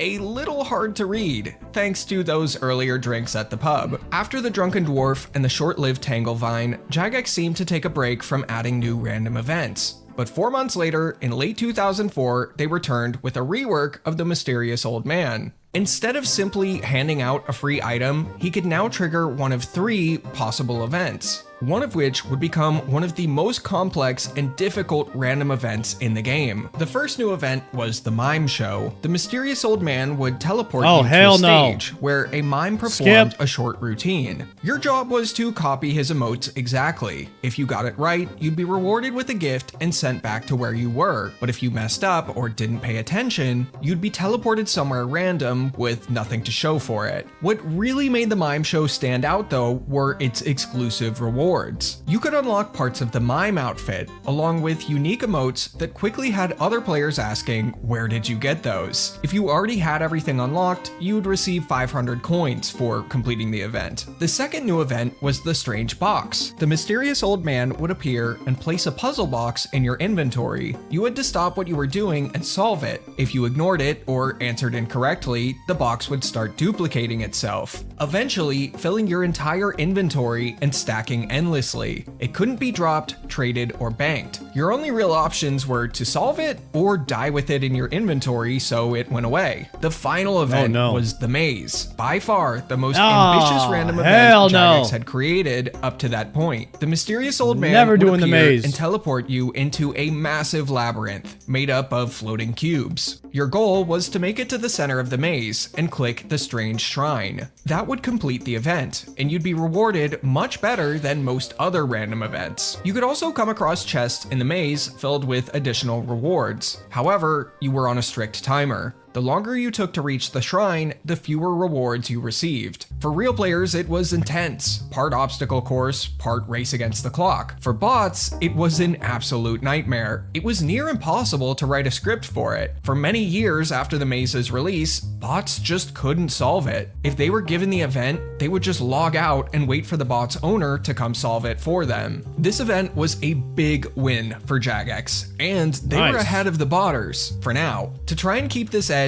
they would add over a dozen new random events through 2005. Some would go on to become even more iconic than those in the first batch, while others, much like the Tanglevine, were so broken they'd be removed not long after their introduction. First up is Captain Hand, a pirate who could appear while you were doing just about anything. If you spoke to him, he'd give you a reward and be on his way, but if you ignored him, he'd attack you with his very accurate crossbow. Another pirate named Captain Arnov would release the same year. He was tied specifically to the then newly released farming skill. He'd appear at a farming patch and claim it was the exact spot where he'd buried a treasure chest long ago. Your job was to solve the combination lock on the chest. If you got it right, you'd earn a reward. But if you failed or ignored him, you'd get hit over the head with a bottle and teleported to a random location. This wasn't the only farming related random event added with the skill. Just like with woodcutting and mining's tools, your rake and spade could fall apart mid-use. Their heads would fly off and you'd need to retrieve and reattach them before continuing. Another event similar to Captain Arnov was Rick Turpentine. He was a former highwayman who would appear and offer you a free item, but if ignored, would attack you. Yeah, that boy Dr. Rick Jekyll is still around, Mr. Hyde was another new random in the same vein. Dr. Jekyll would appear and ask the player for an herb he needed to finish his potion. In return, you'd get a random potion. If you didn't want to give him an herb or didn't have one, he would just give you a free half-full strength potion and be on his way. But if you ignored him entirely, he would turn into Mr. Hyde and begin attacking you. This event was actually one of my favorites because it's based on Robert Louis Stevenson's gothic horror novella, Strange Case of Dr. Jekyll and Mr. Hyde. Written in 1886, the story was well into the public domain by 2005, meaning Jagex could just drop the characters right into RuneScape without consequence. A gothic classic, reimagined as man asks for weed, gets violent when ignored. This wasn't the only doctor-related random event added that year. Players would also get to meet Dr. Ford. Occasionally, while woodcutting or mining, you'd get hit in the head by a wood chunk or stone. Dr. Ford would appear and ask you to identify how many fingers he's holding up. If you identified it correctly, you'd be given a reward. And this reward actually had a 1 in 100 chance of being a lollipop. If you identified the wrong one, you'd be sent to the Varrock Church to rest. There were rumors that occasionally Dr. Ford would flash you the middle finger on the identification screen. But upon inspection of the game's cache, that was found to be impossible. Instead, players likely mistook this option where he lifts his middle and ring finger as a middle finger. Can you imagine that though? You've just been whacked in the head by a piece of wood or a rock, and the doctor who's supposed to help you runs over and goes, "Hey buddy, how many fingers am I holding up?"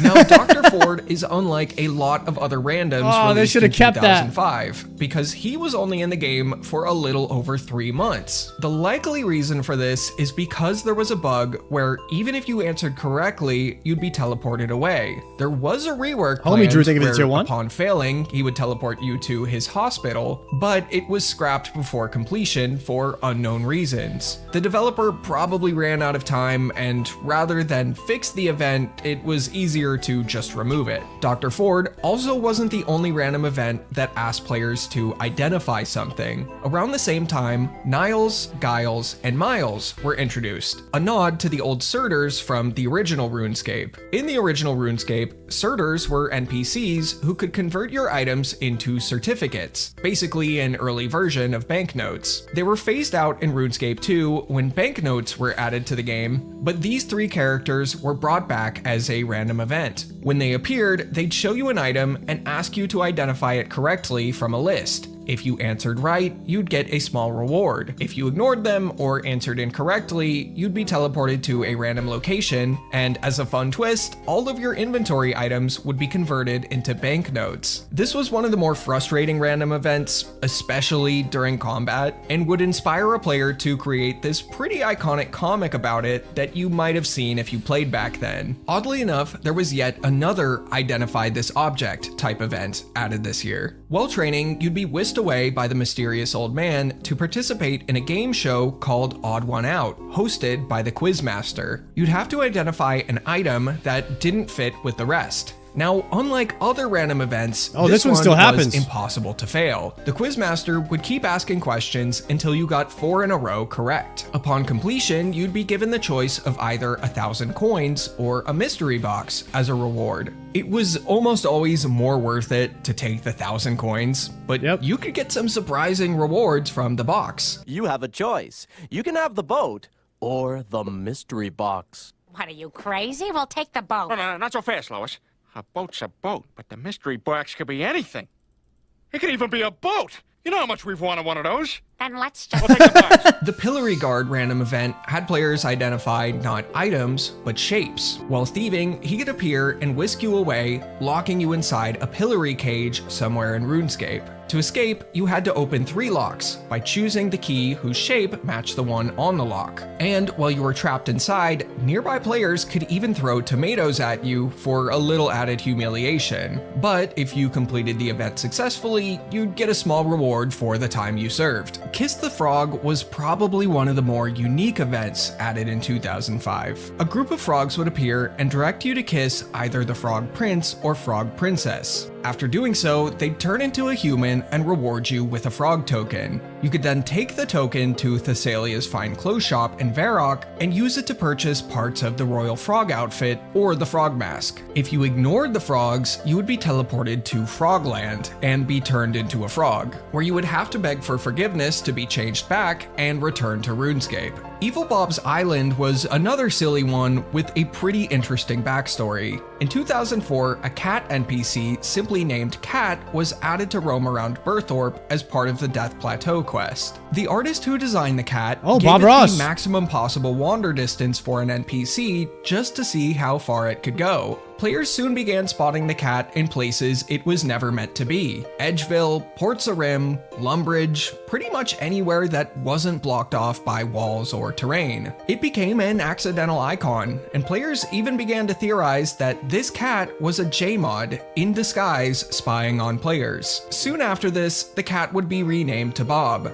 allegedly based on Jagex moderator Mod Mark's real-life cat. But who is Evil Bob? He was a random event NPC who could appear while you were training fishing or magic. And when you spoke to him, he would kidnap you and take you to his private island. Okay. His island isn't located in RuneScape, but Scape Rune, where everything is backwards. You'd have Scape to fish Rune? for some cooked fish, and then uncook it on the uncooking pot. You would then feed the fish to Evil Bob, he would fall asleep, and you could escape. You can really tell that the Jagex team was starting to have a lot of fun with designing these random events. The Evil Chicken was also added in 2005, and was a new Guardian random that could appear while training any skill. It would appear and begin attacking you until you either ran far enough away or killed it. Another fun one was the Drill Demon event. A demon named Sergeant Damien would suddenly appear and draft you into his military training camp. Once there, you'd be ordered to perform a series of exercises on 4 different mats. After completing 4 exercises in a row correctly, you were free to leave.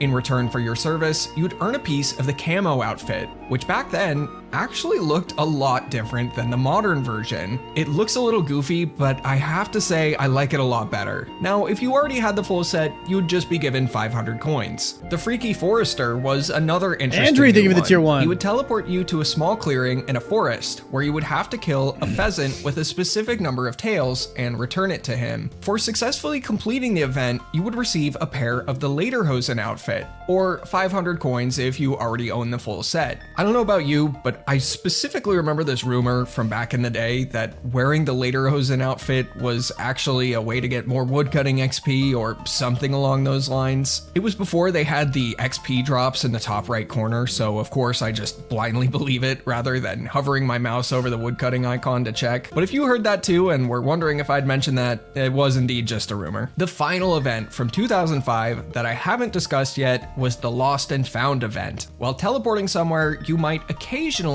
find yourself stuck in a small room within the abyss. There was a problem with your teleport spell, so you'd need to pull the right lever to continue your teleport and make it to your final destination, after which you'd receive some runes or essence as compensation. As you can imagine, all of these random events were a big problem for botters. It was difficult, if not impossible, to keep up with all of them, but at the end of 2005, the botting community would receive a major lifeline. A new and very impressive bot called Arian would be released. Let's talk about that name first, though. God dang it. It sounded bad enough that the bots developers always figure actually it had out, to man. post a disclaimer on their website clarifying that it wasn't a reference to, you know, that Arian. They insisted that they use the term to mean better or noble, which honestly doesn't make it sound much better, but oh well. Anyway. That's sus. It's not that. It means better than everyone and everything else. But it's not that, guys. Arian was unlike anything the botting community had ever seen before. It was open source, had a team of developers behind it, and unlike Scar, you could run as many instances of it as you wanted. Scar needed full control of your mouse to operate, meaning you could only run one bot account at a time. Arian did not. You might remember those more advanced RuneScape bots I mentioned earlier, the ones that stopped working when RuneScape 2 launched. Telegon, thank you for that raid. Decompiling the RuneScape client's code. Arian worked similarly to how they did, but for RuneScape 2. Don't you think of Rather the tier than 1? detecting colors on screen and clicking on them, it essentially worked by reverse engineering RuneScape's client. It decompiled RuneScape's client, turning it into code that Arian's developers could read. From there, they could add their own code and recompile the client. Instead of hunting for the colors of trees and rocks on the screen and clicking them, Arian's developers modified the client, so botters could just write a line in their scripts like mine rock or talk to banker, and the bot would just carry out the action directly. To give you an idea of how respected this bot was, many bots that followed it in later years would claim to be the best bot since Arian, or even Arian 2. Although Arian was much easier for Jagex to detect than other bots like Scar, it was much more reliable at solving random events. By the start of 2006, they had every single one solved, except for the maze. The botting community was entering a new golden maze is era, OP for the and bots. botters felt unstoppable. But just a few weeks later, the project would shut down. Although the exact reason has been lost to time, it's believed that Jagex threatened Arian's developers with a lawsuit if they didn't cease operations. So Arian's team would disband, and the official fork of it would be taken offline. But due to its open source nature, tons of spin-offs would pop up. Much like a Hydra, Jagex had only chopped off one head, and in its place, several more began to grow. It was only a matter of time before one of the new forks became as popular as the original. So Jagex went back to the drawing board. Dude, it's almost like there's this whole nother world where botting, trying to figure out how to bot undetected is the game. Like, these people are not interested in actually playing the game. They just want to see if they can play it without playing it, and that is their game. It really feels like that. It just never ends. Coding is the game. And got to work on more random events. The first new random event of 2006 was the iconic Sandwich Lady. She would randomly appear and offer you a treat from her tray. If you picked the wrong one or took too long to talk to her, she would hit you over the head with a baguette and teleport you to a random area. The Sandwich Lady's backstory is actually... I don't see any point in botting unless you're getting paid from it. Chat, if botting was legal, would you bot? Type a 1 in the chat if you would bot if it was legal.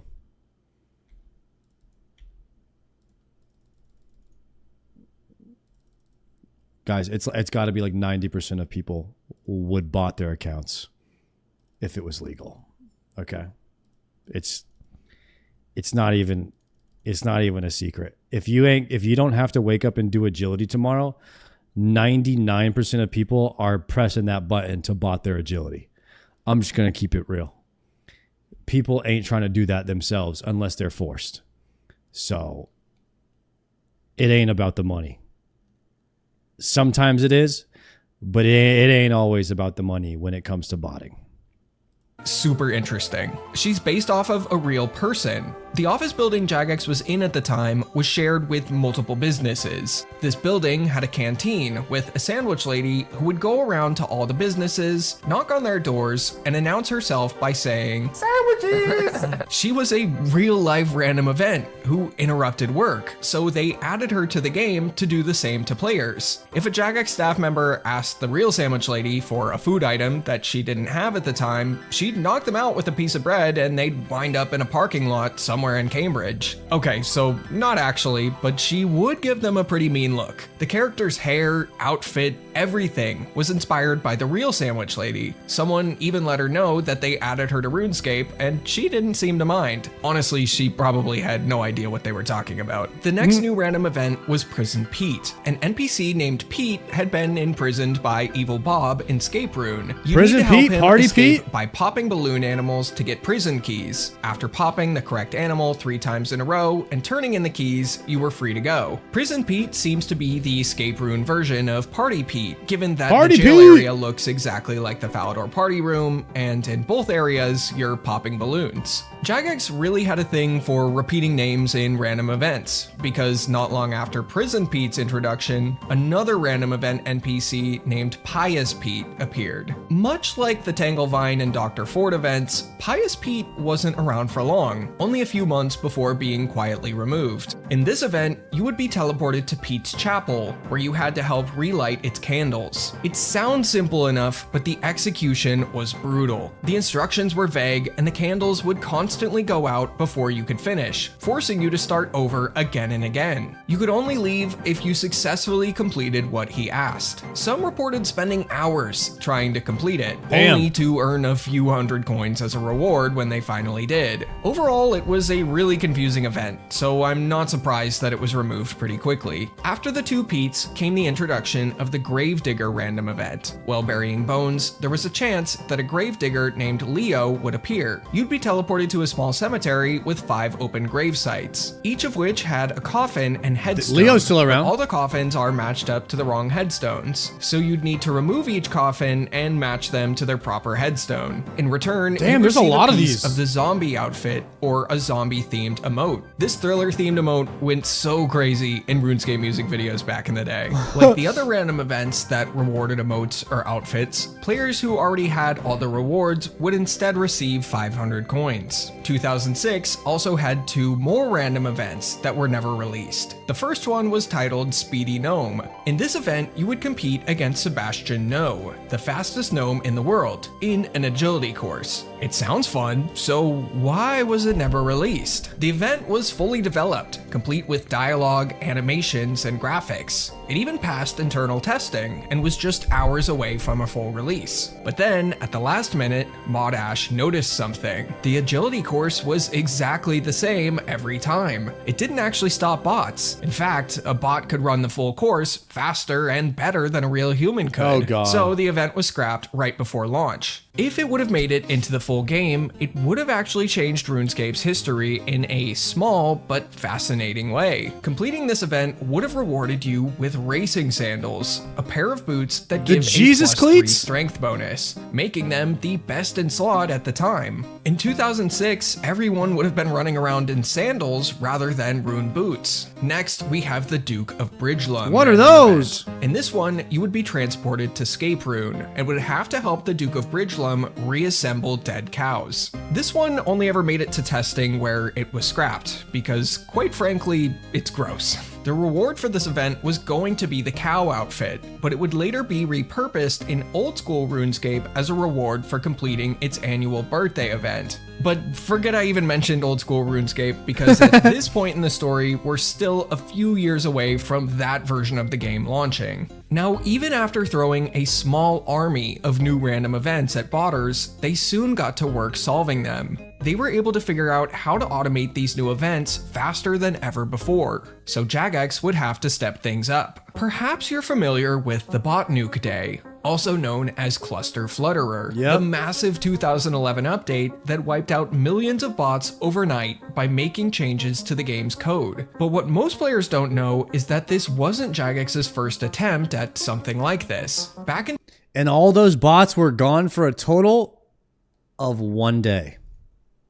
2006, they were developing a secret project known internally as Java Flutterer. The update scrambled, encrypted, and obfuscated most of RuneScape's client code, so bot programs and decompilers couldn't make sense of it anymore. Imagine Arian was using a neatly labeled map of RuneScape's client. Java Flutterer scrambled the labels and erased the symbols. The game still ran perfectly for players, but for Arian, the map became unreadable overnight. This First update enhanced, broke let's go, Arian Demon. seemingly for good, and now, once again, the only real bot left was Scar. While Arian had the Rabbit, thank you for the spotlight tier for a 1, by the long way. time, Thank you, Rabbit. in the shadows, Scar users had kept improving their scripts. What started as a handful of hobbyists tinkering in isolation gradually evolved into a large organized community. Scripters began sharing reusable chunks of code called includes, shared libraries filled with pre-written helper functions for things like mouse movement, pathfinding, and random event solving. This collaboration soon turned competitive, sparking what became known as the Include Wars, a race between developers to create the smartest, most human-like libraries. Each new release was faster, smoother, and more reliable than the last, pushing Scar to its limits. But out of that chaos came something remarkable: SRL, short for Scar RuneScape Library. The SRL project was built to end the constant competition and bring order to the community. Instead of dozens of separate includes maintained by different developers, SRL aimed to unify everything into a single, standardized framework that everyone could use. It combined the best features of all the major includes of the time, along with new contributions from some of the most talented bot developers in the scene. The result was an enormous toolkit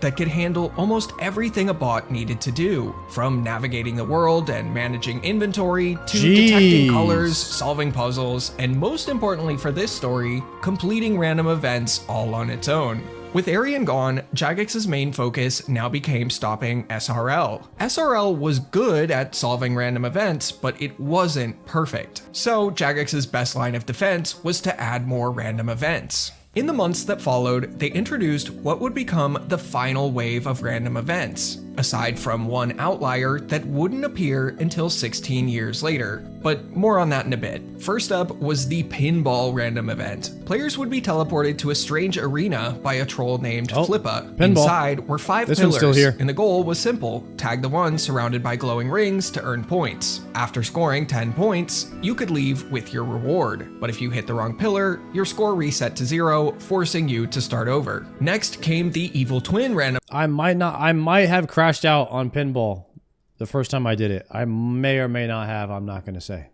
Event. Posty Pete would teleport you to this room at the request of an NPC named Molly. She tells you that her twin sister has been committing crimes around RuneScape that she has been blamed for. It's up to you to identify the sister and pick her up with a giant claw, which would place her in a cage. If you fail to identify the right twin, you're teleported to a random area in RuneScape. A few months after those events, we got the Beekeeper random event. While picking flax, the Beekeeper could appear and ask for your help fixing Beekeeper's a broken goated. beehive. After assembling Goated. it, you'd be given a random gift and return to the flax fields. If you failed, bees would escape from the hive, begin attacking you, and you'd be teleported to a body of water near Sears Village. The same day that the Beekeeper random was added, we would also get the Security Guard. His job was simply to remind players to set account security questions and give them a random gift. If you ignored him, he would attack you. This event wasn't really intended to help stop bots, but to instead help regular players keep their account secure. The final event was called Surprise Exam. Oh, The exam mysterious is old man bis. would teleport you to a classroom of a dragon named Mr. Mordot. After answering 3 questions correctly, you would be given a book of knowledge, which, when read, would award you with XP and a skill of your choosing. This would mark RuneScape's final This is a great idea for game design. They're trying to catch bots, and in the process of catching bots, they're rewarding players that are not botting by giving them an XP lamp. This is the best. This is like such a win-win game design, and this is the best type of solution. Sometimes when they're trying to solve problems, it's something that benefits both sides. random event for over a decade. But why? Although Jagex never gave an official reason for why they stopped adding new random events, it's Although it likely didn't stop the because bots, but more advanced than both the now broken Aryan and SRL were on the rise. Most notably, a bot called iBot, also known as Nexus. Without going too far into the weeds, iBot and other new bots like it took very different approaches from Aryan to accomplish the same goal. Instead of decompiling, modifying, and recompiling the client, these bots either slipped their code into it while it was running, or used the client's own systems to read what was happening in real time. That made them far tougher to break with Jagex's usual code changes, and random events were basically useless against them. iBot could not only solve every random event in the game, Jagex would have a much harder time breaking it. Random events became just one tool in Jagex's wider arsenal, aimed at breaking certain types of bots. Think of the rotating camera mechanic first added back in RuneScape 1. It didn't do much against color bots, but it completely broke coordinate-based bots. In the same way, random events weren't effective against these new advanced bots, but they were a simple and reliable way to disrupt color bots. As the late 2000s progressed, more and more advanced bots started to pop up. You may recognize names like RSBot and RSBuddy. Much like iBot, most had little to no issue solving every random event in the game. It wasn't long before, much like fatigue, random events were no longer a deterrent to botters, and instead just an annoyance to genuine players. So in February of 2009, they would be given a significant overhaul. First of all, the majority of the game's random events would be removed entirely. Jagex removed every random event that could break your tools, hurt you, or attack you if you didn't respond. The strange box was also removed for being, frankly, just annoying. I was wondering what they did, because half of these aren't in the game anymore. Somewhere else, like the Drill Demon, Freaky Forester, and Quizmaster, were kept. Others, such as the Surters, Sandwich Lady, and Captain Arnov, were reworked, so that instead of interrupting you on the spot, they'd teleport you away to complete their events. The reason being that bots seem to get confused by events that would teleport them to an instanced area. Sometimes they'd have trouble working out where they were. So Jagex, in one update, could make events less annoying and slightly beef up their usefulness against bots. Random events that were once exclusive to certain activities like Captain Arnov while farming and the Beekeeper while picking flax would also no longer be locked to those activities.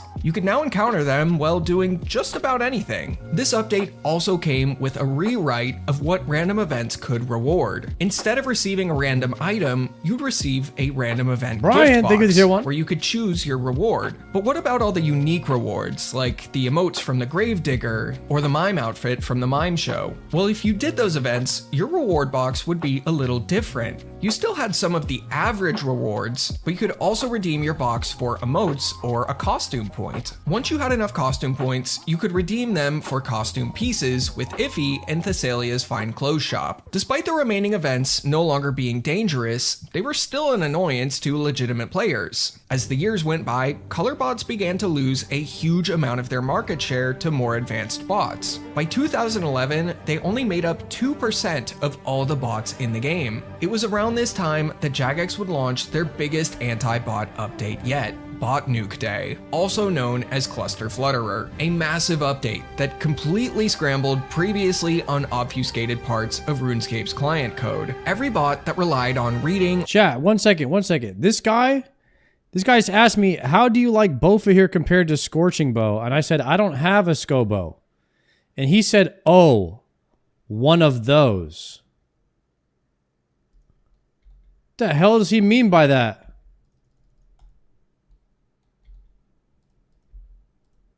I'm an Iron Man. I can't just buy everything. What's he talking about? Why is he just standing there looking at me farm? Why doesn't he go do something? This guy's been watching me farm tormented demons. I'm getting creeped out. He's just standing there.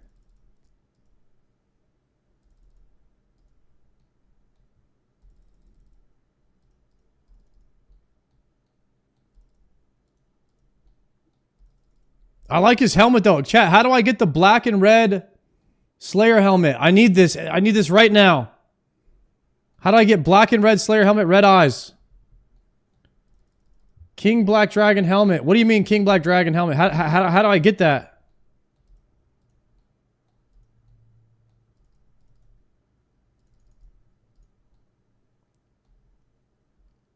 You could kill the King Black Dragon for his head and then pay 1,000 Slayer points. Yeah, we need to get that ASAP. That thing looks insane. That's going to go... Imagine that helmet with the red and black full crystal after Deadman mode in January. I need that. Full red and black. We got to get that. That's going to be Pog. Or modifying the client suddenly stopped working overnight. To make things even harder, Jagex began releasing slightly different versions of the client for each player, making it nearly impossible for bot developers to keep up. In the days that followed, they banned millions of bots, on a scale never seen before. They claimed that these bots made up about 40% of the player base at the time. It was one of Jagex's most successful anti-bot operations to date. But this massive ban wave didn't suddenly make color bots the top dogs again. When Arian and its spin-offs were shut down years earlier, players briefly fell back on color bots, but this time was different. The bots Jagex had just taken down weren't small projects. They had huge communities behind them, and some of their developers were making tens of thousands of dollars a month from paid subscriptions and scripts. So it didn't take long before they found ways to adapt and get around the changes Jagex had made. Jagex would soon begin taking a different route to shut these bots down, taking them to court. They couldn't get all of them, but they had success taking numerous bot makers to court and shutting their projects down entirely. By now, random events weren't really relevant anymore. Jagex was focused on much bigger fish than the 2% of players using color bots. Random events did little in the war on bots anymore, and were an ever-growing annoyance for legitimate players. So in October of 2012, Jagex decided it was time to remove random events from the game entirely. But now, there would be no way to obtain the exclusive rewards that random events offered, unless you had enough costume points saved up. So a few months later, in February of 2013, Jagex would make it so players could purchase any of the random event costume pieces from Iffy's costume shop in Varrock using coins. Purchasing any of the Mime or Gravedigger pieces would also unlock their related emotes. All of the old NPCs that you know and love from these events would also be given permanent homes around the game world. But random events weren't gone for good. Old School RuneScape launched that same month, bringing with it the random events exactly as players remembered them from 2007. Aggressive, non-aggressive, everything. They were all No back. way. They were fun at first and deterred some basic bots, but as the months went by, players once again found themselves becoming very annoyed with them. By now, many players' playstyles were much different. It sounds than when like they it would were be kids. annoying as a Many regular of them player. preferred to play RuneScape while doing other things away from their I'm computer. already annoyed if with they him. got a random I event, dismiss they'd almost all of solve them. it when they got back. But that wasn't possible in Old School RuneScape, as you'd often come back dead thanks to an aggressive random event. Or even if you were at your computer giving the game your full focus, your flow state would be broken when some lady asked you to identify a bread roll. Many players who encountered the more frustrating or lengthy randoms would just log out and go play something else. But the small team developing Old School felt that they couldn't just outright remove them for a number of reasons. First of all, the game is called Old School RuneScape. They couldn't just outright remove one of the most old school things about it just because some players found it annoying. They also didn't know how they would implement new ways to get the rewards that players could only get from randoms. And some players even argued that the vast majority of gems in the game came from random events, which gave them out frequently as a reward, but more on that in a moment. It took a while, but the team finally came up with a simple but effective solution. Remove the aggressive random events that were killing everyone, remove the tool breaking randoms, and make all the other ones optional. If you don't reply to them, instead of teleporting you somewhere random, they just go away. Boom! No need to rework how players get the event exclusive rewards because only non-aggressive randoms gave them, and anyone who still wants their easy free gems can get them. Even if the idea that they introduced the vast majority of the game's gems was very likely exaggerated. Gem rocks not only existed back then, but were one of the best mining training methods in the game, if you had the right gear. However, they weren't on the wiki's 99 mining guide at the time, so most players just had no idea. I wanted to mention this because it was genuinely shocking how many Reddit posts I came across claiming Old School's gem economy would just collapse if random events were removed. On August 28, 2014, Jagex would poll if random events should become optional, and it would unsurprisingly pass with flying colors. Jagex would then implement the change on September 11th, along with making Wait, you could, the community voted and it passed to make the random events optional. That is, I did not know that. So I guess what happened to them to revert the change? Let's see. them optional, the events that were once activity specific could once again be encountered anywhere. Much like with the original version of RuneScape, all the discontinued randoms would also be placed around the game world, where you can still visit them today. But that's not quite where the story ends. Over the next few years, Jagex would make a number of small tweaks to all the random events that remained, such as adding an option to dismiss them once they appeared, so you didn't have to sit through them screaming and trying to get your attention. Many punishments for failing events would be removed, and they would also adjust a few random events so you could just leave them early if you got stuck or bored. But perhaps the best change of all was the introduction of the Stale Baguette, a fun weapon available only from the Quizmaster's mystery box or as a 1 in 64 reward when the sandwich lady offers you a baguette. I ignore most random events these days, but I will always make time to complete a Quizmaster or sandwich lady one, because there's nothing RuneScape players like myself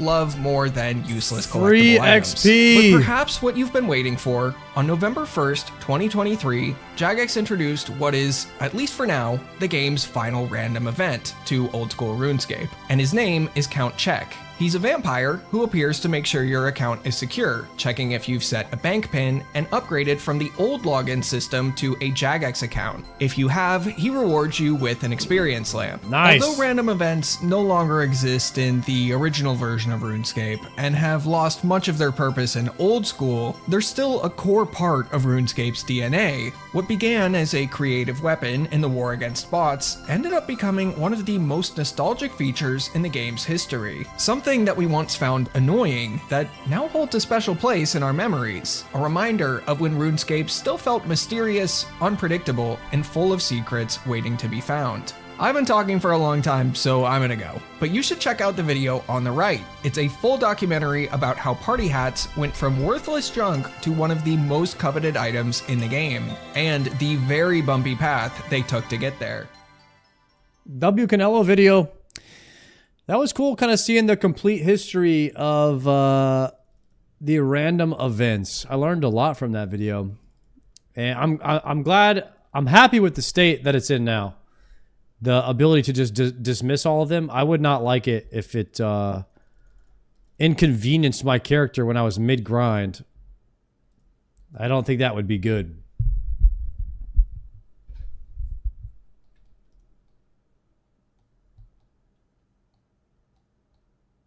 That's why they did it, though, to weed bots.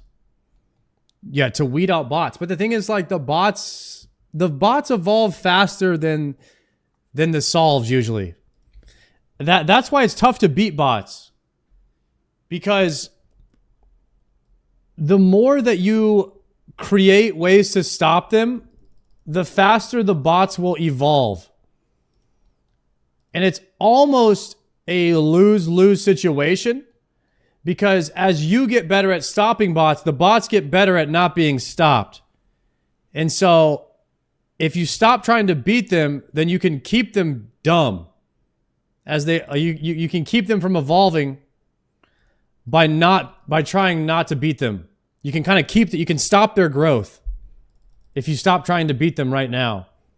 But then you have that bot in the game forever. And so if you continue trying to stop them, then they just keep evolving, keep getting better. And there isn't really a good solution. So I almost giving up on stopping the bots is the best solution. And it's not a good solution, but it's a solution. Just give up.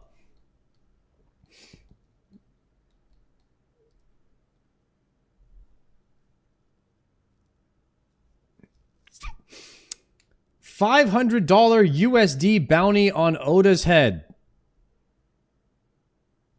In game? In game, right? You're not. Am I banning you for some weird shit right now?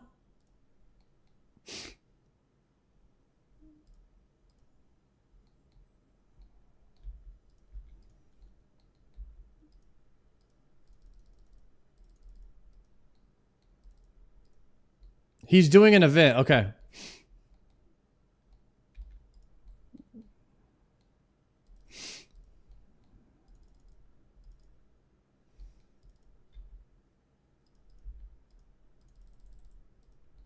All I gotta do is kill Oda Block and I get $500 cash. Okay. That should be easy.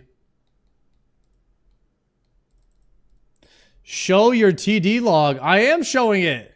Top right. It's right here. Joker got his 4th synapse? Of course he did. I'm over here, can't even get 1. I'm like 2 times dry. Basically, on claws and synapse. 10 times showback. Where's my streamer client? I don't know, man.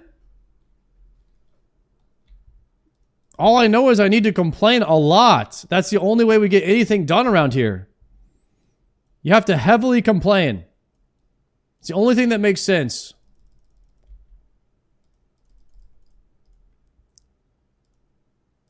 The game will hear you. The game will get tired of listening to you. And it'll be forced to give you what you want.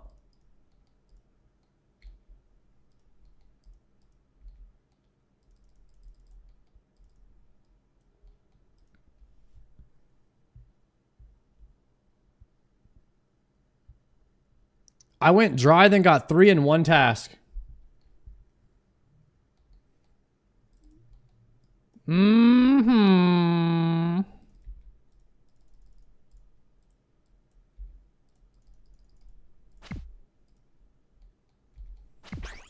Okay, let me lower my sound a little bit. Right there. There it is.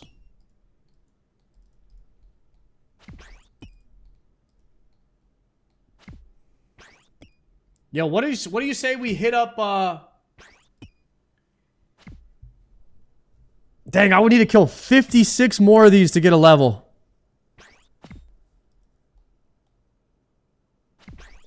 All right, chat. Do we go to Zilliana now? Or after 56 more?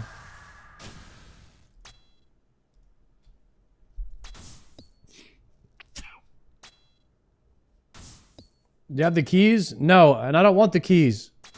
I want a pie boost and kill the mages and get dragon boots. We're getting some dragon boots today, hopefully.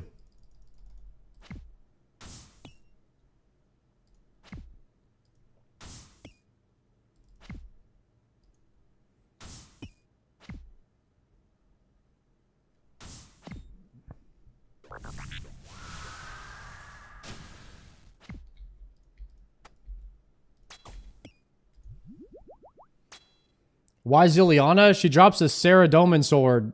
SGS. Saradomin sword is really good for the Colosseum.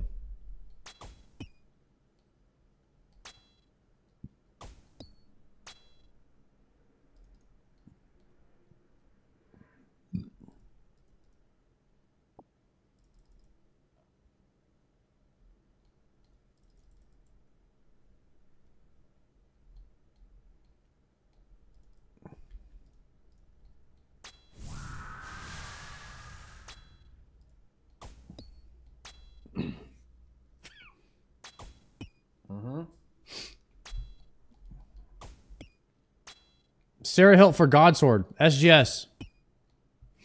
We're trying to get an SGS.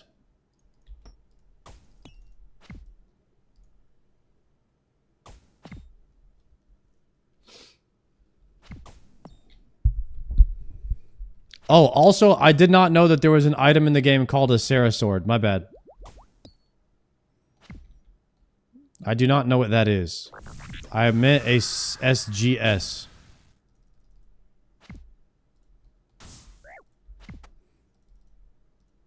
It's a spec weapon that restores prayer, I believe.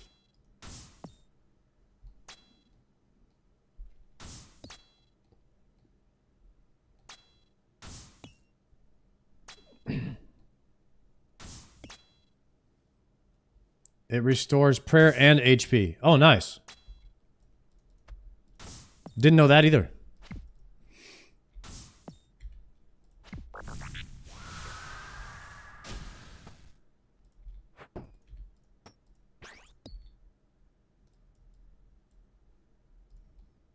Yes, room plate body.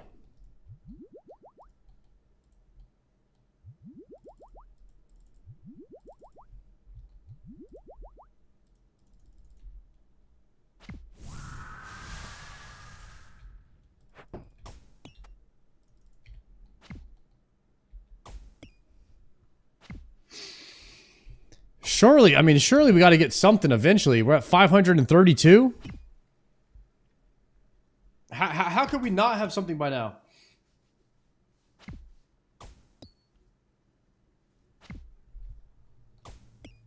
Last time you did your first 2KC at Zilliana, your tile markers sucked. There's better ones. I don't think the tile markers really mattered that much, right? You just kind of go around the edge of the rune and try not to and try not to lose ticks.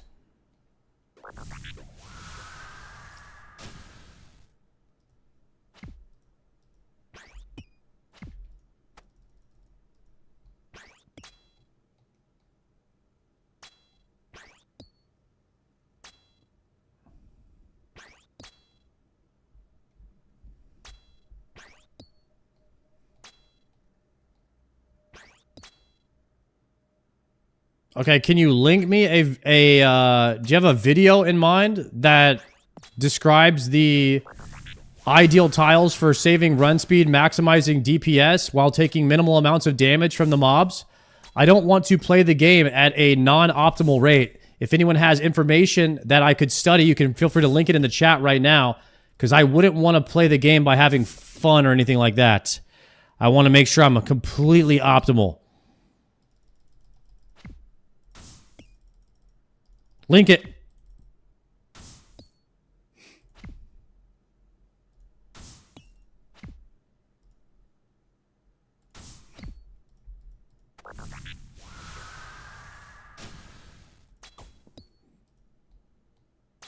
Now you're sounding like a runescaper.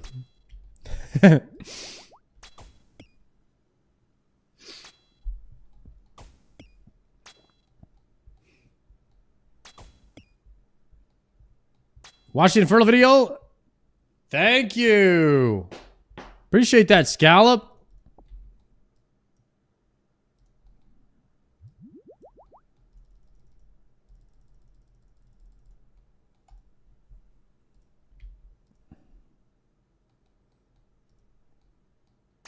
Barely need stams at Sarah now.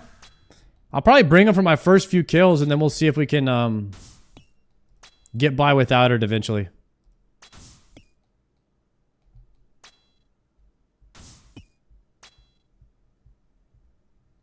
You do the crafting grind before or after you got a Zenite? Before. Still working on it.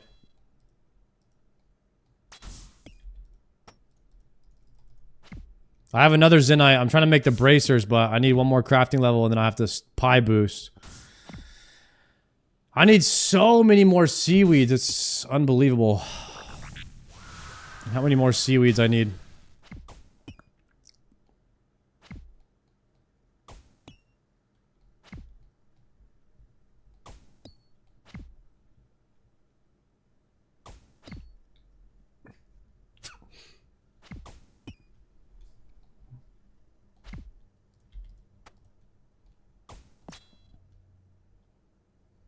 I'm gonna do anguish suffering. Yeah, that's not bad. It's a pretty good way to go, I think.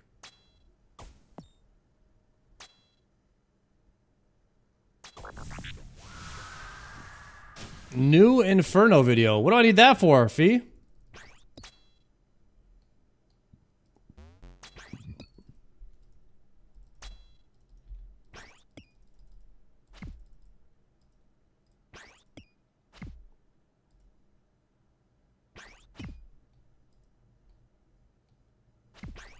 Oh, that's my video? Oh, okay.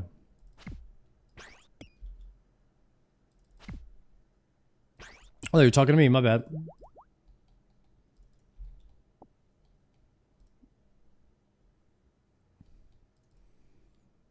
Out of bag spots.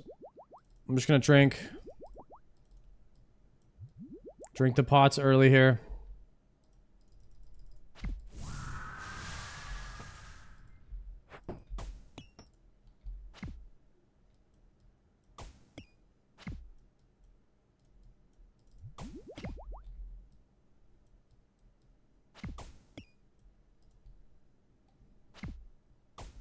What is homie doing next to you?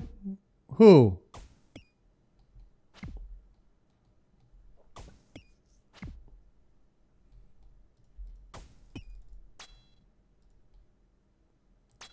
I forgot to get thralls. I should have got thralls actually. He just logged out? Oh. There was a guy that was just standing here watching me kill these for a long time.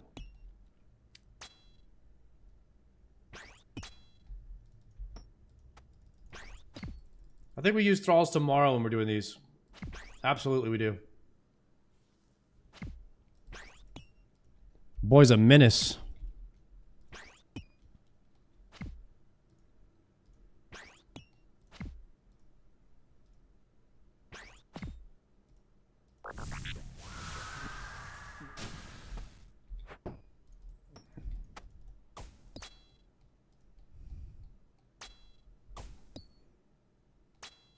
Yo, am I getting... You guys think I'm gonna get dragon boots today? If we get hella lucky, we could be rocking the D boots today. That's a thick boy upgrade.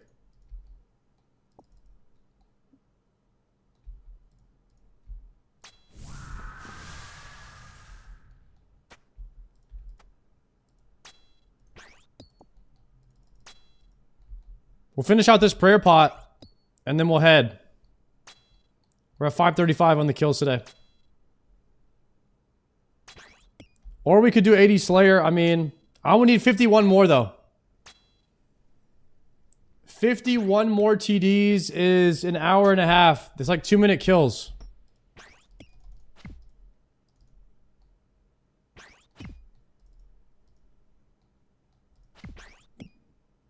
And it could be worth, and then we could boost a bit. We could boost a bit longer, because we get the extra level.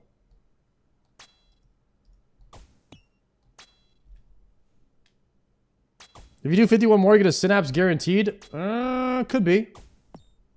Hefty bloke, thank you for the prime. What is your demonic gorillas KC? A full heavy ballista is crazy.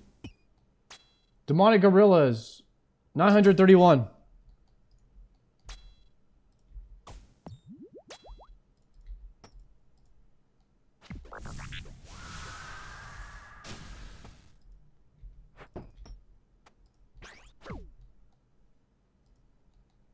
Oh no, double off prayer.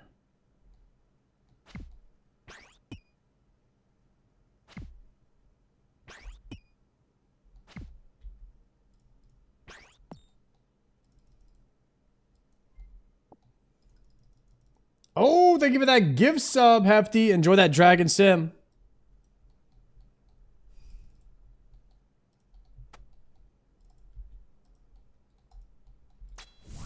Okay, swap there. 71. Not bad.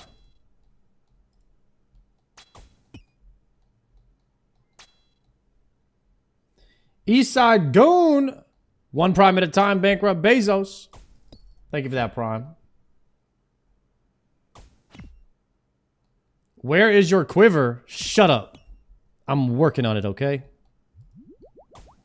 Come back in a month.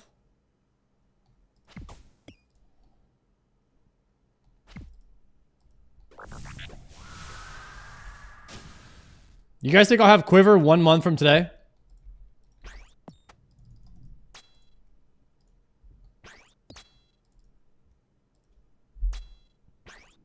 December 4th. I think we start our first call attempt on the new year. See how many days it takes us.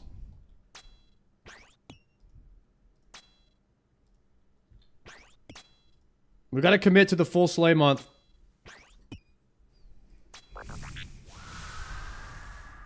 No, I'm dead.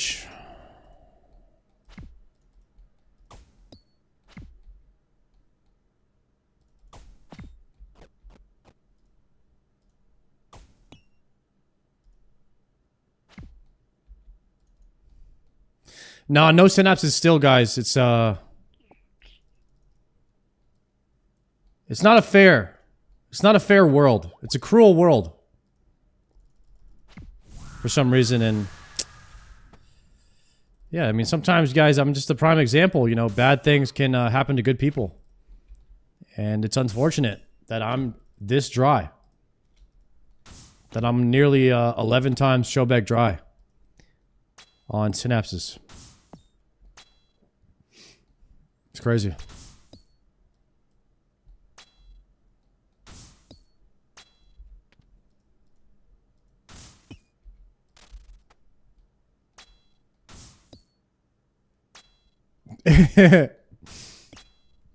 XRL, by the way, thank you for the prime. Swapping.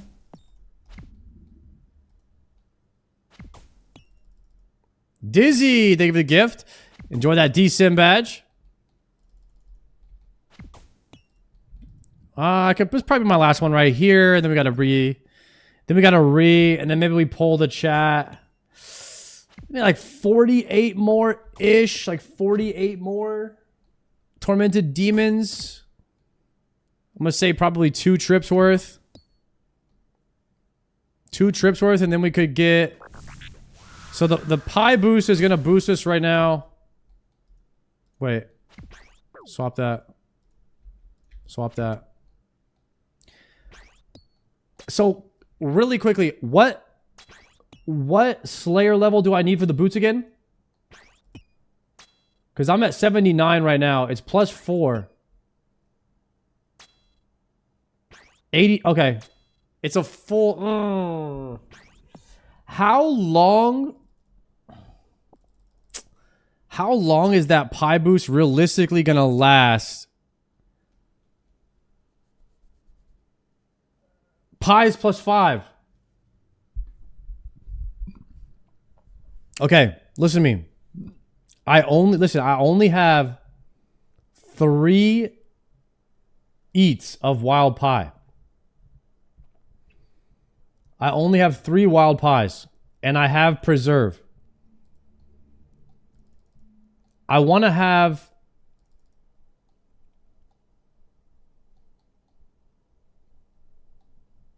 So...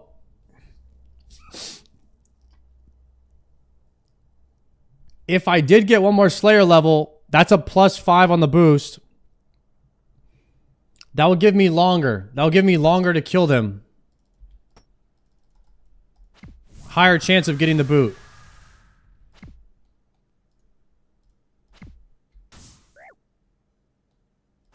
Could be worth. Currently it's 3 minutes with the preserve. That's not very long. I think we need to level up. What boot? Dragon boot.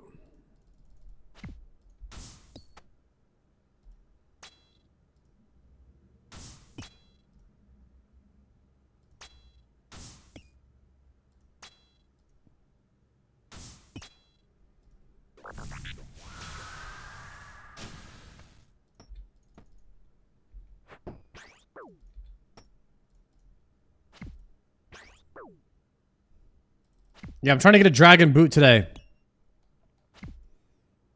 But I'm kind of like right on that line for the boost, you know? Do tormented demons normally take this long? Yeah. It's like a 1 or it's like a 2-day task. Usually. Because they're like 2 to 2.5 minutes per kill. Maybe faster if you have Demon Bane weapons.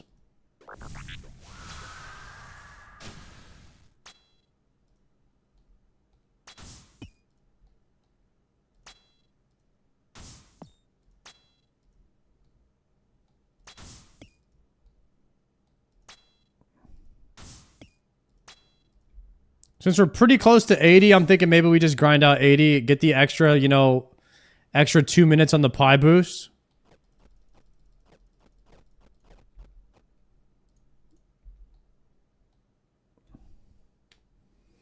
And then we go and try and get the dragon boost today. We're grinding right now. We're trying to... This is the absolute best thing I could be grinding right now. Tormented Demons. They are good Slayer XP. And they drop claws. And they drop synapse. I need Slayer XP and I need these weapons. I literally cannot play the game until I get 2 synapses. And the claws are huge for spec. So I need to keep killing these so I can finally play the game.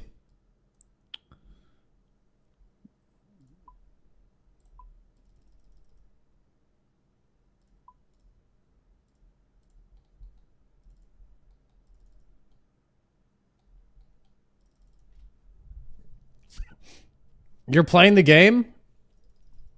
Nah. You unlock so much more of the game in RuneScape when you unlock items. A lot of bosses are kind of locked behind certain items. You need to do a certain amount of damage to make it worth going to kill those bosses. And Slayer is... A lot of the game is trapped behind Slayer. A lot more of the game now is trapped behind Sailing. And so if you do Slayer, you level up your combats, you unlock items, and then you can do Sailing as well.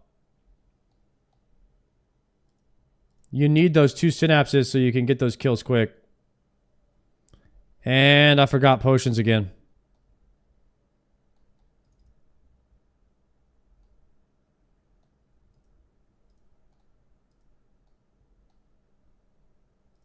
Okay.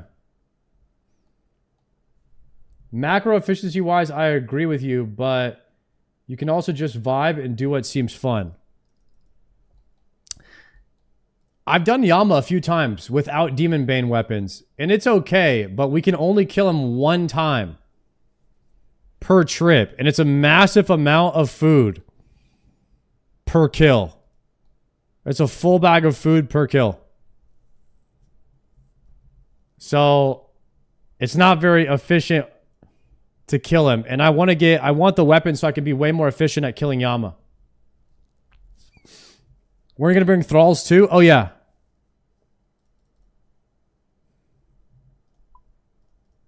I think thralls will help a little bit. Empty the bank.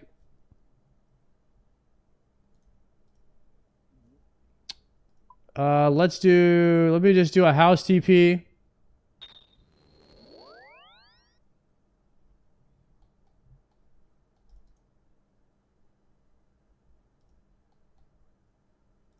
Arceus. Travel to Grand Exchange.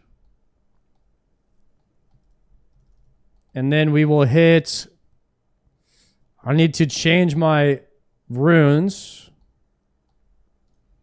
Configure to thralls. And now we can go to the temp... No! My book!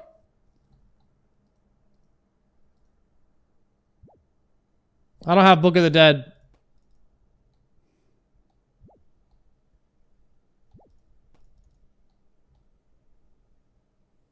Rip.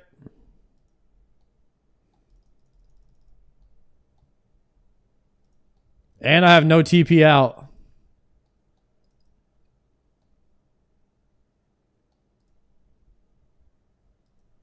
I have no way to get out of here either.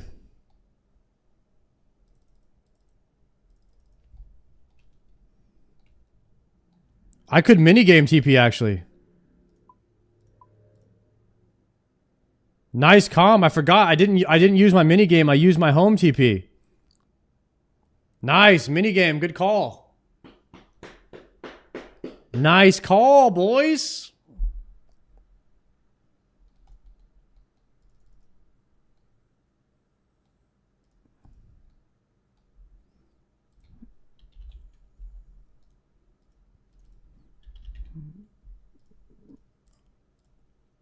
There we go.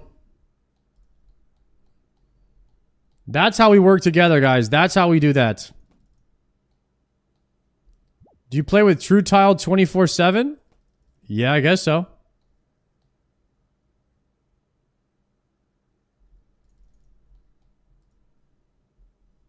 D-Sim Pog, you like that crack? Looking good, man.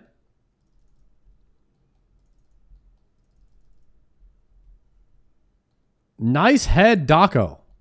Thank you. Wait, this guy's back. This guy just sits here AFK for hours and hours and hours. I don't know what he's doing. He's got a sick looking Slayer helmet though. I need the King Black Dragon head ASAP. Yo, Kel, thank you for the tier 1.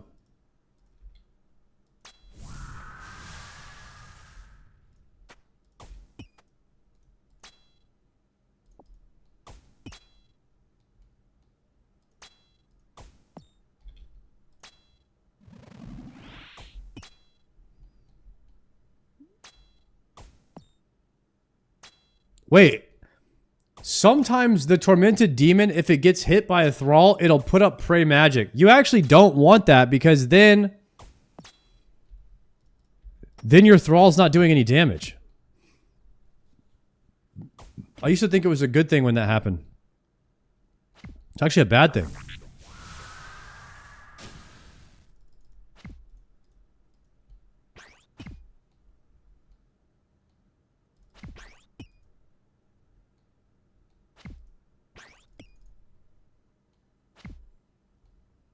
Is your character in-game bald? Yeah. Default. I use default character. Looks the most like me.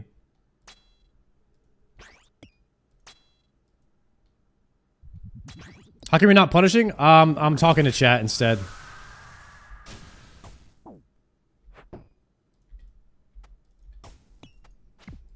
When I do Tormented Demons, it's either play in silence and hit every punish and don't look at chat ever, or talk to chat and miss 90% of them. It's one or the other. I'm not very good at doing both.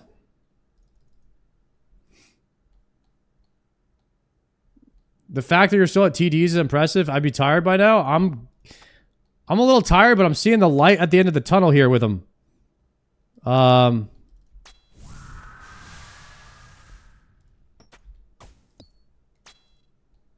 Like more than likely, when you guys are watching the stream, you guys are paying more attention to my gameplay than I am. Not even capping.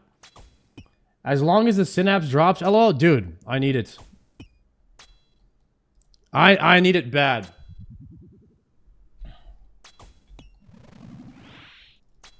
Guy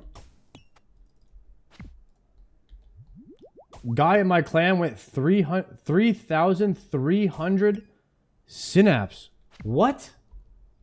3,300? That's cray-cray.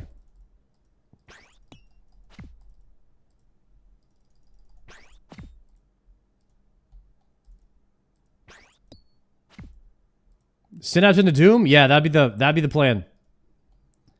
The plan is to get into Doom ASAP. Okay? We need to be in Doom, putting that into the rotation. Doom and Yama are both opened up by Slayer and Tormented Demons, this is why this is the best place we could be right now. There's no better place in the game for our account. Right now, this levels up everything. This unlocks the rest of the game.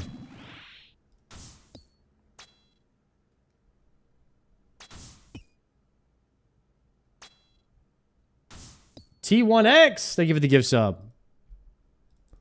The smoldering pile of flesh.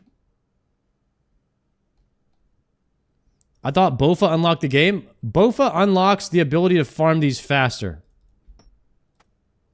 Everything that you get unlocks the ability to farm something faster. You can kill anything one time in this game very inefficiently with low gear. That is RuneScape. RuneScape is how fast can you kill something? Over and over and over. Like, how many times can you kill something in one trip? It's a game of efficiency.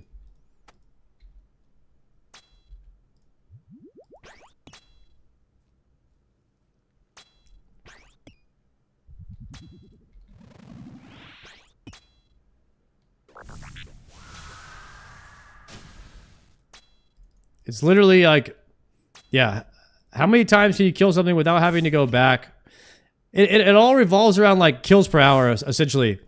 Like, how many times can you kill something an hour?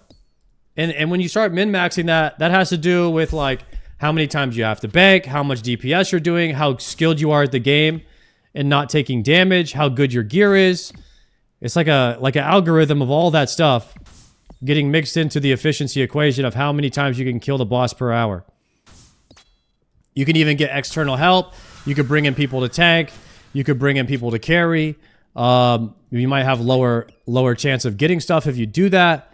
So many external factors. Different strategies, and you can get plugins. You can do tile markers. All these things are to help you kill the boss more times per hour.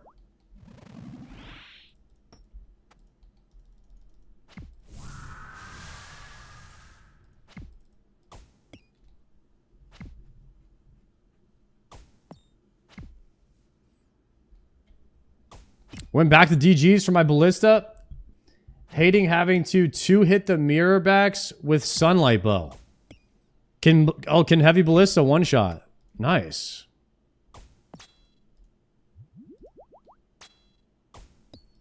It's not a super fun way to play though. Have you ever watched this guy named Joker stream? He seems to be having a lot of fun playing exactly that way. I think it just depends on you, on who you are.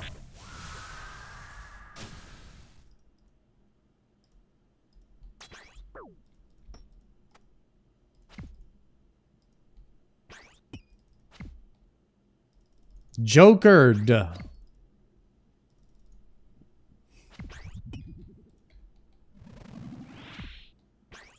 Joker about to green log OSRS? I think he will.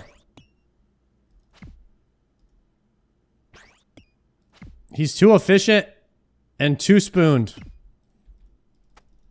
The only account more spooned than Joker is Soy Duro. It's confirmed.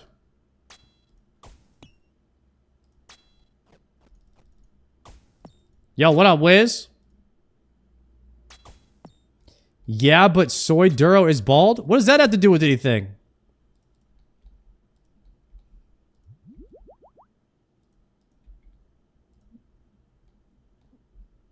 Ooh, double manta.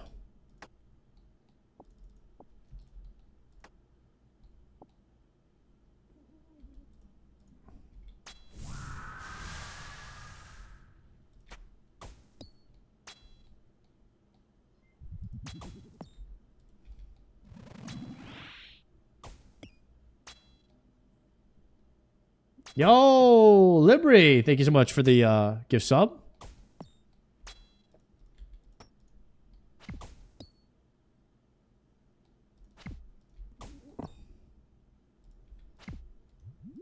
I need that Karam one now.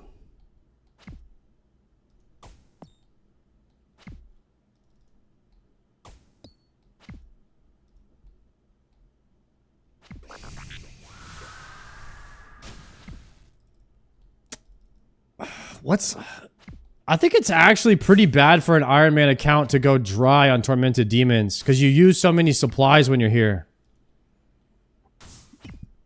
You get XP, but there's better XP.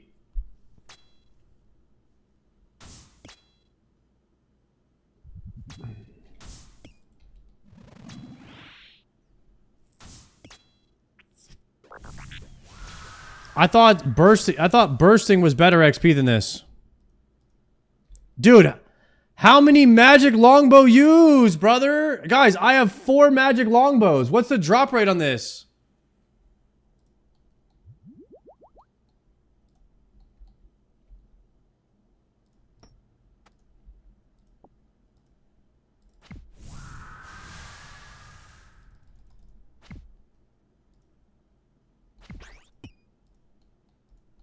Oh my god. 1 in 256, and I've got 4 of them.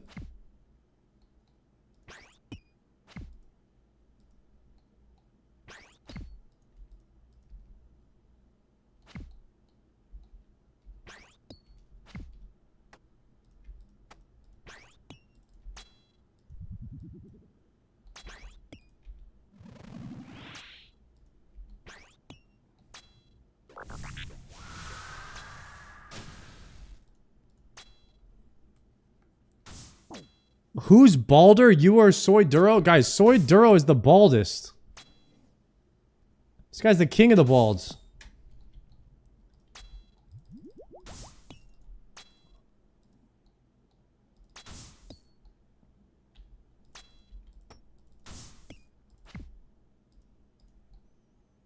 There's different levels of bald, okay?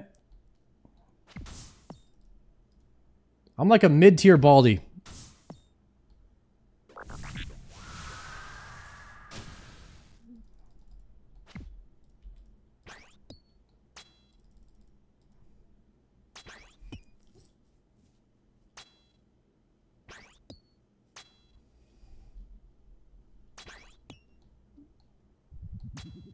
I'm not a bald maxer.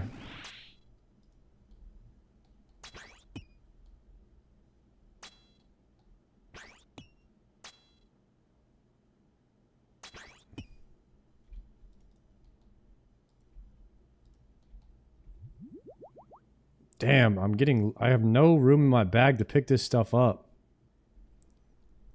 It's rough out here.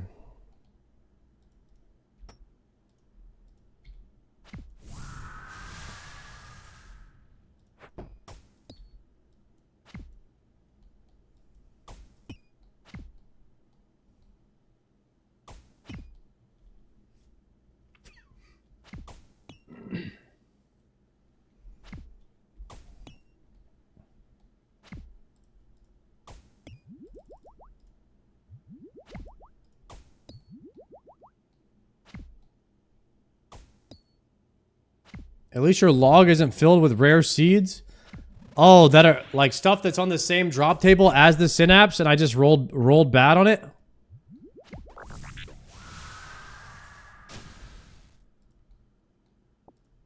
That's a good way of looking at it.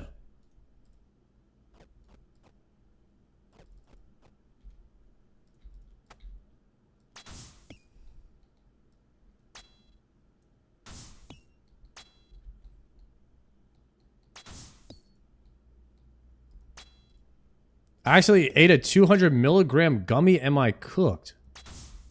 Shit, I don't even know what. I don't know anything about that. Maybe?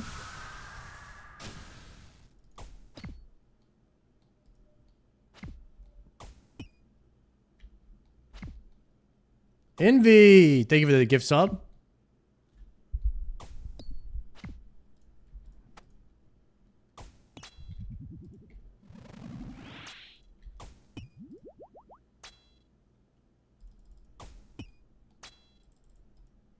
You're like outer space cooked? Oh no.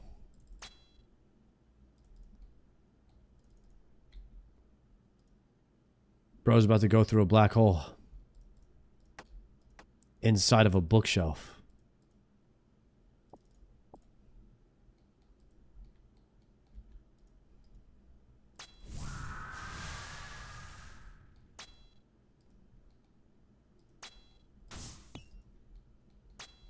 Here it comes, a synapse. We're on 546 right now.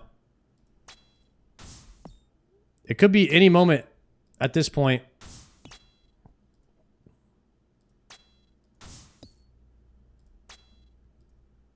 I wonder how Jagex picks their drop rates. Like, why are they so ridiculously low, you know? I wonder, like, what the thought process is on designing a drop rate.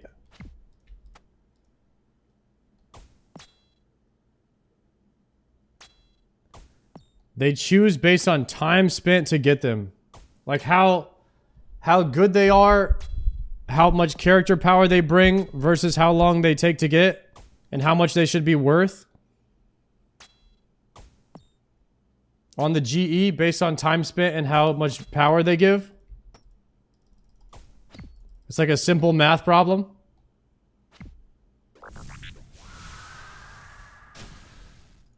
A mega rare. So, alright. How long should a mega rare take to get? Who knows the answer? The average mega rare. What's the average amount of time spent to get a mega rare? Who knows? How many hours?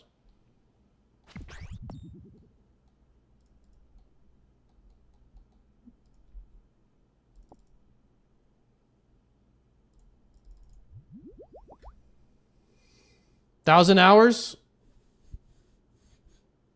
hours for a T-bow. 1,000 hours of Cox.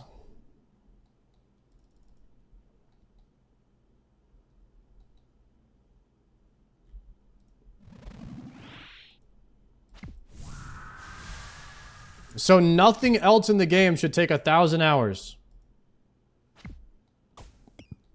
Except for mega rares. Everything else should be less than that.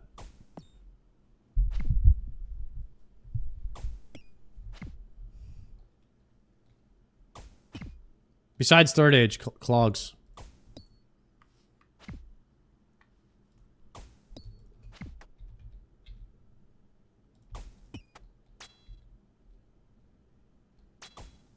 My bag space. It's hurting.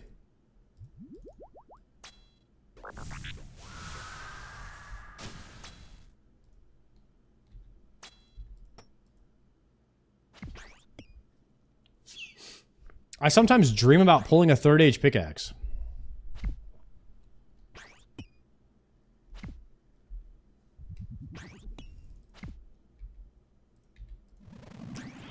Completion on a raid for irons gets really crazy because then you have to hit every unique on the table accounting for dupes.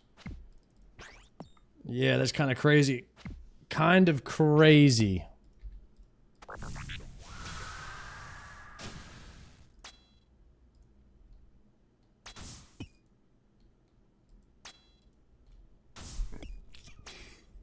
You guys think you should be able to enable dupe protection if you want it on?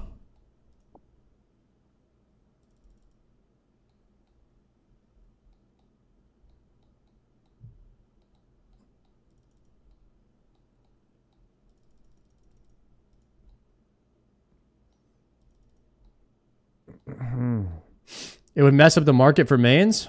Oh, okay.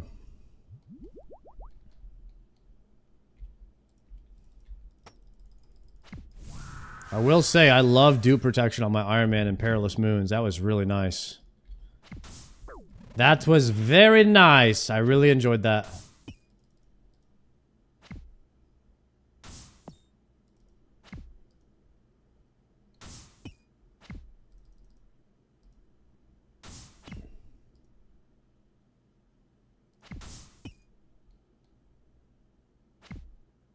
Perilous Moon's dupe protection was a mistake. Really?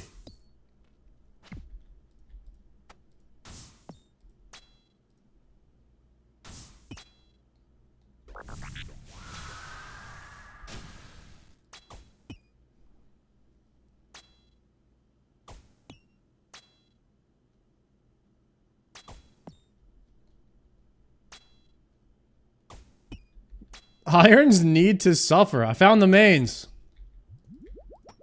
Guys, we found the mains.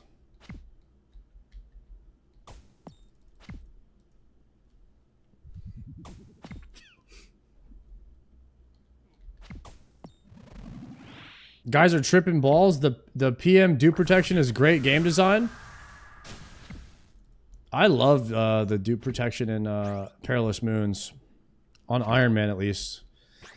I probably wouldn't like it on a main. On a main, I'd want to just continue to get the item that's worth the most money every single time. On a main, I would just want as many Shadow T-Bows and Scythe as possible.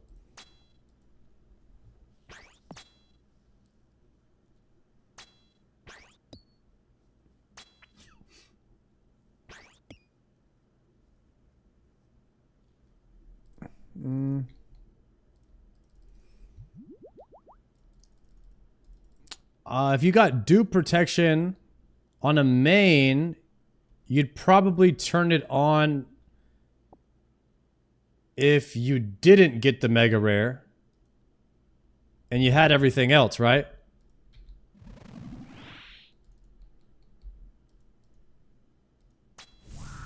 But then that would increase the amount of mega rares going into the market.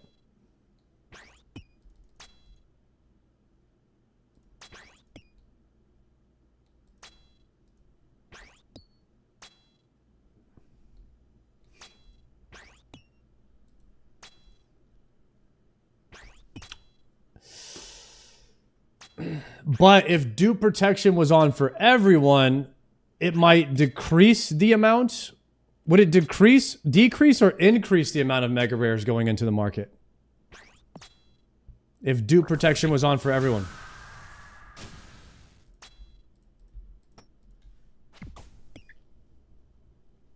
It would increase the amount of mega rares if dupe protection was on.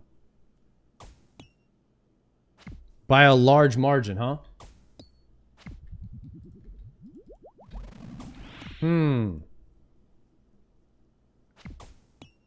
It would stay the same with a big enough sample size. Well, obviously the sample size is the entire game. Define dupe protection in your words.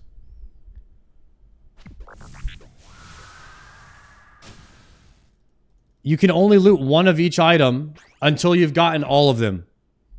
And then once you've gotten every item, then it just goes to how it is now, where it's all random. Everything that drops, once you green log, it just goes back to being random. Like you would have to get one of every item first before you could start getting dupes.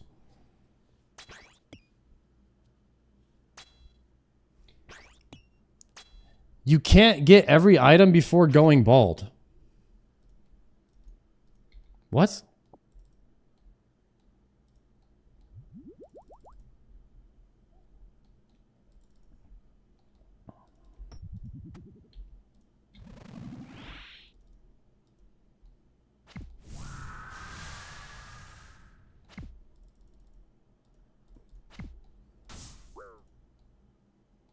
That only works if all items have the same drop rate?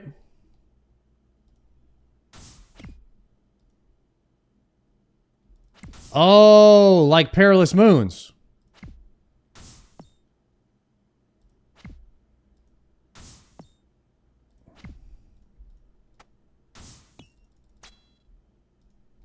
And Barrows. But for some reason, Barrows has no dupe protection.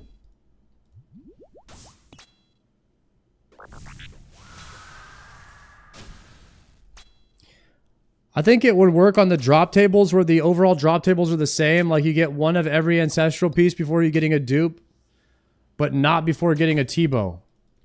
So dupe protection doesn't work if the drop rates are different, is what you guys are saying. I didn't even think of that.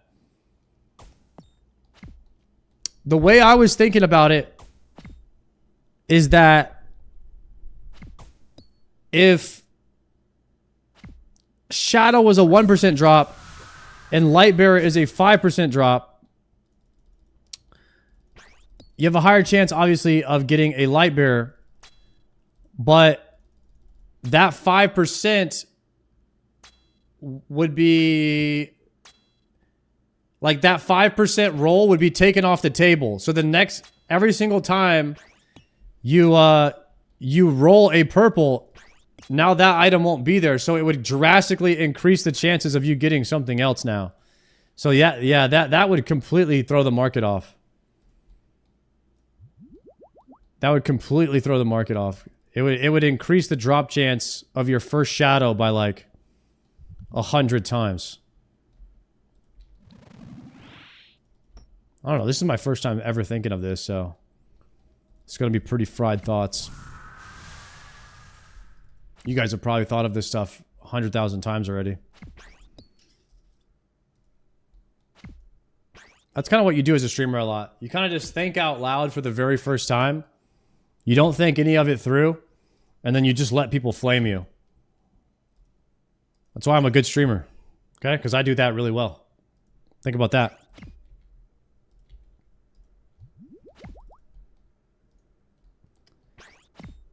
Don't think, just hit that demon? Huh?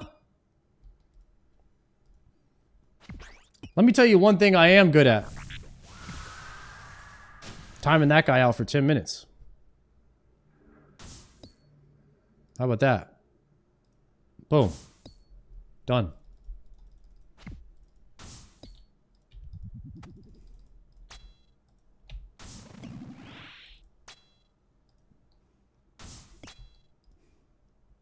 $551. 551. Still nothing.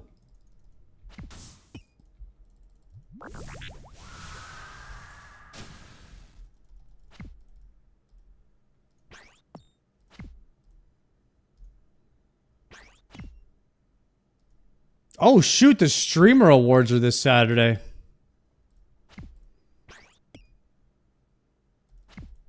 I didn't get nominated for anything. Not even best bald. Nothing.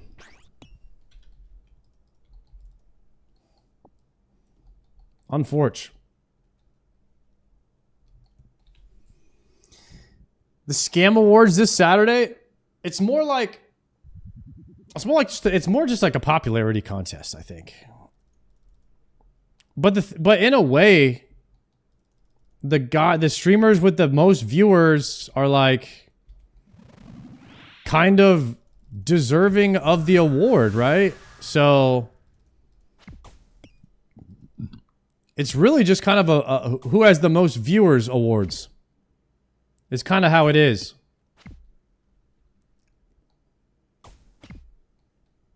I kind of wonder if there even needs to be an award show for that.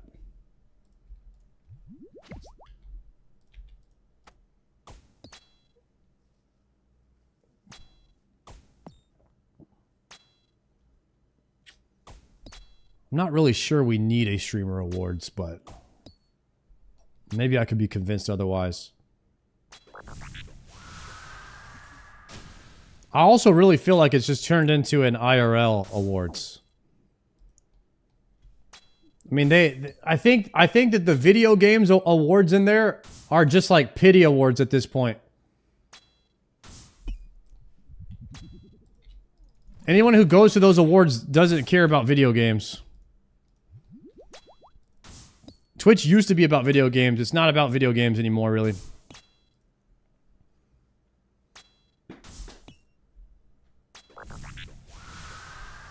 The video game awards suck.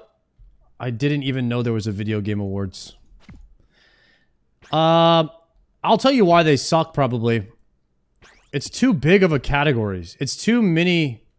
It's too broad of a, it's not like the RuneScape Awards is a great idea of a good award show. If they did like what does Jagex do? They do some kind of awards, right? Golden Gnome. They give away like golden gnomes to RuneScape creators. That is an example of a good award show. If it's in a show, I haven't seen it or whatever. But it's a small enough niche to where everyone in the audience probably knows of or has heard of that guy before or that girl that wins. Okay? That is an example of a good award show. Now, also, the actor awards, what is it? The Oscars. That is a good award show because it's just a bunch of actors over there. And I guess it got like everyone in the film industry. It's like a film industry award.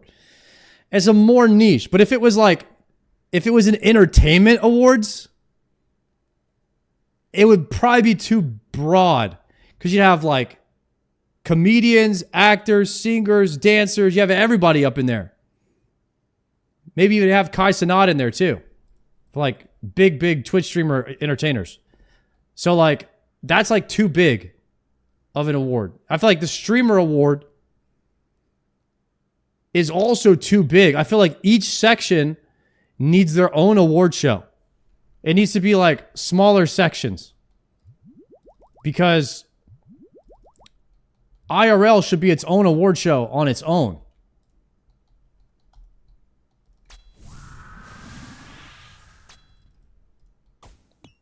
It needs its own award show. It's just too it's too broad.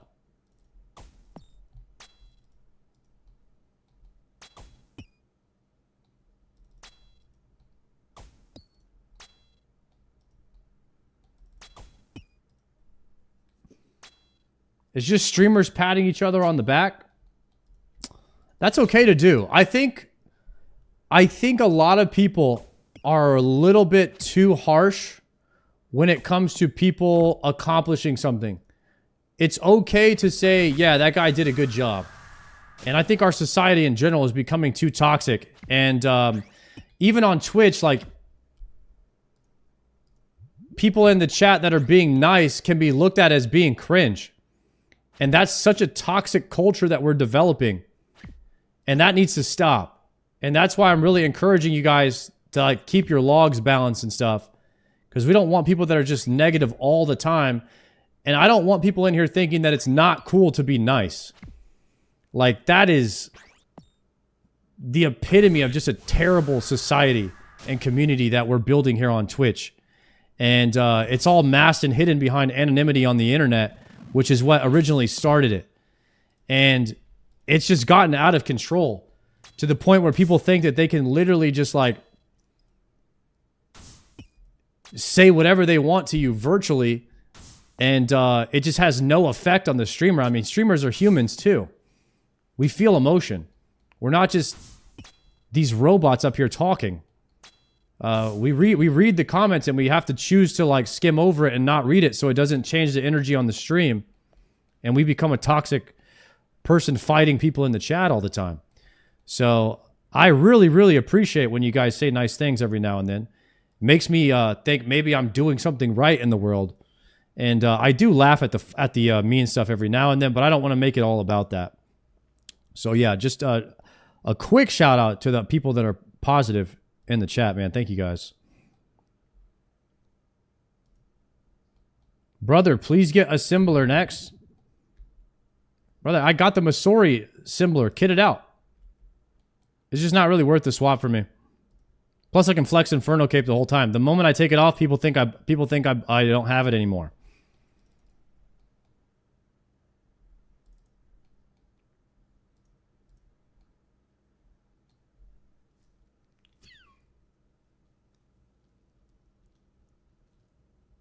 Mm-hmm. You gotta have a balance. True. You're a good guy, Sard. There you go. +1 right there. Wait, oh no, there's no bank over here to this one. I'll minigame. I'll minigame to the bank. Who is that saying you're dog shit at the game? It sounds like V the victim. That's who it is.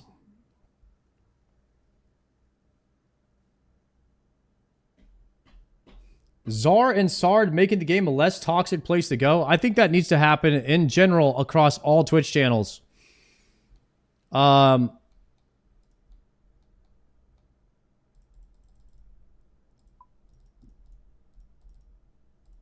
could just make the internet a little bit less of a toxic place would be amazing.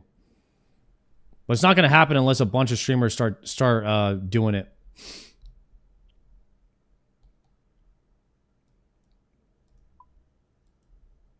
But soda poppin kind of created it without knowing it a little bit. It's not his fault, but his chat in general, he said on his podcast that he considers it cringe if anyone says something nice about him in his stream, and that creates a toxic environment. If you're only reading negative chats because you think positive chats are cringe, then people just want you to read their chat. Like when I watch streams, I want people to read what I'm saying in the chat. So if the streamer is only reading the negative comments, you're going to then realize that. Then you will start typing negative comments to get that streamer's attention. You know what I mean? And I feel like Soda kind of created that toxicity in his chat by only reading negative comments. But he can also get a lot of comments and not read them as well. So that's why I've been trying to read more positive comments, and people are saying that kind of stuff. I only watch him a bit on OSRS. He seemed very miserable. That is a little bit also of Soda Poppin's personality, is to be miserable and complain a lot and then yell and crash out a bit. He's like Soda yelling. People think it's funny because they want him to crash out so they can laugh at him being mad. That is kind of his brand. Soda yelling is half of it. Carries OnlyFans because people love to watch him yell at people. It's just kind of a thing. Soda yell.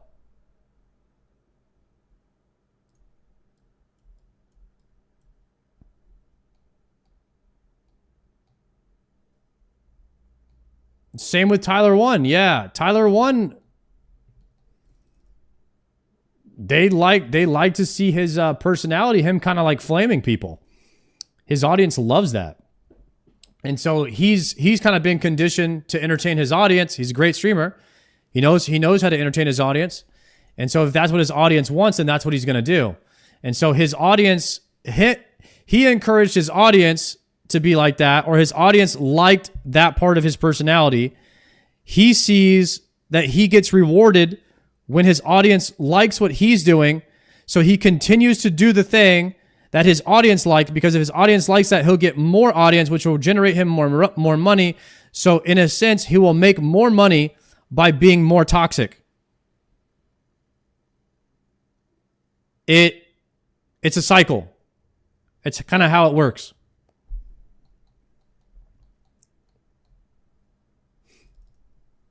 So this is why you milked Inferno? Yeah, we didn't. Yeah, we did not milk Inferno, guys. We're actually just bad at the game. Okay? We're actually just bad at the Inferno.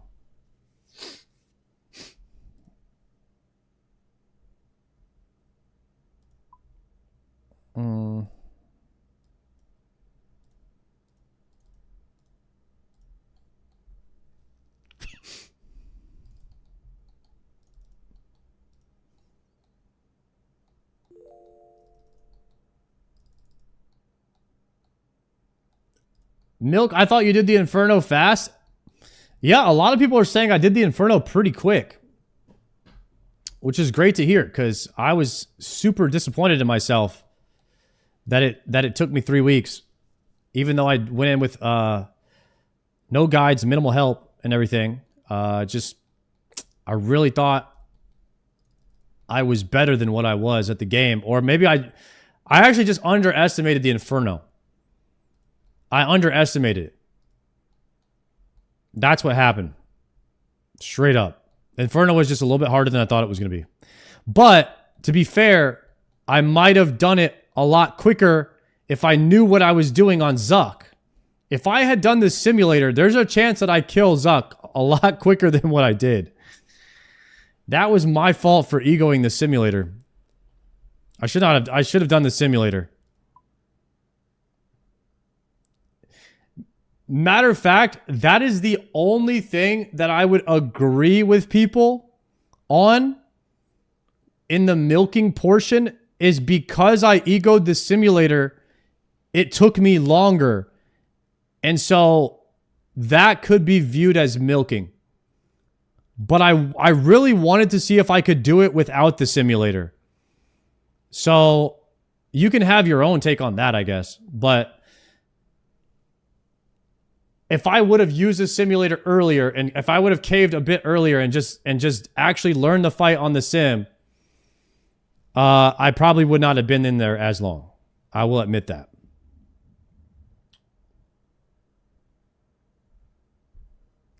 Was really sad to see you get to Zuck knowing you had so many more deaths to come before you learned it. Yeah. I wouldn't advise anyone to get to Zuck without knowing what to do. But if you want to play the game that way, yeah, enjoy a very painful way to learn the Inferno. But I would not want to do it again like that. That was a once in a lifetime thing, I think.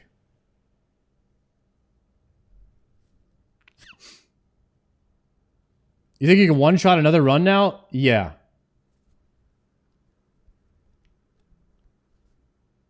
If I got to Zuck.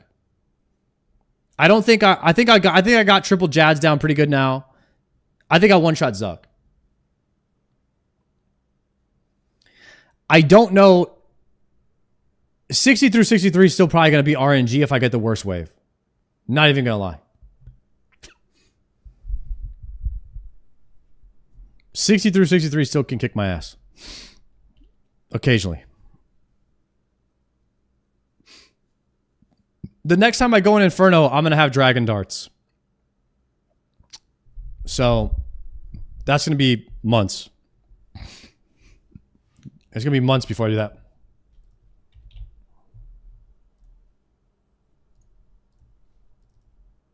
And I'll probably be on task too.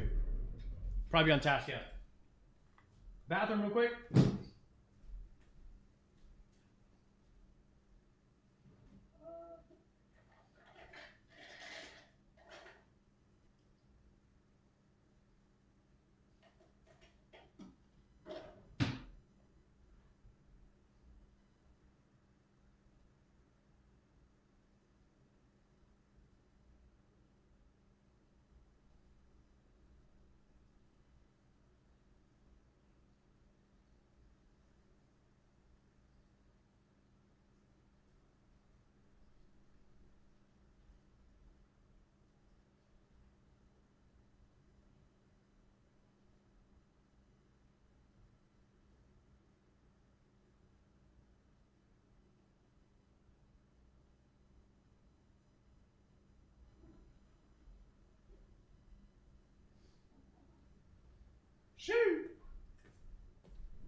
Let's get it.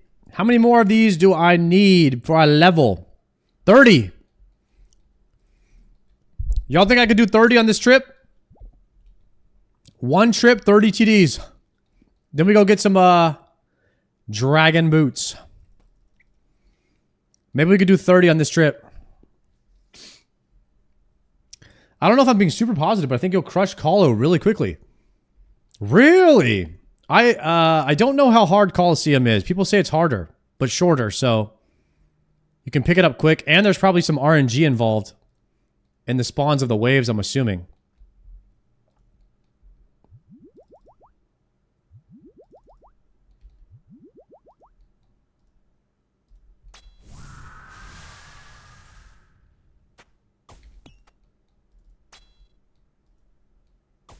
Coliseum is easier, really. Same pillar solves. Okay. Yeah, I mean, we've gotten pretty good at the pillar solves, so... And the pillars don't die. Nice. Off-ticking manticores with another mob is going to be a learning curve. I mean... I don't think off-ticking mobs is going to be too hard, especially if you try it a lot. I'm pretty good at one tick flick alternating now too.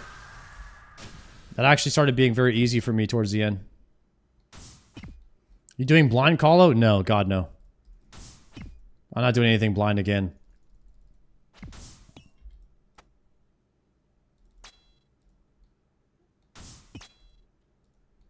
As a streamer doing anything blind is just opening yourself up for people to criticize every single thing that you're learning like you already knew it. And it takes a lot of the joy out of the experience for me. So I will never do anything blind again. Guzu handles it well. I don't handle it very well. I'm not interested in ever handling that situation again.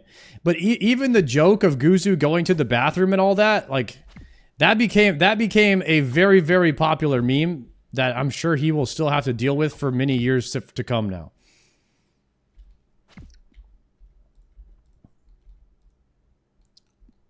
Like, people will always be talking about Guzu's bathroom breaks and him cheating on the quests. That became like a part of the culture thing.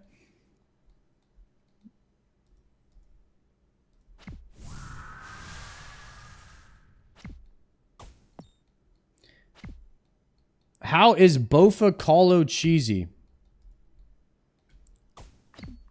Bofa Colo... I don't know how Bofa... I don't think Bofa Coliseum is cheesy.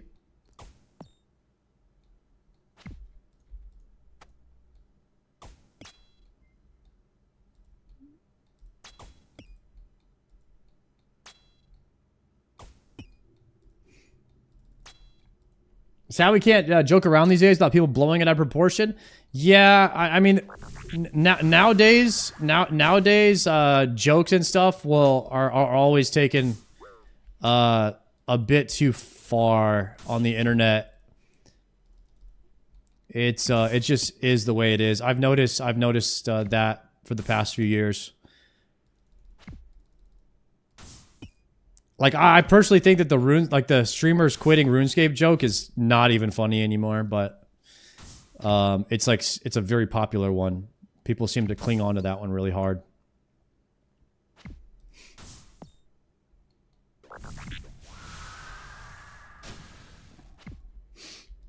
I don't think it's going anywhere anytime soon. I think it's something we all just have to deal with.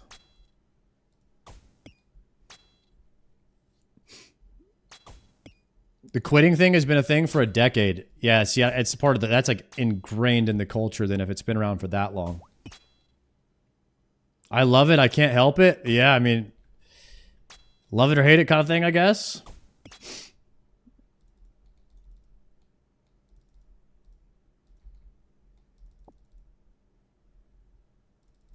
I kind of assumed that it was new, like with the WoW stream. I thought it came with the WoW streamers, but if you're saying it's been around, then I'm going to take your word for it, because I haven't been around for that long.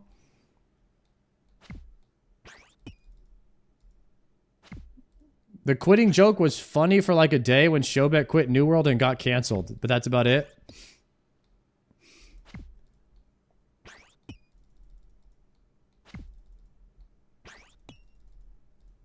It's only annoying. It's only, yeah, I'm sure it's tough for like Savix and Guzu to deal with that too, but they probably just have people. I mean, Showbeck still deals with it today. People going in his chat, calling him a quitter and stuff like that. And it's they're not going in there to be funny. They're going in there to try and piss him off. Like it's really not the joke. I think the joke is actually funny. I think the intent behind it is no longer funny. It's now malicious and designed as a triggering mechanism. It's now being used as a one-guy mechanism to piss off the streamer. It's harassment. And that's more along the lines of like people taking a joke too far. And that's kind of how the culture is now. People turn a joke into harassment and they use it as fuel to try to piss a streamer off. And so the day that I go back to play TBC for OnlyFans, I'm probably going to ban a ridiculous amount of people. And it's going to make me sad. Because when I start getting harassed, I get into a bad mood. And I'm just a human. That's something I'm bad at.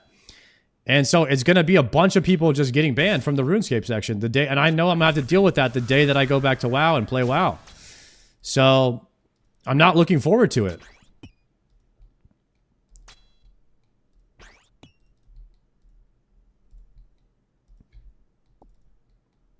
But I have no intent of quitting RuneScape. I actually intend on playing RuneScape as my main game. Because WoW is a seasonal game. And I finally realized that you can't play... WoW is not a game designed for you to play it forever. It's just not. And we have tried to do that for so long and been disappointed for so long that I realized I was just playing the wrong game. The entire time I've realized it. RuneScape should be the forever game. And you should play WoW seasonally and then come back to RuneScape after you're done playing that season of WoW. It just makes more sense to me. RuneScape is the baseline classic MMO. It'll always be here. You never lose your progress. You can go play WoW for a bit, go play a certain season of something for a bit, and then you come back and play RuneScape. It's just, it should have been like this. It should have been like this with me from the beginning.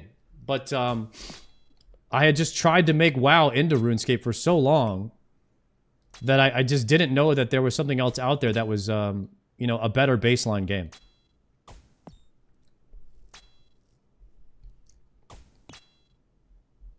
Yo, Neo and UVS, thank you for the subs. Frohawk, Rod Balls, Hog Ride, Legends Boys, thank you guys for supporting the stream with the subs. Enjoy the D-Simi badges.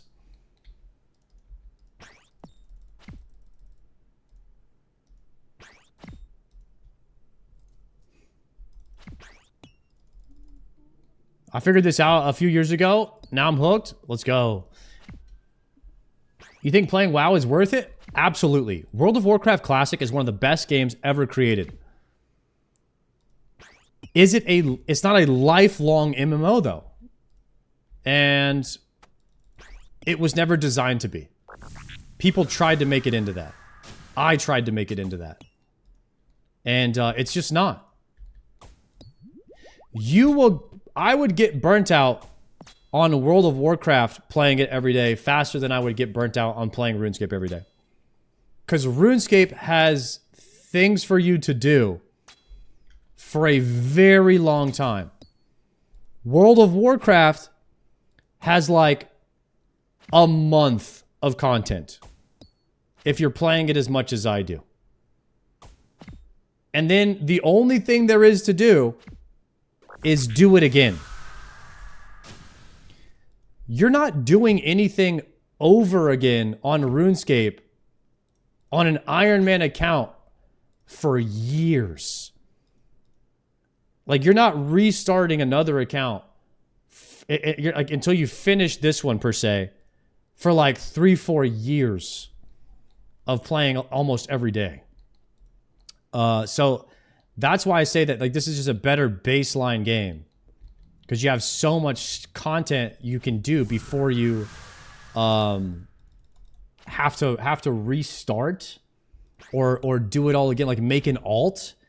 Like in WoW, the only thing for you to do is make an alt once you hit a certain, and then that's why people just play hardcore, because you have such high chance of dying.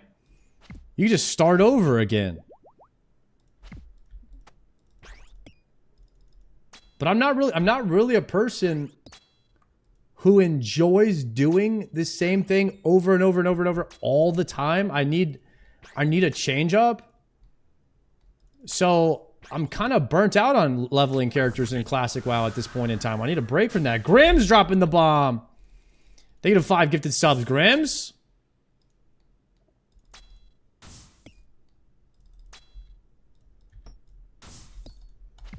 That being said, I think that TBC Hardcore provides a lot of new first-time playthrough style content and new metas for a hardcore playthrough. I've already done TBC on like 3 or 4 different characters for the second time just 4 years ago. So playing it normally will not bring me the same joy as playing it through on a hardcore character. So I am interested in playing TBC on a hardcore character because it's new, the metas haven't been formed, and it's just more exciting to play hardcore in WoW. And I think it's more exciting for the viewers to watch it too. I think it's better content.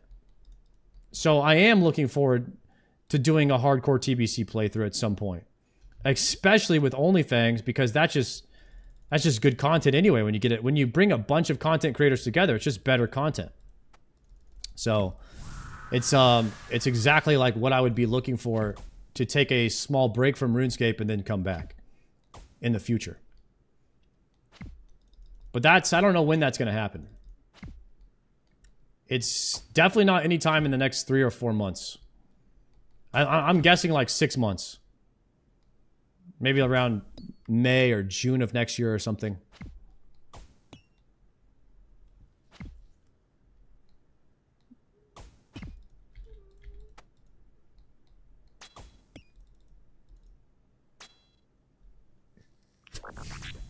Isn't it 90% of Classic just for leveling? Yeah, but the leveling only takes you 5 days played. It only takes me 5 days played to get to max level. Which I do that in 10 days. Because I play 10 hours a day. Or 12 hours a day. So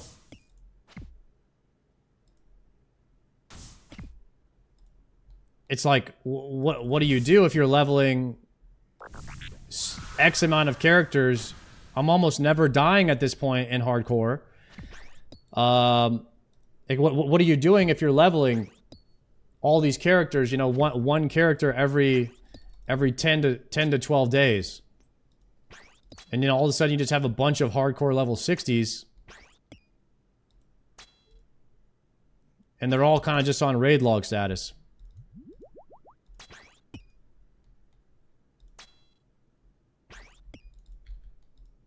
That's where I'm like, hell yeah. That's why I'm super glad I found OSRS now. Because now I actually have something to do when I'm on raid log status in WoW. Or I'm burnt out of leveling characters or whatever. You know, I've got RuneScape now. And this is where I'll be hanging out for a very long time. Because I love MMOs, and I like that the progress is never lost. I was raid logging Classic WoW, then SOD for the past 5 years. Hoopy, are you playing RuneScape now, or what's going on? Maybe Soup can invite you on the Gillinor game? Oh, on the next one? On Season 6? Yeah, that would be sick. But Guys, I mean, I would get owned. I would get absolutely destroyed on Gillinor game.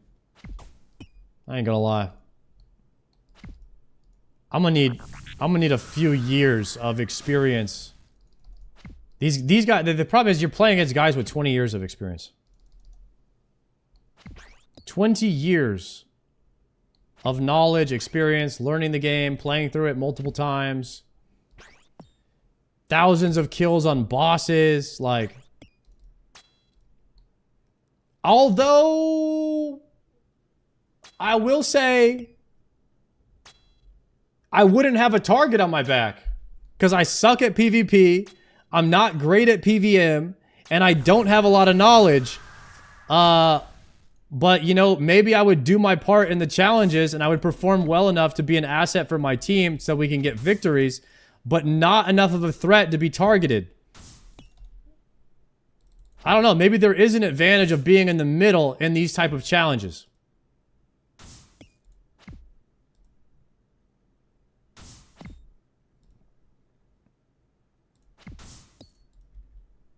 Maybe I low-key have an advantage on Gillinor games. Never know.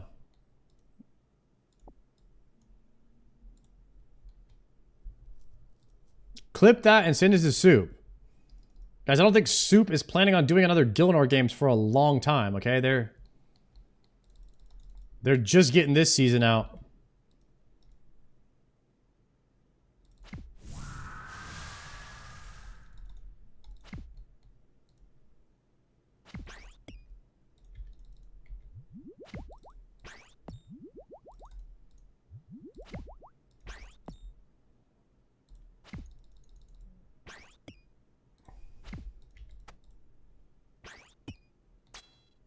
Gillinor Game 6 starts filming in April. Season 5 was recorded in March. What? Took them 7 months to release it? We got to get some AI up in there editing.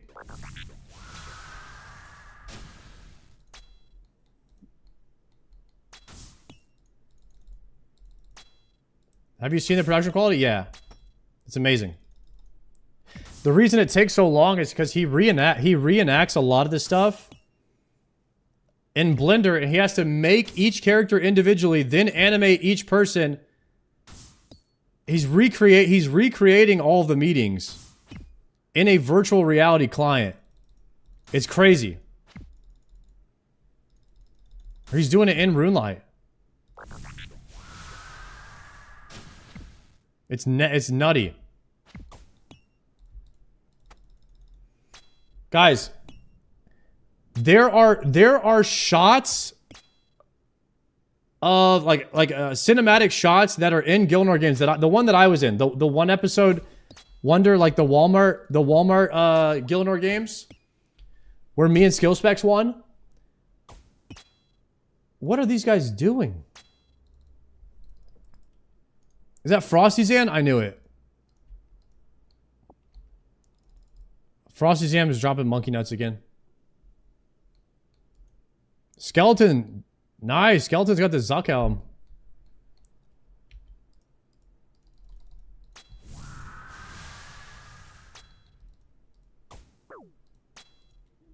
Oh shit. I gotta join. Forgot. I left a friend chat.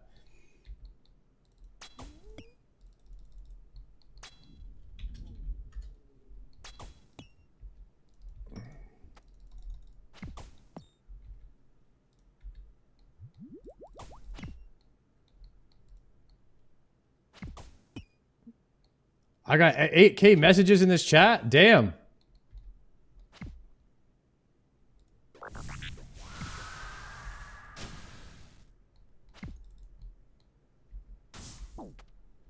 Oh shit.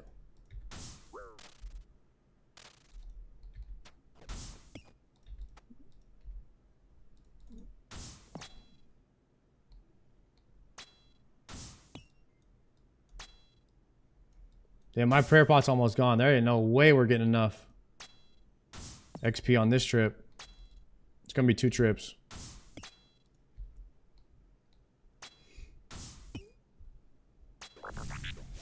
Yo, what up, Glub? Oh shit, hold on. Glub with a 22 months. Yo, think of that 22-monther, Glub. How you been, man? What level Slayer are you? Lagging a bit behind? Yo. My Twitch watchers. Have you guys ever been watching the stream and didn't realize that you click something and you've been watching the stream 10 minutes behind the whole time? Have you guys ever done that? Brother, why did they do that change? Why did they do that change where you could like accidentally click the screen and now all of a sudden you're 5 minutes behind? Why did they do that? I noticed some of you guys are typing answers to questions that I asked 5 minutes ago. And I'm like, oh shit, this guy is watching the VOD right now.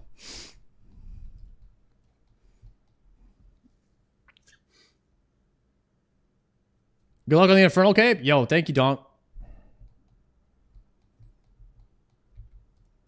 I'm about to be an 80 Slayer soon, and then we're going to try to Pie Boost tonight and try to get Dragon Boots, which is going to be massive.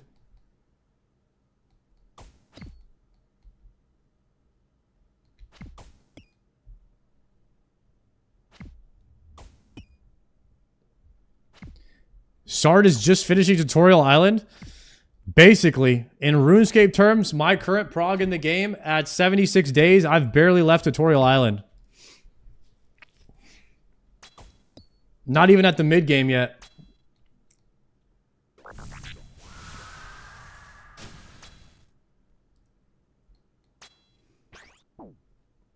Oh.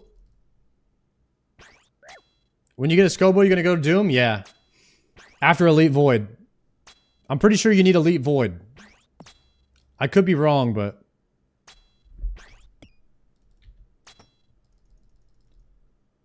How does Bofa do against the Doom boss? Is it ass?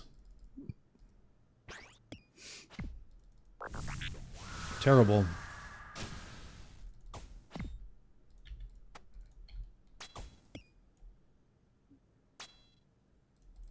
Bad idea then.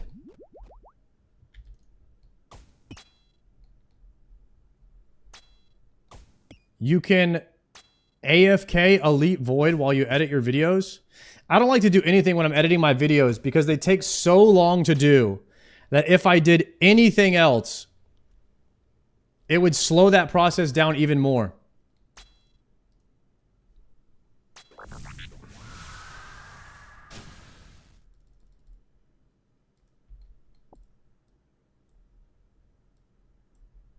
Like, I have to be completely locked in for like 20 plus hours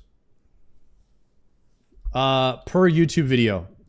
Like, uninterrupted editing time.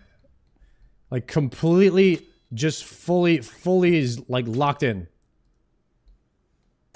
And even then, it still sometimes comes down to the wire.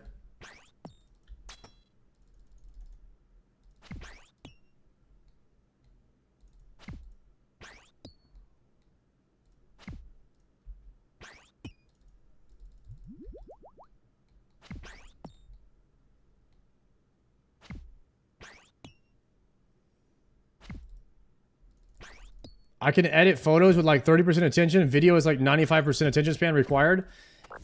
Yeah, if you get distracted, the moment you get distracted, you start editing video, it's over. Like you have to, I have to silence my phone, finish all my chores. I even edit better like at night when I know everybody's sleeping. Like nobody can contact me. I'm just completely locked. If you have uninterrupted video editing time, that's the only way you get anything done. Photos is like, doesn't matter.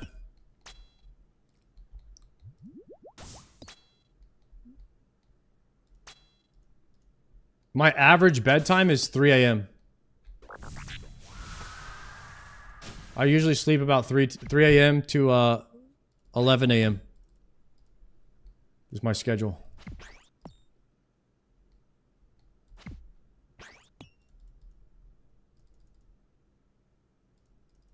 Do you skill while editing? No, I don't do any of it. I used to hit the crab, but I don't even do that because I don't want the 2 clicks to take me out of what I'm doing. I just got to be completely focused.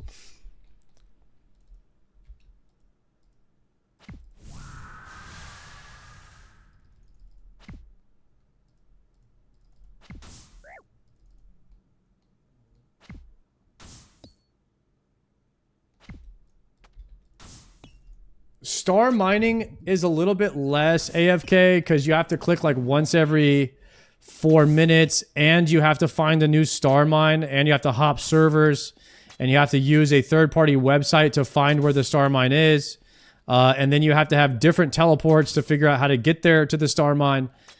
Gym Crab is the only real AFK thing in the game that I've experienced that's like very, very AFK.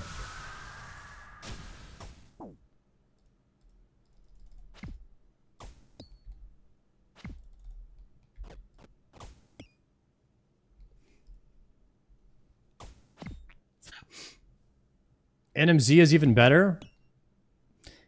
AFK? Dude, agility rooftops are not AFK. What? Agility rooftops are incredibly click intensive. You're doing 1 click every 5 seconds. My definition of what AFK is number of clicks per minute. That's my definition of AFK.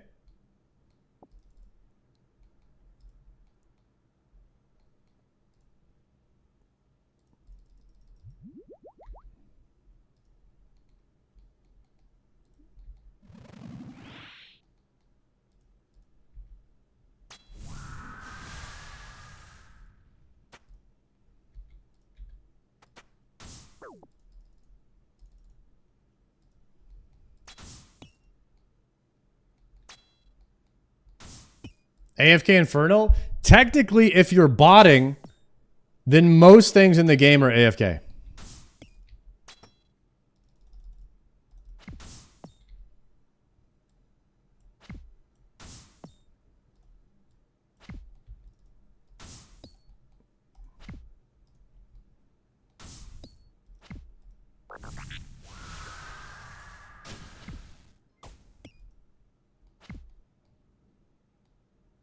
Yuri boy, thank you so much for that gift sub.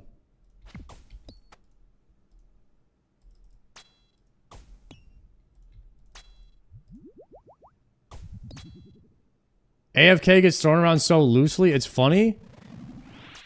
Yeah, it really does. AFK, the term AFK is so subjective now that I don't think anybody really understands what it means anymore.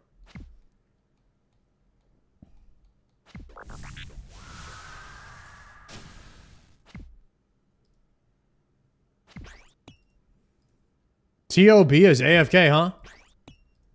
Now I know we're getting fried.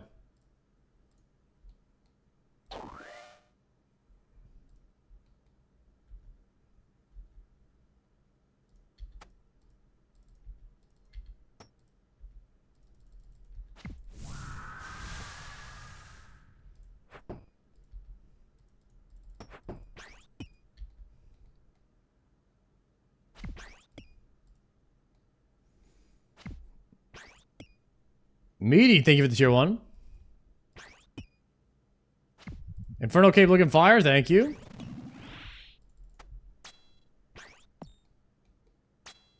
.6 sand mining is AFK. Okay.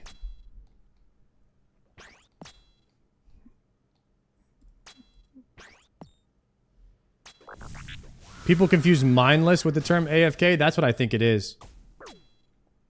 Agility, you can turn your brain off, but it is far from AFK, that's for sure.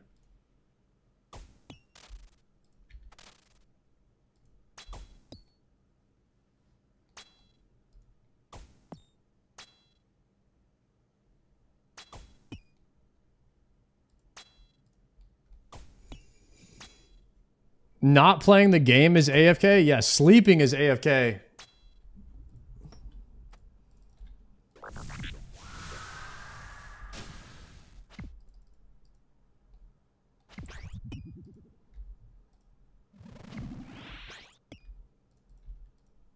How many more do we need? 15. Okay, 15 more tormented demons. Then we're going to go and kill Zilliana and try to get the boots. Very close here.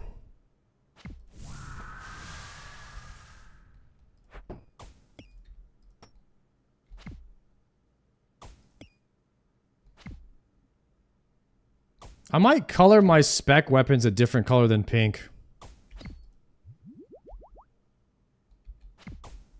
Pink is too close to red. When I'm quickly opening my bags to find something.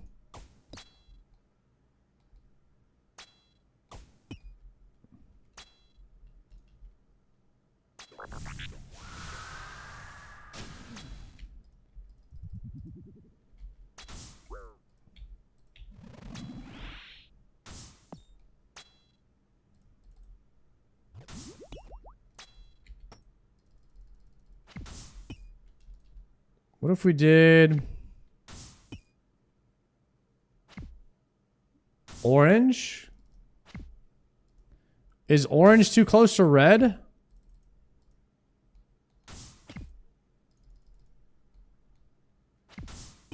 Orange or yellow?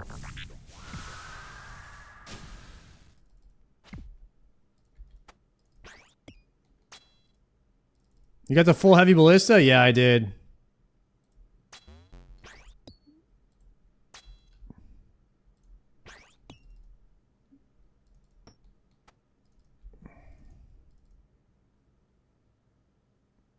Trying to make his weapons look legendary?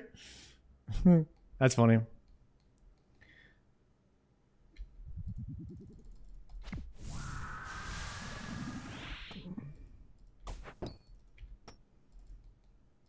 I just want the red to stand out a bit more.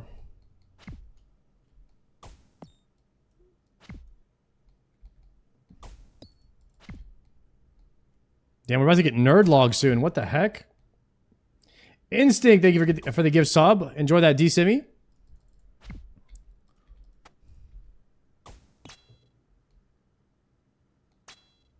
You like tormented demons or gorillas more? I like gorillas more. They die quicker.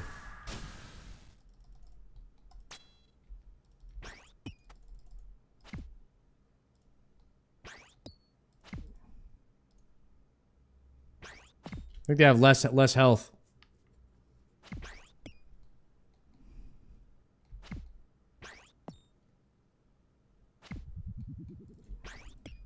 You kill them faster. You get more KC faster. And they have less drop rate.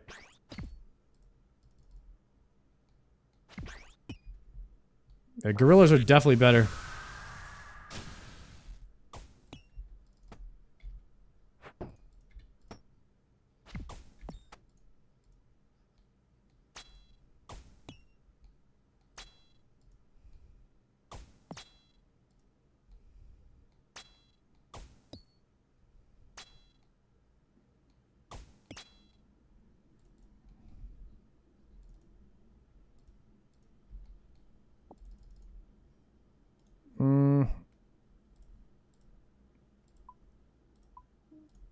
Alright, let's go clan war. We are at 570 tormented demons with no uniques. But I do have 4 magic longbows.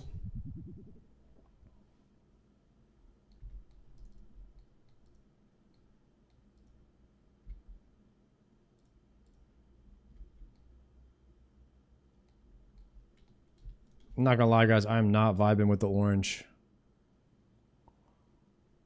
Not vibing with the orange.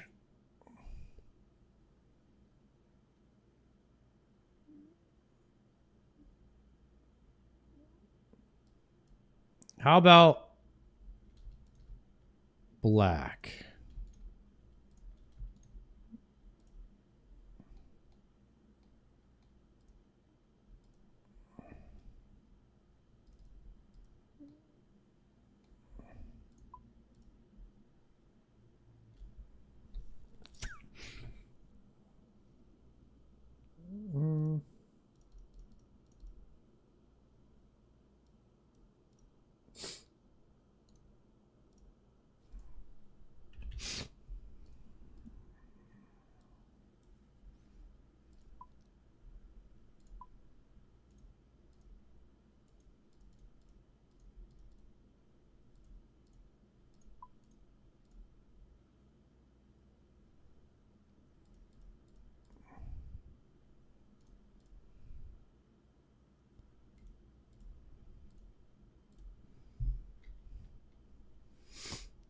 Why do you want the outline?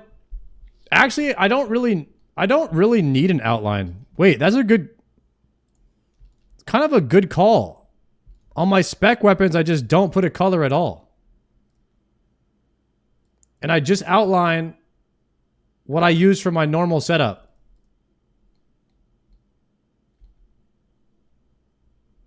I like that better.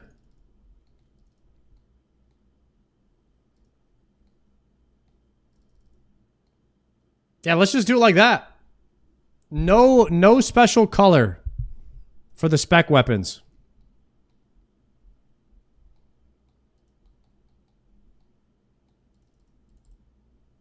I like being able to look at my bag and then click on that and click on this to swap back to range. Helps me a bit.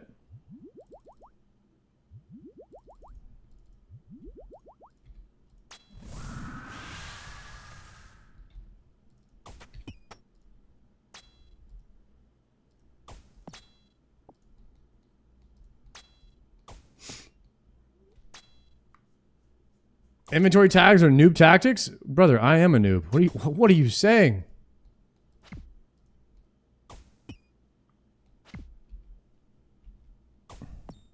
I'm proud to be a noob. Proud to be, brother. Zick. Thank you for gifting that sub.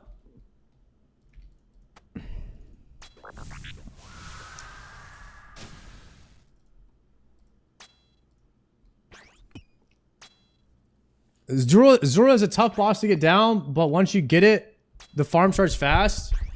Yeah, I think I learned how to do Zora pretty quick. But I also was doing it in like full mage kills. I did full mage only kills into full Bofa kills. Once I finally got Bofa. I did not enjoy the swapping very much.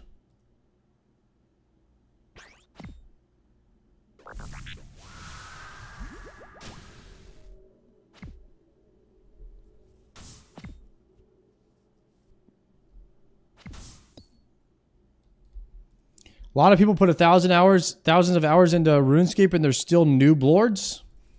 That's me. I can't help it, boys. It just is what it is.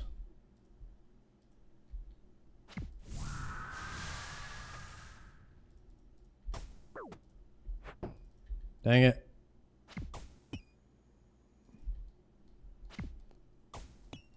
Nox Halley and Eye of Ayak are the fastest thing I think I got to my PB to 32 seconds with Nox and Crystal Halley. What, on kill times for Tormented Demons? Or Zora? Oh, 30-second Zora kill is crazy. I heard Nox Halley kind of shreds. Kind of shreds Zora.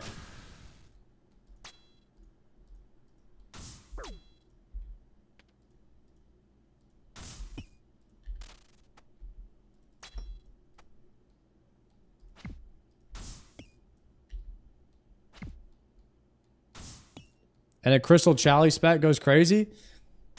I gotta do 300 Chompies at some point and get my Crystal Chally eventually.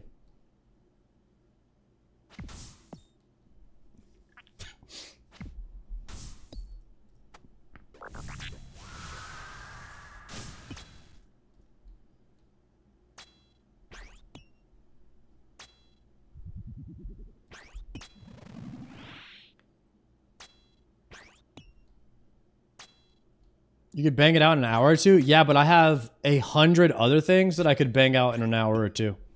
That's the problem.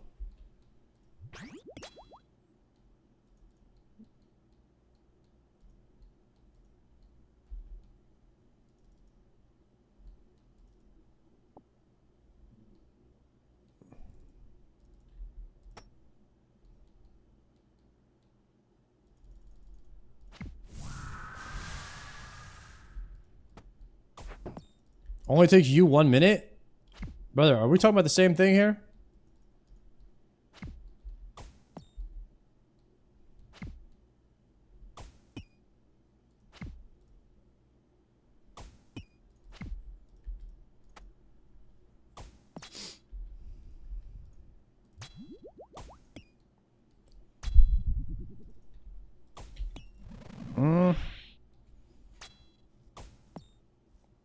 Once you claim the lower tiers, the chompy spawn fast as hell.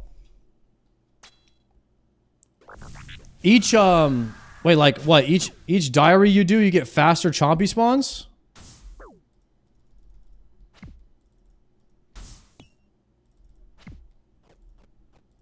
Really? Okay, that's kind of nice.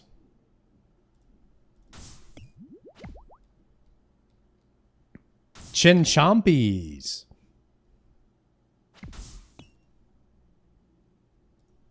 $11 tormented demons, and we are out of here for the day.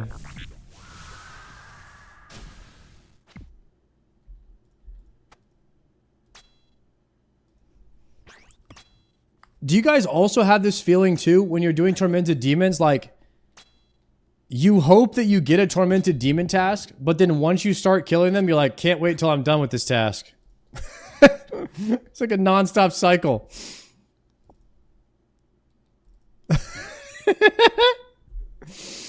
Oh my god. Please torment the demons. Yes! Can't wait till I'm done with this. Crazy loop.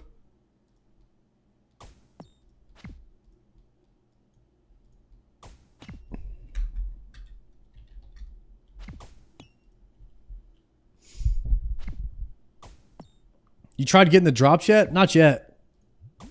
People are going to say I'm milking the tormented demons, huh? Just like I milked the Inferno.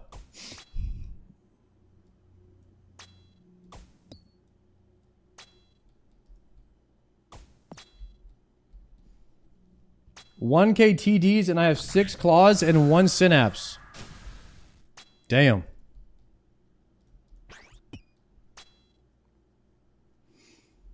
Damn.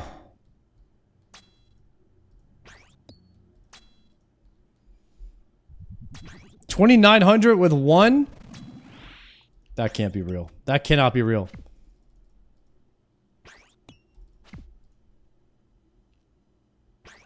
I do not want to become an 80-year-old man farming these things, trying to get a synapse, okay?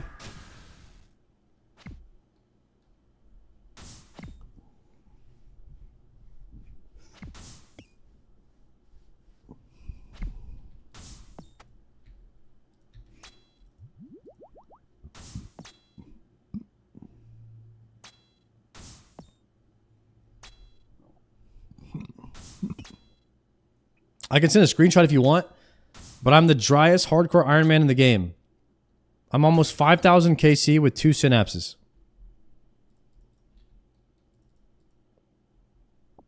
What?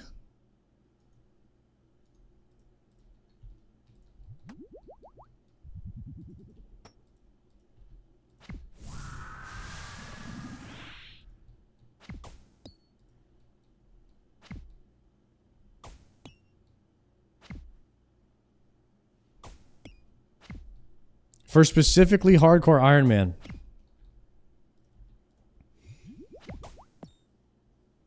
You might be, bro. You might be.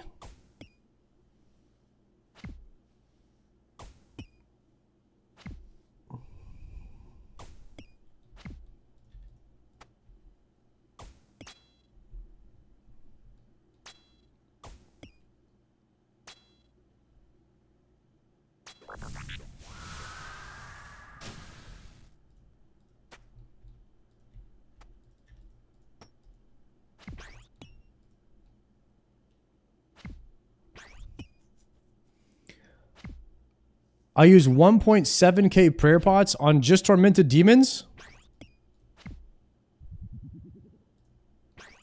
Goodness gracious.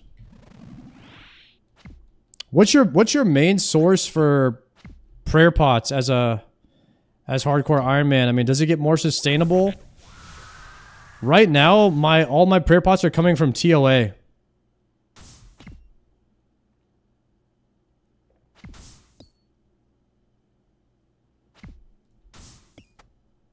Seeds from Slayer and farming tasks? Brother, my farming tasks never, ever, ever give Raynar seeds.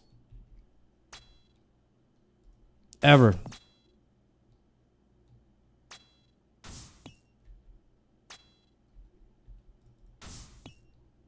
Especially if you don't do them. I did them nonstop for the first 4 months of the game. Nonstop every day, 3 times a day. Never got Raynar Seed. Even the hard tier the highest level ones. When I use Arclight out of charges, I use Arclight too much. I'm not using Arclight because I use Arclight too much.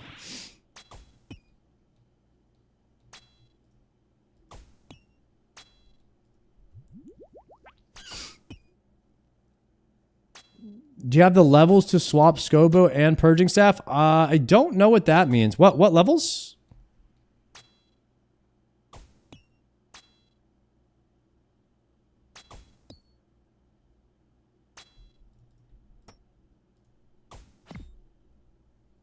$74 fletching?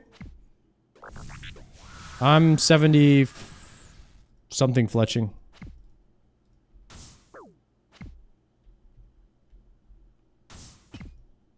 $75. I'm 75 fletching.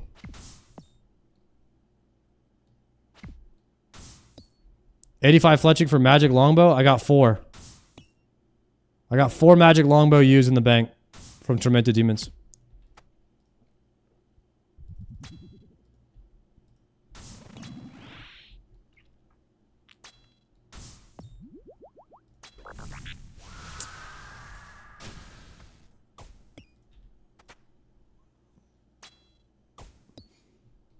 Could swap it 4 times? Yeah, we could swap it 4 times. If we wanted to.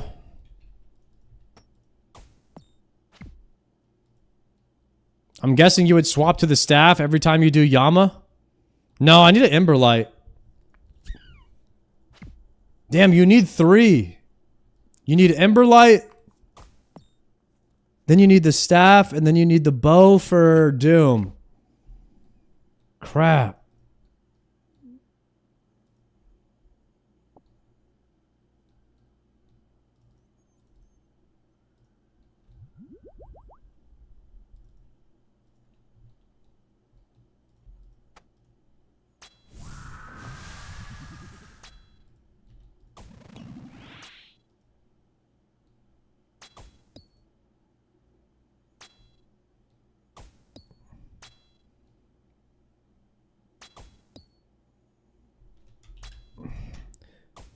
You can use a Slayer staff at Doom. You don't really need it.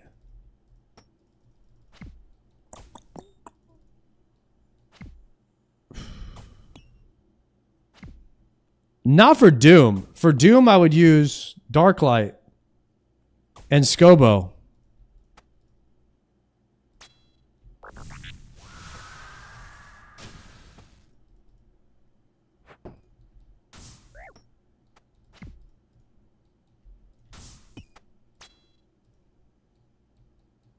And Slayer staff, yeah. Oh, you're saying that you kind of eventually want all 3? I heard Darklight was better on Doom than Emberlight is for some reason.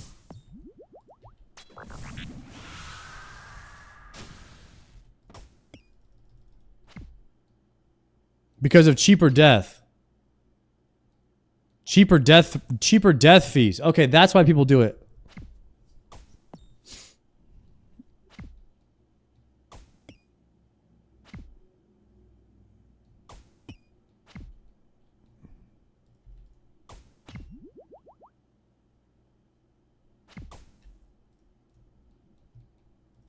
All right, we're almost ready here. I got to be very close now.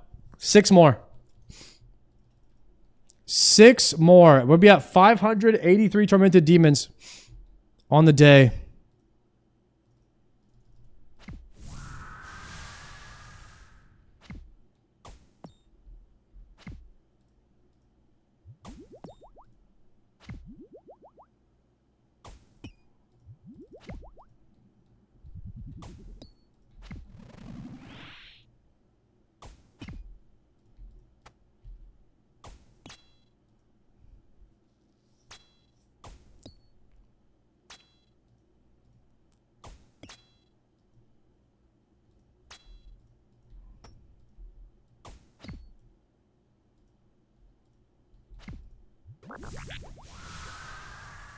We might have to take a gamble. Will I get dragon boots today?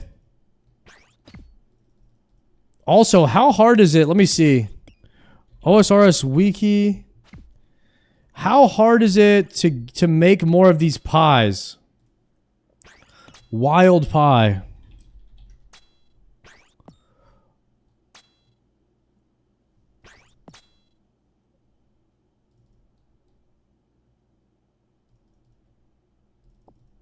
How hard is it to make wild pie? Raw rabbit.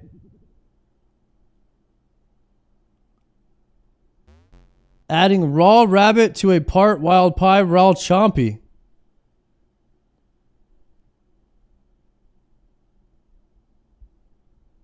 How do you make these things?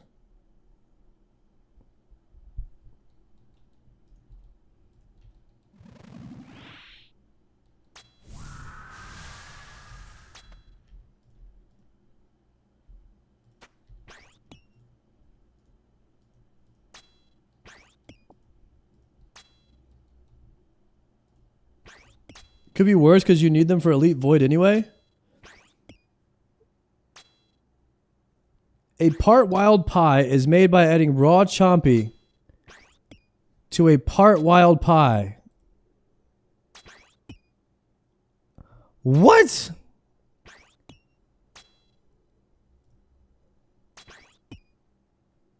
You need to add raw bear...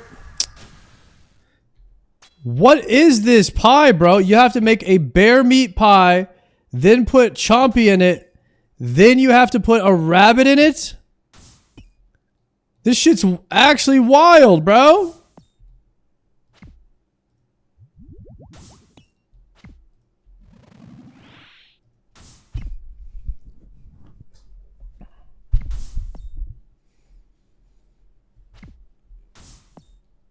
I mean... We could make 10 of these pies pretty quick, right? We can make 10 pretty quick. You just kill 10 of each. Doesn't seem that bad.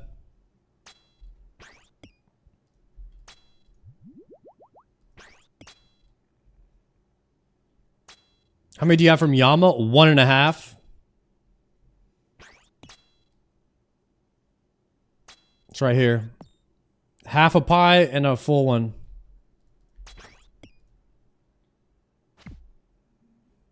You only need to kill chompies because you can buy all the meat in Canifis. Oh. Is there a meat vendor?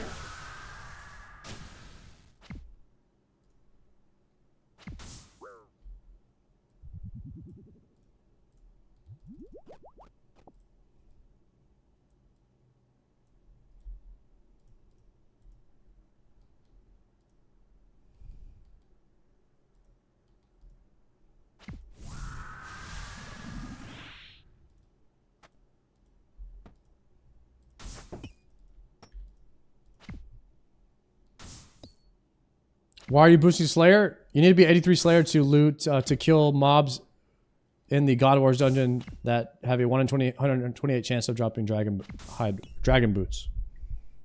Something like that.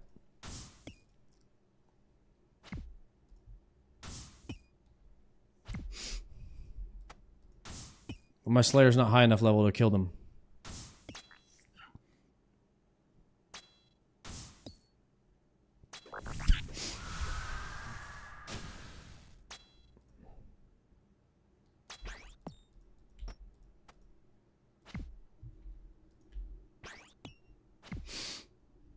How's your PKing account going? I converted it into a main.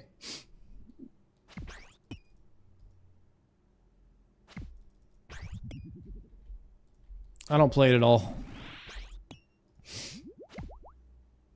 The one defense pure is now dead. I was going to convert it to a main to save supplies on my iron, and I just ended up not playing it at all.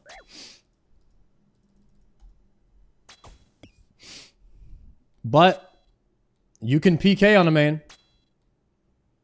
So whenever we decide to PK, we have an account to do it.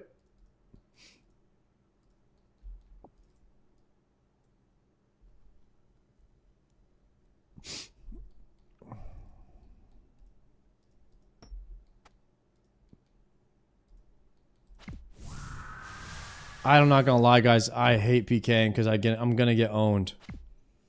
People are just too good at the game, man. That's why I don't really like PvPing in MMOs anymore. It's tough to find people that are around your skill level to learn on. And yeah. You got people like Dino and West Ham and Otoblock, and these guys are doing PvP all day long for 20 years straight. And those are the people that you're usually going to run into in the wilderness, so you don't have a chance. So, if there was like a way where you could play against people more, maybe your skill, maybe it could be more fun, but I don't have a solution for it. Tried to anti-PK Dino and it didn't go well. Yeah, he's pretty good.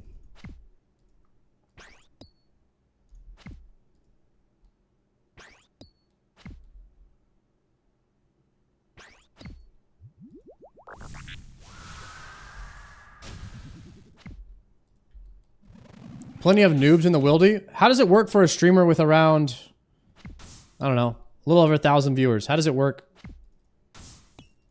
Anybody watch PvP streamers? How does it work for a streamer that goes into the wilderness like that doesn't know what they're doing?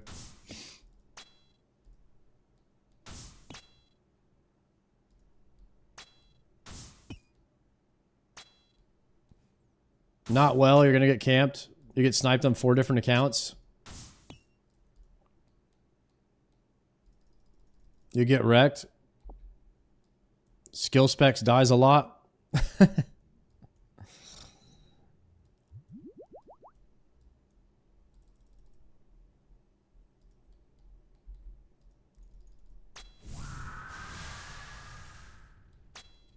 I would rip LMS for a long time until you get the hang of it. LMS is pretty fun. Didn't Joker get a Void Waker? Yeah, he did it off stream though.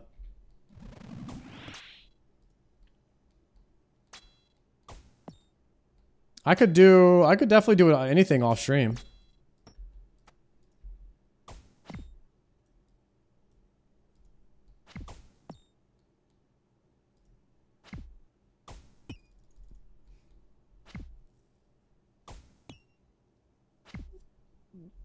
People will jump worlds until they find you, even if you're hiding it. Yeah. See, that's the thing is I would want to do it as a YouTube video, but I don't think you can do it as a streamer who's making a YouTube video. I think you can only do it as a YouTuber.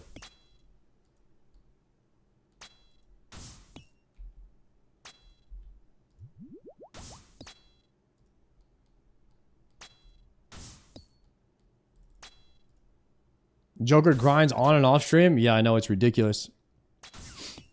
It's ridiculous. I also play the game on average about 4 hours off stream a day. And Joker somehow still plays more than me, which has been hard for me to grasp. It's unreal.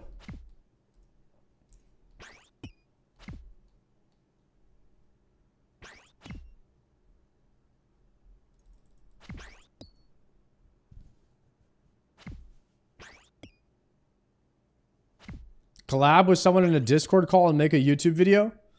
We could think, I mean, we could maybe cook up a series that might work for PvP one day, but I really just don't care about it that much, and I'm not really passionate about it, and I don't really believe that you should do things just because maybe it would be good content. If you're not super passionate about it, it just doesn't work. Most of life is like that.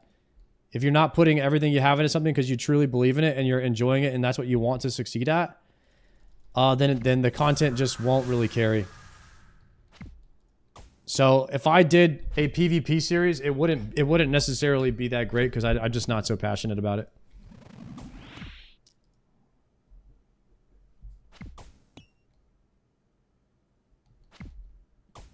I'm not saying I would never do one, but the PVM content and the PVM journey would have to be pretty dead in order for that to like, in order for me to want for something like that to make a series like that. It have to be the right. It have to be a very, very specific timing type of thing. You know, timing would be very important for that.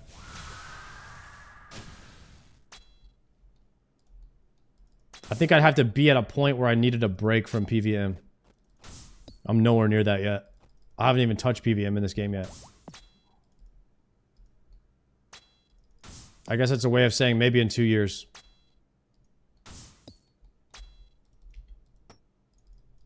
I think this is my last Tormented Demon.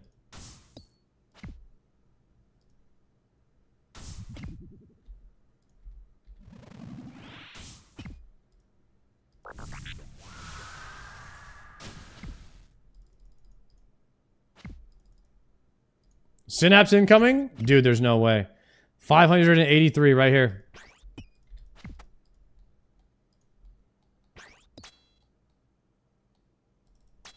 Hey, yo, how many synapse?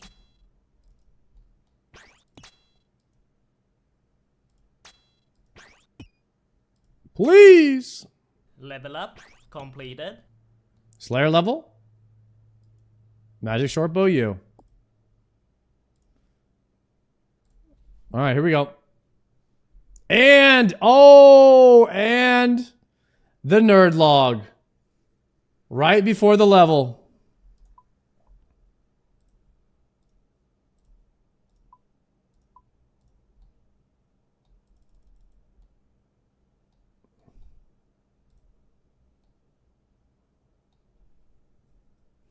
Guys, what if I would have gotten a synapse and then I got nerd logged? And I log back in and the item is gone. Damn. Would have been cinema.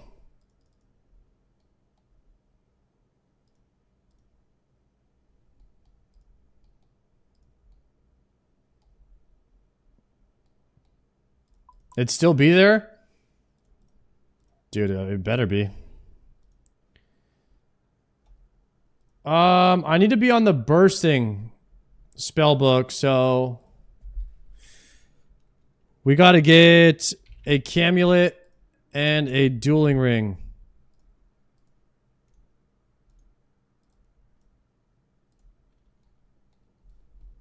Yo, sorry to come back for TBC. Annie, you're skipping Classic Plus. I am playing TBC Hardcore only, more than likely.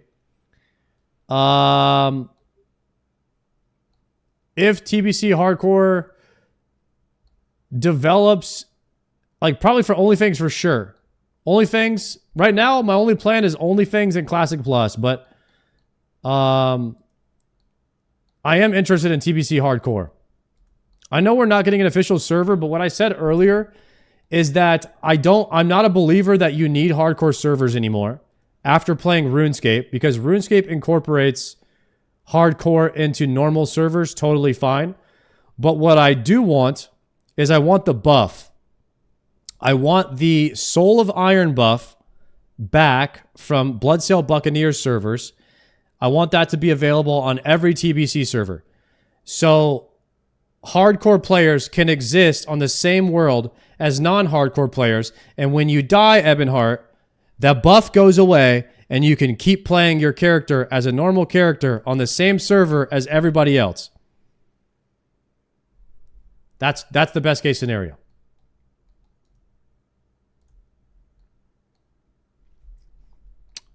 I don't believe we need our own servers for hardcore. It's unofficial but official hardcore. As long as you have an official buff from Blizzard that says you've never died, that's as official as it needs to be. In my opinion, there's no reason for a hardcore server. If you want to play your hardcore character with your normal friends, why shouldn't you be able to?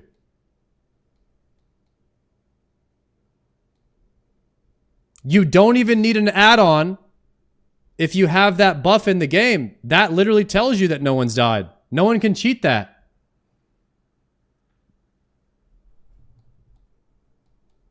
Bring back the Soul of Iron buff, and that's it. How long will it take? 1 second for them to put that in the game. Literally 1 second.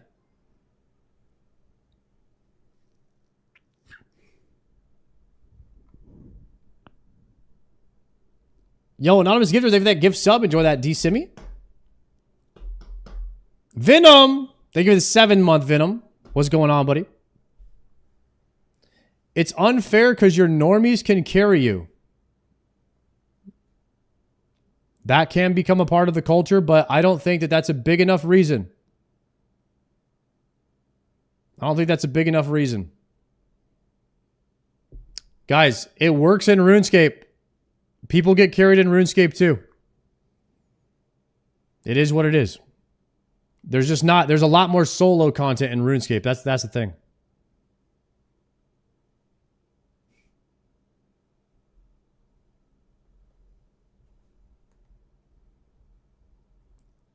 Wouldn't the good people be playing hardcore anyways? Yeah, I guess so. Every hardcore could get carried? Yeah, pretty much. Guys, you guys are acting like people can't carry in hardcore servers right now. Imagine I hit 60 on a fresh character and Ebonheart's in full like Blackwing Lair Nax gear. Anything I run with him is going to be carried.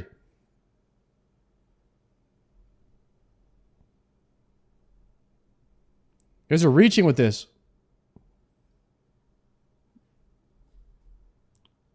Why would WoW dungeon raids be safe? The hardcore challenge has always been a self-imposed challenge.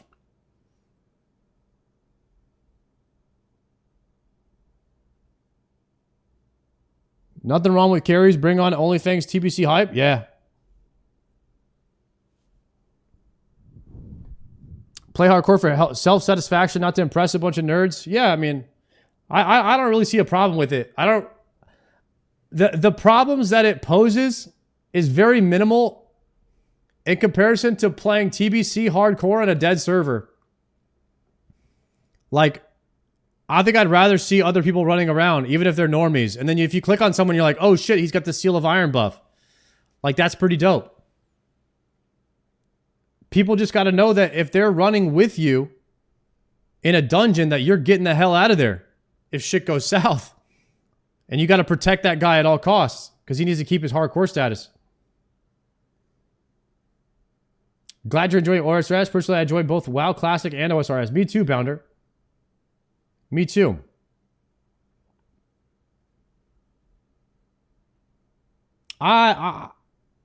If you could think of any more things that would be bad about hardcores playing on the same server as a normal. I mean, we did it, guys. We've already done it. We've already done it. It worked. It worked just fine. So I don't see any issue with it. People will grief so much. Yeah, that's going to be part of it. But there are anti-griefing methods put into place because of hardcore. They've changed some things. But Blizzard has already said that they're not catering TBC to hardcore. So what do you want them to do? They're out of mana. They already said they're not doing it. If you want to play hardcore TBC, you've got to deal with an unsupportive Blizzard if you're doing that movement. They've already said they're not doing it, so that way they're not liable for anyone playing hardcore. They're not required to do any of that. They were pretty bad griefers on Bloodsail Buccaneers. I would be very careful as a streamer playing hardcore TBC. You also have that is also a factor. I mean, there's a reason why certain streamers don't play hardcore, and that's they get griefed and harassed the whole time, and it makes the experience not fun. So, you know, it's tough to deal with. But Czar seems to deal with it just fine for having a lot of viewers.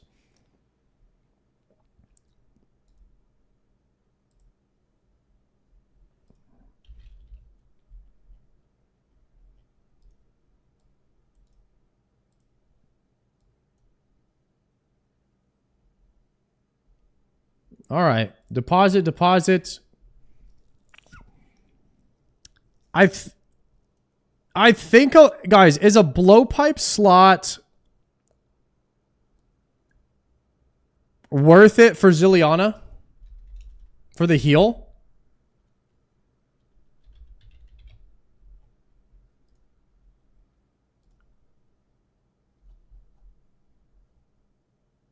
Let me see, Sarah.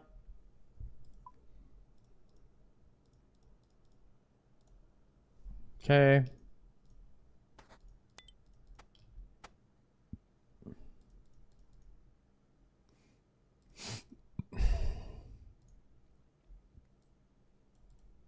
Gommelshilt.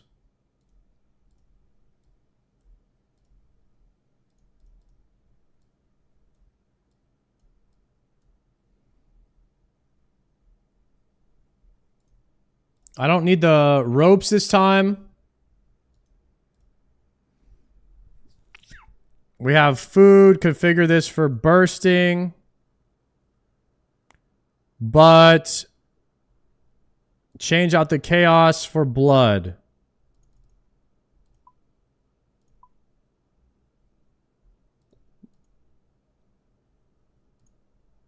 Okay, that didn't work. Configure. Change out my chaos. Okay, load. There it is. I need to buy blood runes.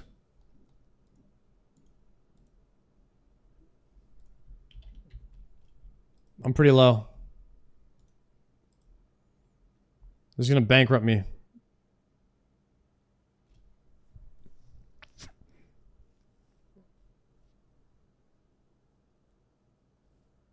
If TBC gets high enough, don't you think Blizzard would grab that cash bag? They did say they wouldn't do official hardcore servers to start and ended up doing it.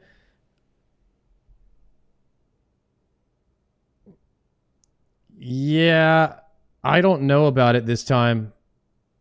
I mean, the only one who could influence enough people to play TBC hardcore is Soda Poppin' with OnlyFans. As of right now, there's not enough movement behind it. And number two, I do think that that people will get tired of TBC regular in like a month. That's my prediction. I really think that TBC regular is overhyped and people will realize it's the same game they've already played 3 times. So although it is going to be very hype on launch, I really think it'll be short-lived, much like every other WoW launch, but this time especially, it being the 3rd time, and hardcore TBC will be the content in the WoW section for many years to come, I think, because it's challenging, it's a new meta, it's actually hard, and I'm very interested in that meta and seeing where it goes. I just don't even think that you need necessarily an official server, but maybe Blizzard will change their mind on it and they'll make a official mode that's a little bit more hardcore friendly. Yo, Grats on the Infernal Cape wins the Quiver grind. Probably this time next month. We're doing Slayer month and then we're doing Quiver. I need to go buy Dueling Ring. Let me buy this. Actually, there's a bank there, so I don't need that. Teleport. I got an enhance at 18k C yesterday. You're insane, bro. That's some great luck.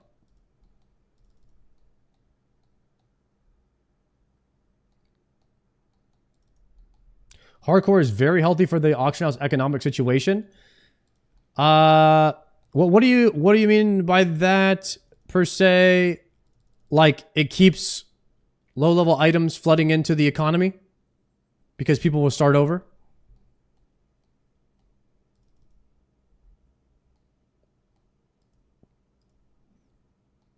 Night Slayer raid consumes are fried. Isn't it weird that we didn't have this problem when we had GDKP?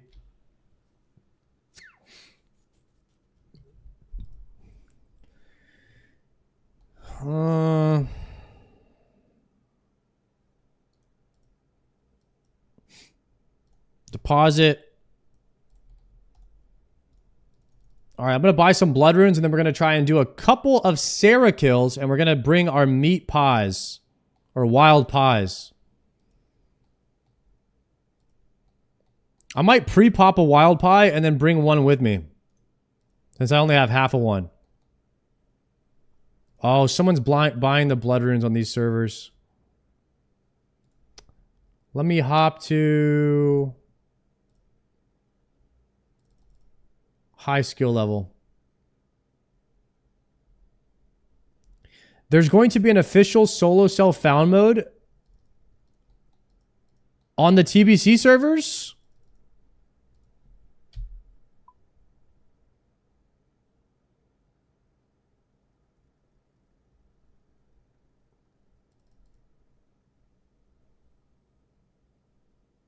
Dako, what's good? Smash a like. Yo, thank you. Let's go right here. I'm going to try the high skill level servers. These ones. Oh, no. Someone's buying them on these high skill level servers too?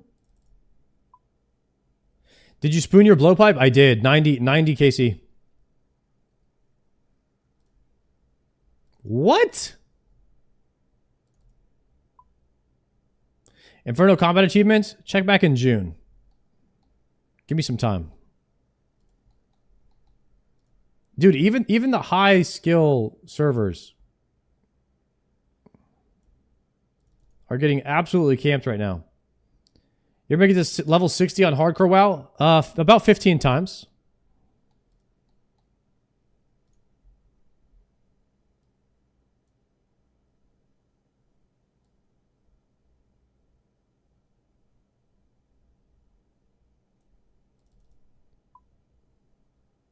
Zuckhelm win? Check back in 2 years. We should be getting close by then. All right. Someone is using my strat. Someone is using my strat and hopping to all of the high skill level worlds. And buying all... Someone is buying all the blood runes on every single server ever created.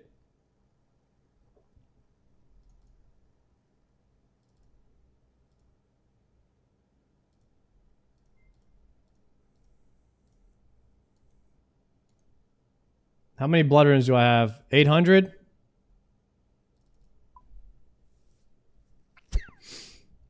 Watchtower is better for bloods. Is this like a hotspot or something?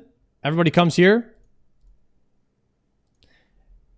It's just a problem because I'm not on this spell book to get to the Watchtower and I haven't made tabs or anything. Alright, screw it. Let's just go with this.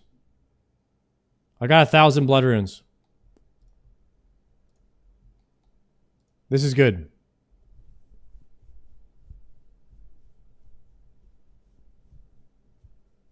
Minigame TP to Nightmare Zone? Well, currently I have 3 minutes on my minigame TP. Wouldn't be able to get there. Alright, we got enough. All you gotta do is find a server that, you know, has some. And you're fine. I'm thinking 4 prayer pots, the rest food, and 1 stam. This Ash Sanctifier, I don't need that. Wait, we were going to do brews. We were going to do Sarah brews this time, right? Yeah.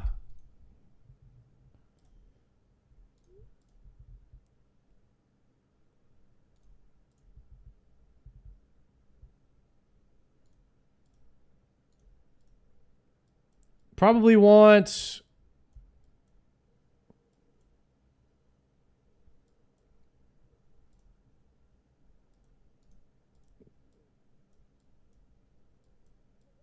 Let's do like this.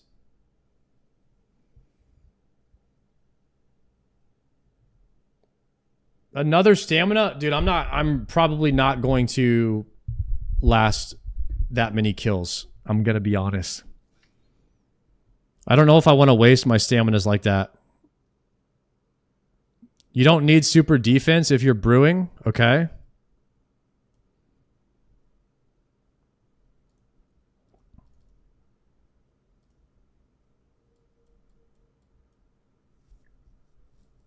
Summer pies give run energy.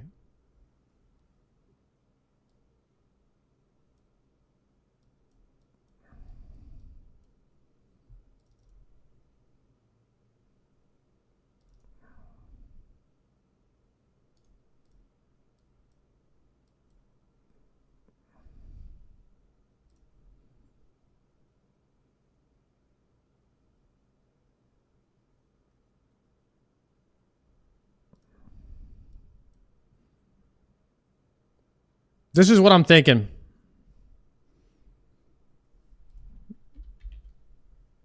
I'm going to take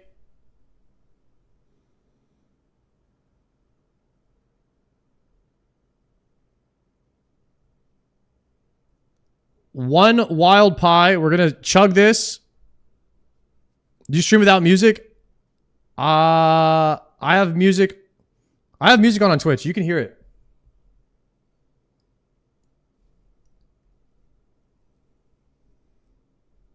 I'm gonna pre-eat this. Wait a second. Will my stats get drained if I don't have the fire there? How do I make this fire? Crap. God Wars fire.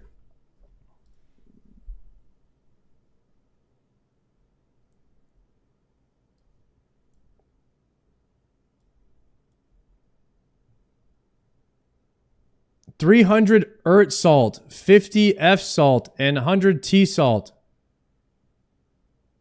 2 steel bars, 300 earth salt, 100 T salt, 50 EFH.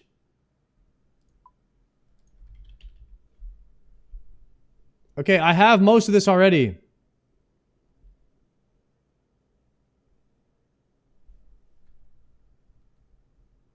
I pre-mined it because people told me what to do. 300 ERT.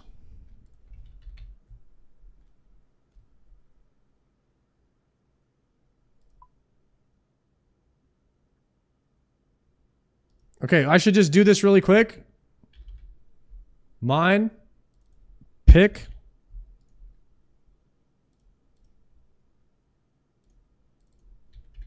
Dueling ring. Okay.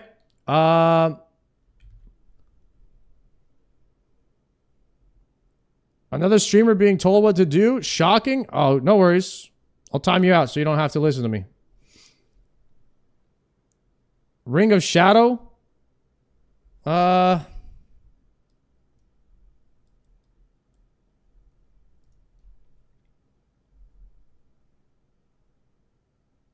EFH salt. It can be mined underneath Weiss. This is all I need, right? The Duke Telly. Frozen. Should be something called a tab. Or is that the Ring of Shadow? I'm wearing it. I can TP there. Okay. Wait, let me bring all the mats. 300.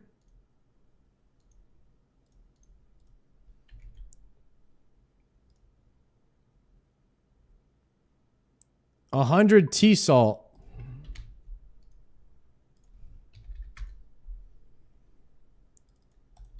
And so I didn't mine any of the other salt that I needed, unfortunately.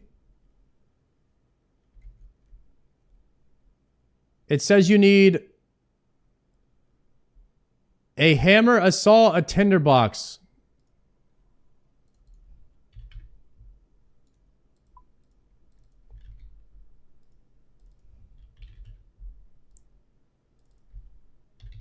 It's 2 steel bars. 2 mahogany planks. That's needs to be reset. Deposit all. 2 mahogany planks. Okay. Hammer, saw, tinderbox, 2 steel bars, mahogany plank, And I'm missing 50 of the EFH salt.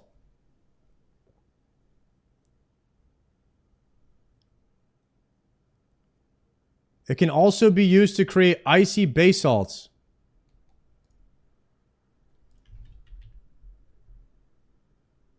I have stony basalt and regular basalt. Okay, I don't have the stuff that I actually need. Okay, which teleport do I go to? Ancient Vault, Gorok Dungeon. It's one of those two. Gorok. Nice. Okay. Now I'm looking to exit this place, I'm guessing.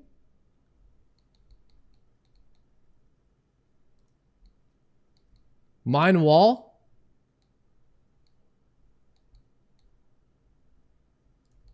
Mine wall. North door. Northwest door.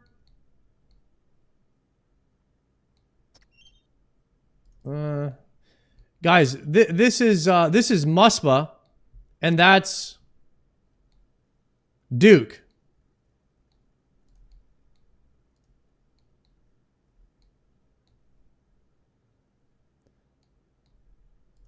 This crevice.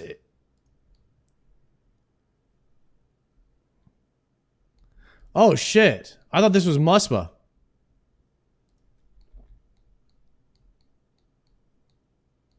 All right, bet. Thank you, guys. I was lost. I was very lost right there. Okay, we need 50. 50 of this, and then we're done. So I'm just going to Gommel's Hilt there. We're going to light the fire.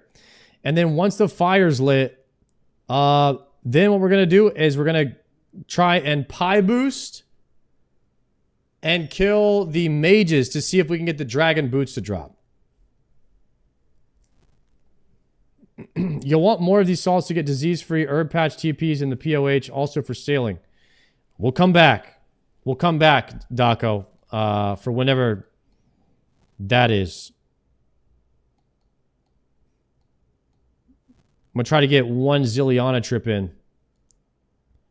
All right, done.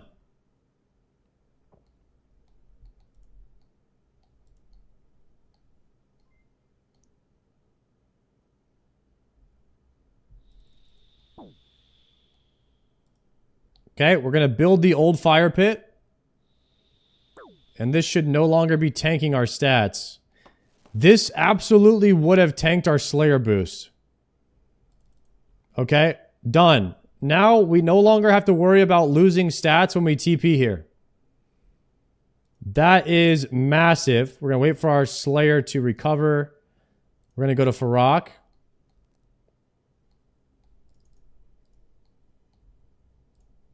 Nine run speed left. I'm guessing I get to keep my run speed now. Whenever I TP there. Which is going to be very nice. Should I watch a new guide on how to do Zilliana at some point? I had some people telling me that the markers I have are not good. But I'm just using the default ones that came with the plugin pack.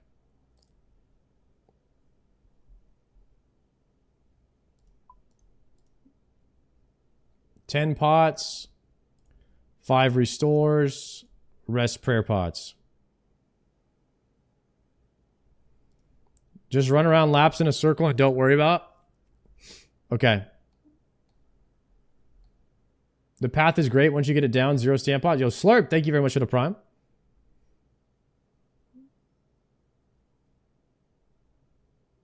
Pickaxe is not needed, right?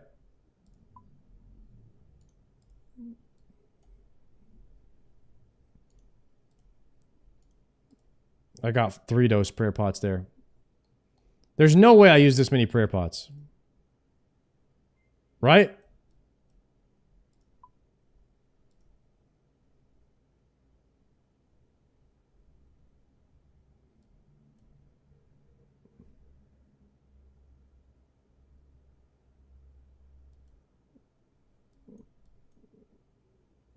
Okay. Pie. Phantom and Dirk, thank you guys for the primes. Okay. We're going to do half of a wild pie. Get a full wild pie. Why Zilly not Bandos? Zilly drops a SGS, which is apparently very helpful for Coliseum, which is the next grind.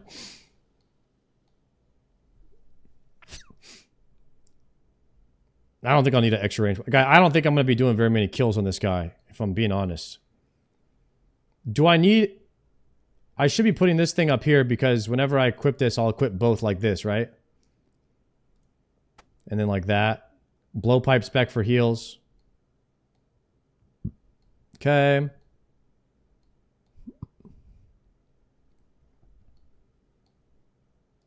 We're going to Pray Preserve. 2 Sarah brews down here. This is a lot of healing. This is a lot of healing. So I think we're okay. I'm going to eat this. Go. Deposit that. And then bring one more restore. And then Gommel's Hill. Here we go. I already have 2 ropes. I mean, I already used the... I've already been to Zillion once. I should have pre-potted range too. Wait, my range is boosted though.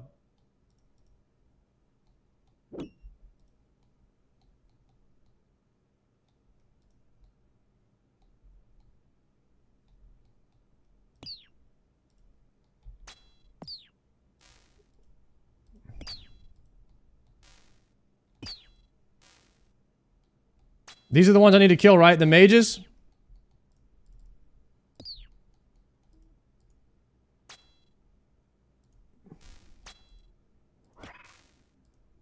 I'm getting attacked by everything.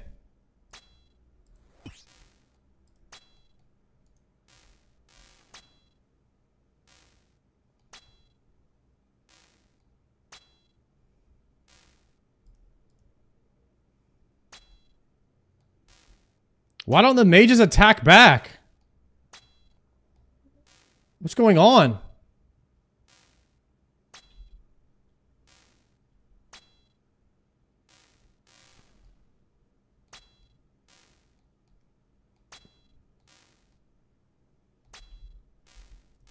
Preserve, shit.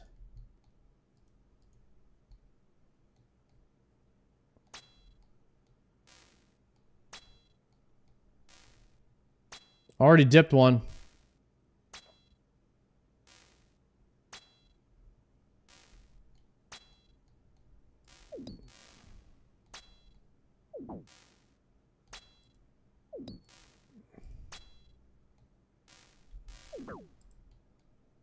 Astral rune.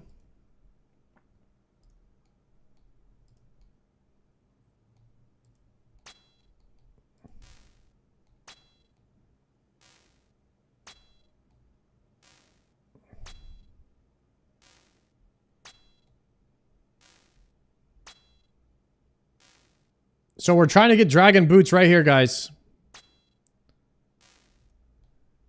We get lucky, maybe one will drop. I'm gonna kill as many mages as I can.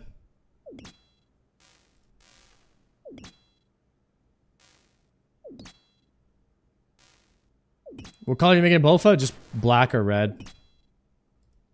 Wait, he's attacking me now.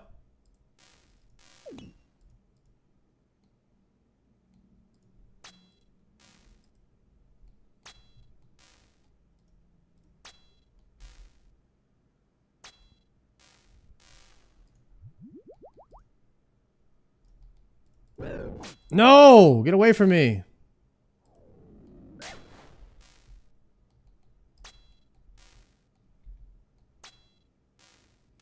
I can't drink. What's happening here?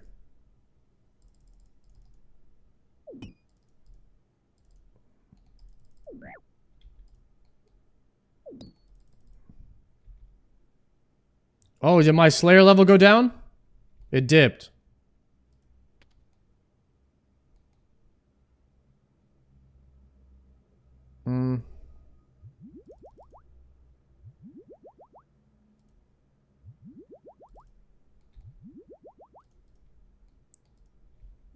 Okay. Pie.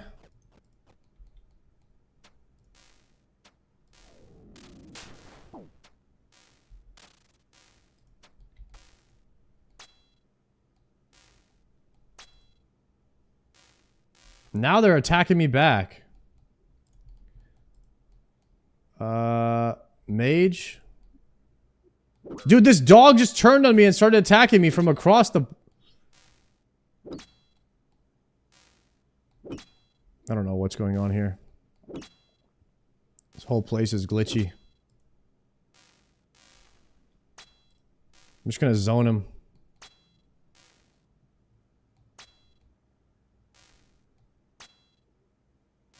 You don't have a Zammy item on.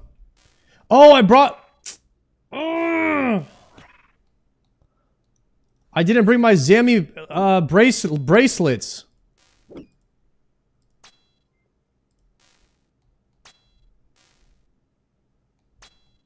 That's why it's not working.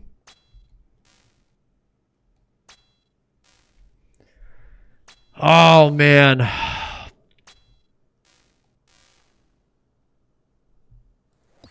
I might have to leave and come back. Once this pie wears off.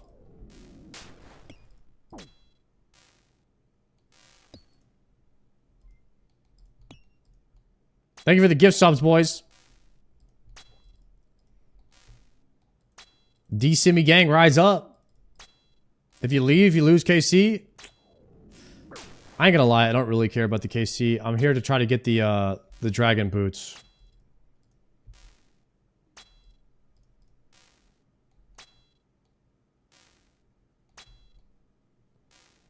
We'll get into Zilliana in a bit.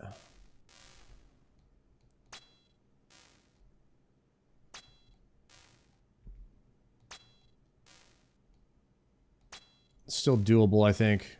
No, I missed that one. Mage.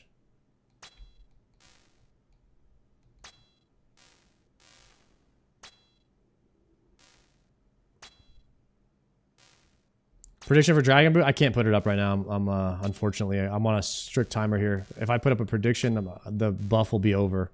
I literally have half of a pie left.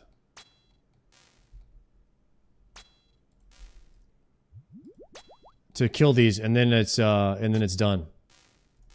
I have to go make more pies.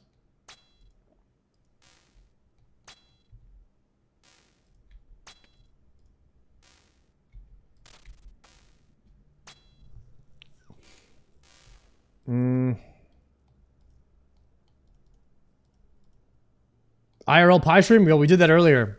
I had a piece of pie. We took a break. I had a piece of pie and a coffee earlier. It was phenomenal. Are you doing turtle skipping for Slayer? Mazna. We're doing Mazna skipping for Slayer. 9 Mazna, 1 Duradel. Scott, thank you for the tier 1.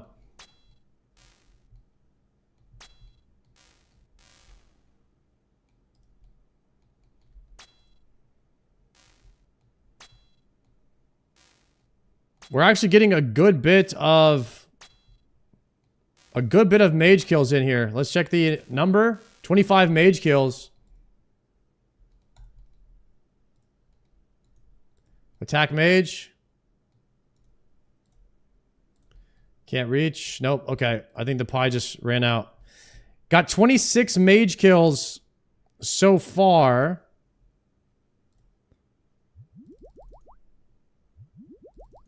Can overbrew once here. And pie again.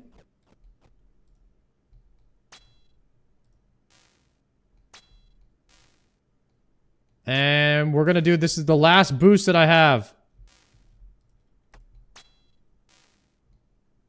Let's see how many of these we can kill before this boost runs out. And these are the only mobs in the game that drop dragon boots. Wait, why would a mage drop dragon boots?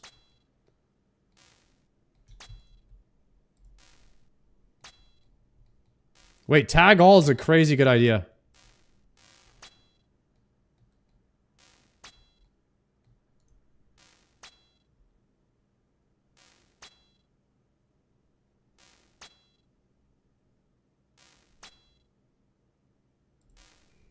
Why do you got to kill Zuck for a melee cape? That is true. You need all range to get melee.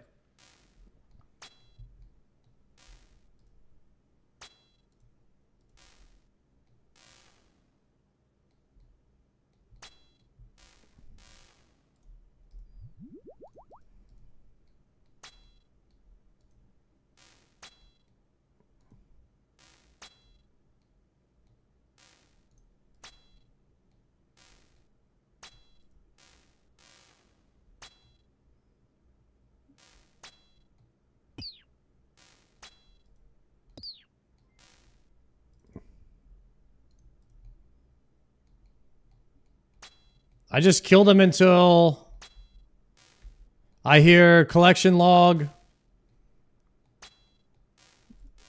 Something. Until I hear C engineer, we just keep killing him.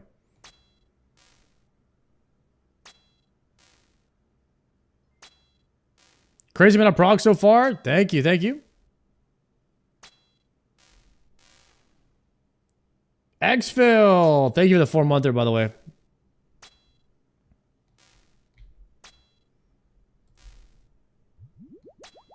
Maybe I should just send a couple Zillianas since I already did the 35 kills. Once this pie boost drops.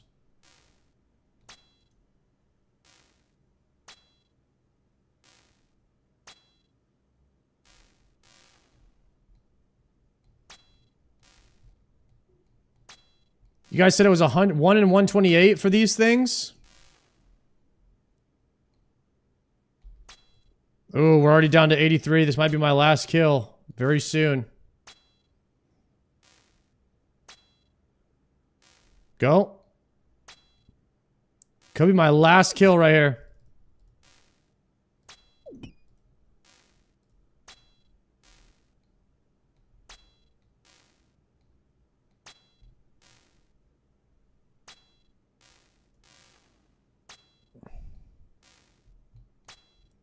Not bad though. On a 1.5 pie boost, we got 40 something kills.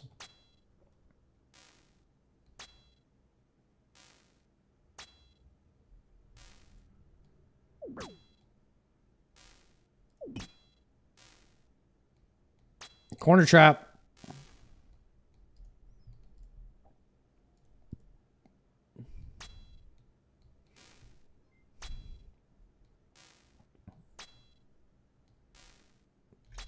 Time to knock out the Weston Diaries for the wild pies. Might have to. Might have to do it after this. We do a couple Zillianas and then get a bunch of wild pies and just fill the whole inventory up and just come down here and keep killing these. I feel like the dragon boots are pretty good. It's like +4 strength. And that's it for me, boys. Damn. No dice. All right, let's see what we can do. Let us see what we can do now.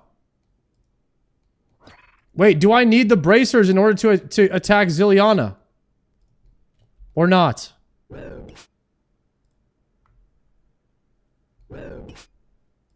right, here we go.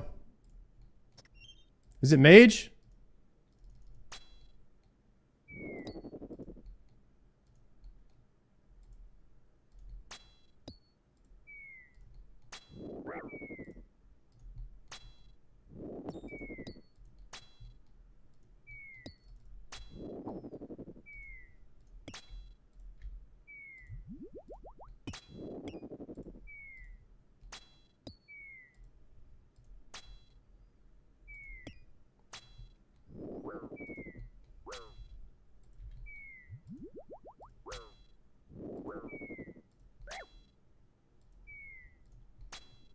Do I just die here?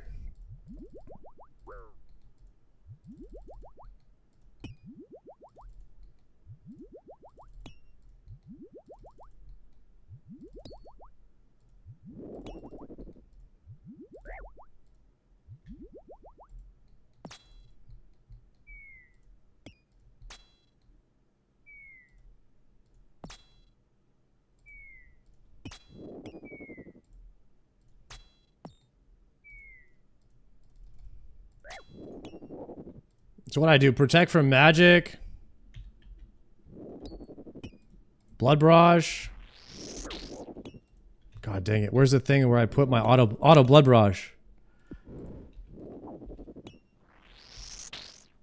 Oh, my staff's not on.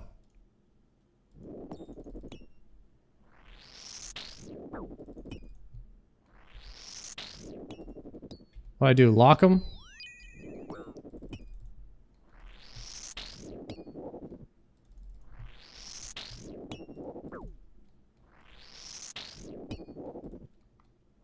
I have no mage accuracy in this outfit.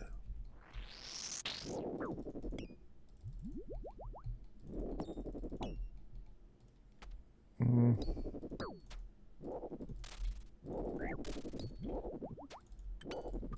do I have to do? Remove my outfit?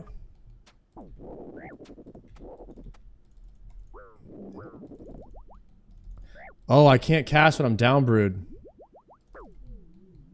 Oh, fuck this.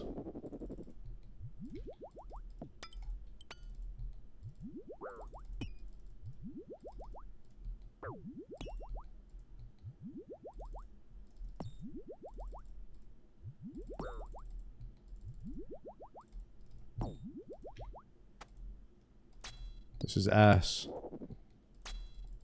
Zilliana's back too. Fuck it, I didn't even kill anything else. She's just back. There you go, nothing's changed.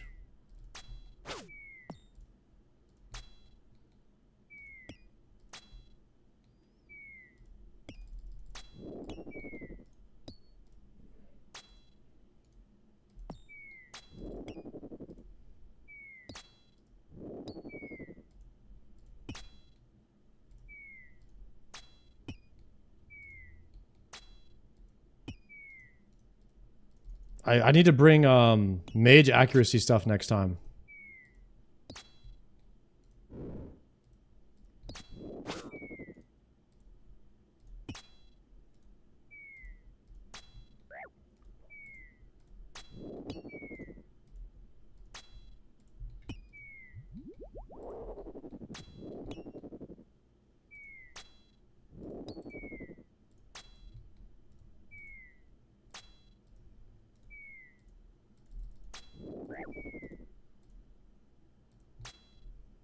I don't have bones to peaches yet. I was mainly here to just try to get dragon boots, and I was gonna try see if I could get a few Zilliana kills in between farming, like just because I would do naturally the dragon bone kills or the boots kills. I would get 35, so I was like, might as well try to get a few kills since you do the 35 already.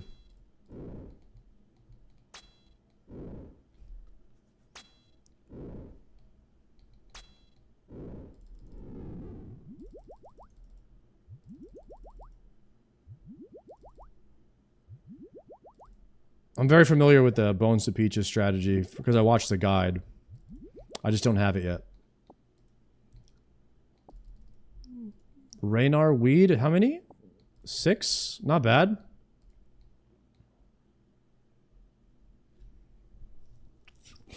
Could probably do one more. It doesn't seem very accurate. How do I get rid of these markers? I don't want them. Clear?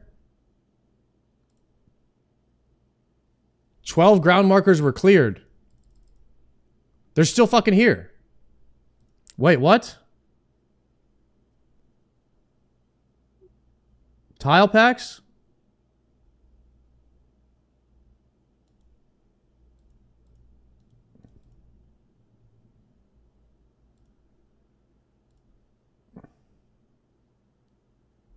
No.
Okay.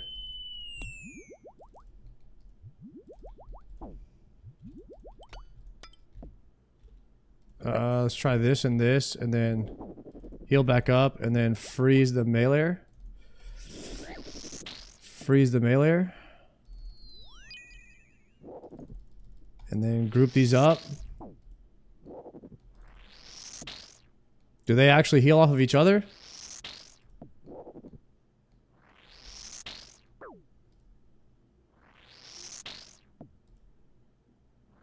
So you just don't heal ever off these guys.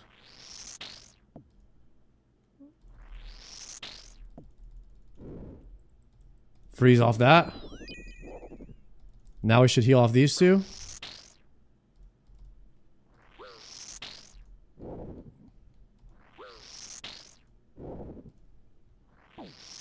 $52 heal. Okay, they're hurting me for more than I'm healing. Okay, it's wrong prayer. Potting? There's not enough defense.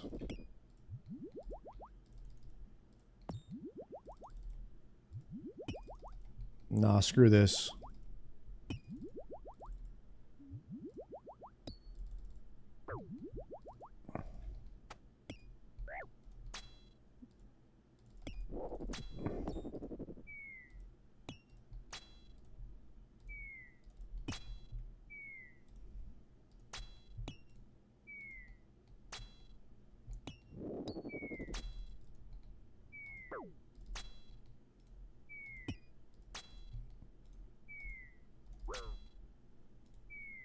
I'm getting a coach next time I come back here.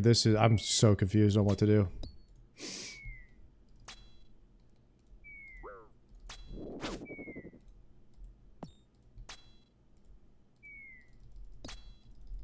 Might have to pot here.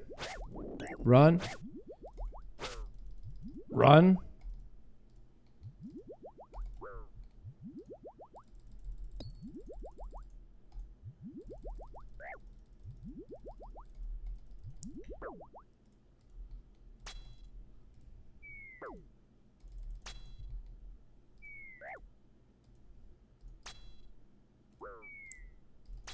Run.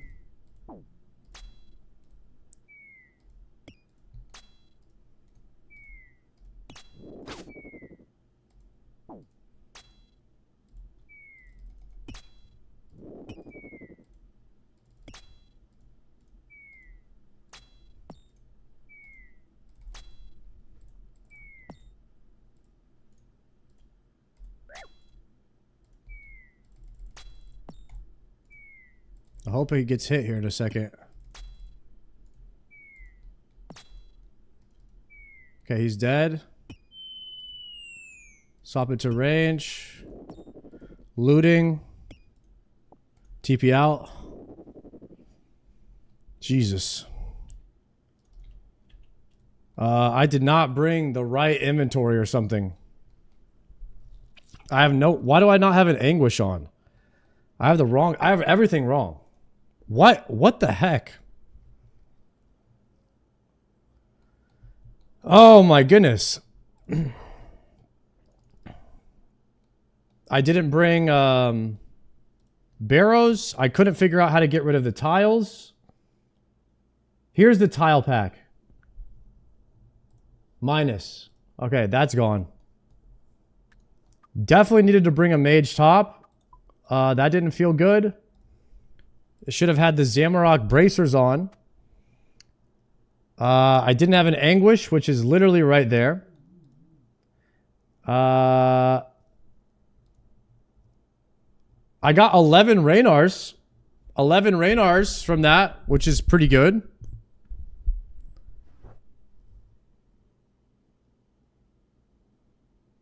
Serpent Helm.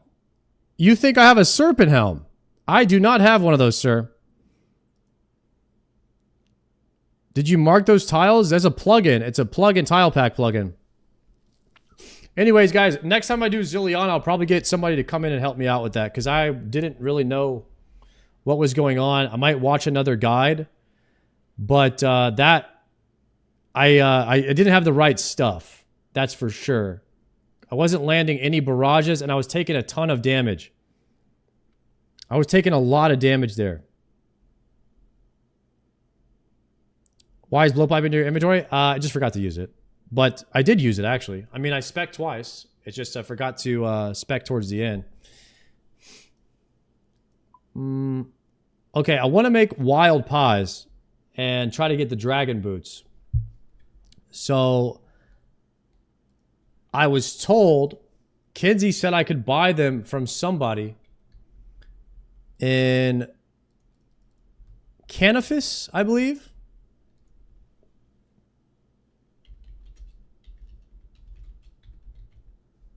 Raw bear meat.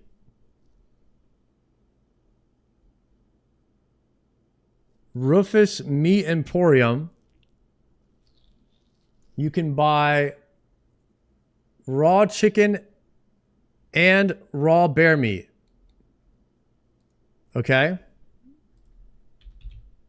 And do I have a bunch of empty pie shells? I could make a good bit of pies here.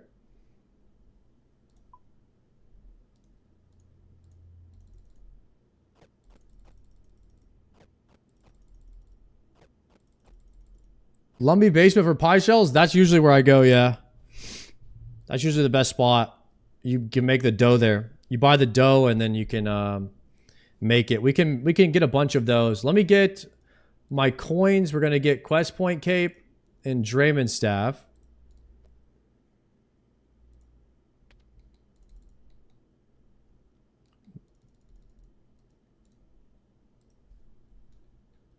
CKS.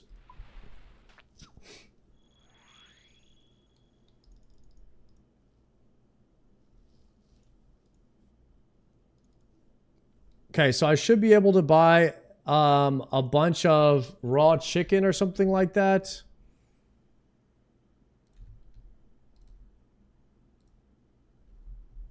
Wild pie. Raw wild pie.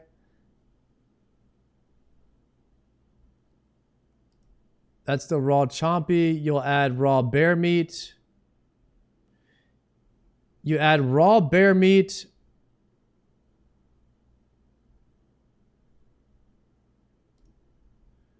And then you need rabbit. Raw bear meat and raw rabbit. Trade Rufus.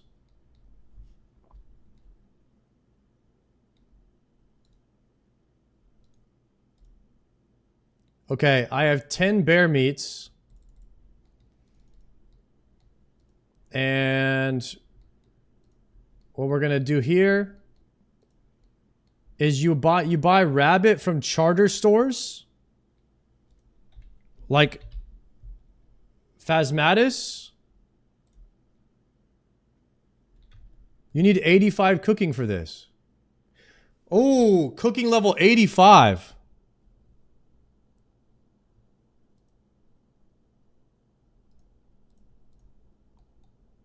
I'm 81. Shoot.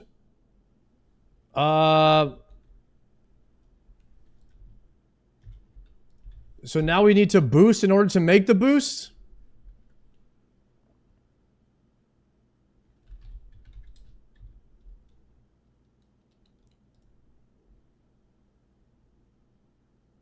Chef's Delight.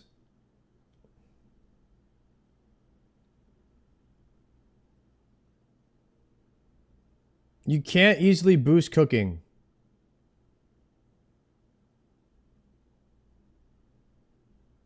You're going to burn all the pies? No, you don't burn pies on the spellbook.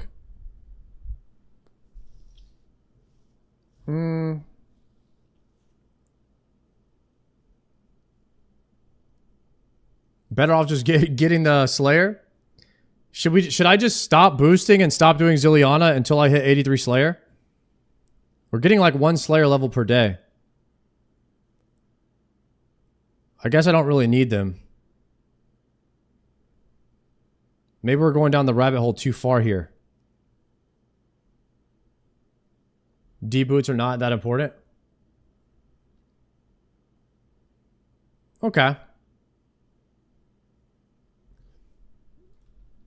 Damn. So sometimes it's easier to just not get the boots at all, huh? Screw it. We don't need those boots. That's how you really beat the game right there, guys. See, look at that. Done. All right. Right there, boys. We just beat that. We beat that together. Done. See that?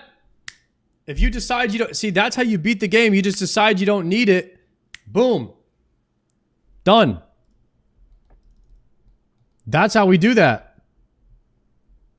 Just get the Avernic boots. Go back to Slayer. That's how easy it is.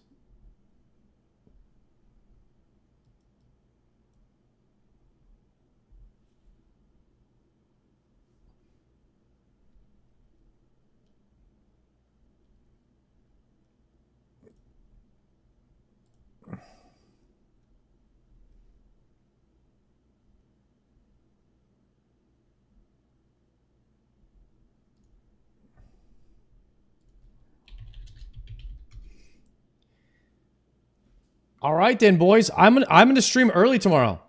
Guys, we have TOA Friday tomorrow, very early.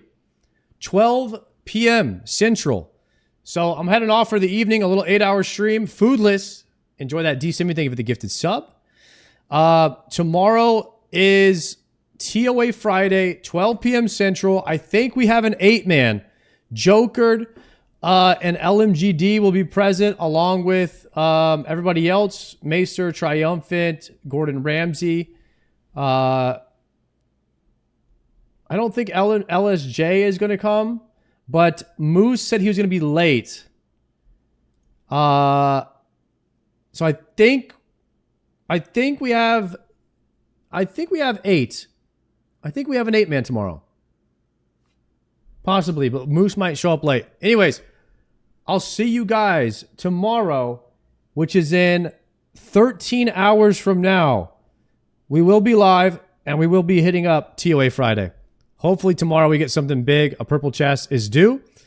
So I'll see you guys tomorrow for the purple chest. Good night, boys. Peace.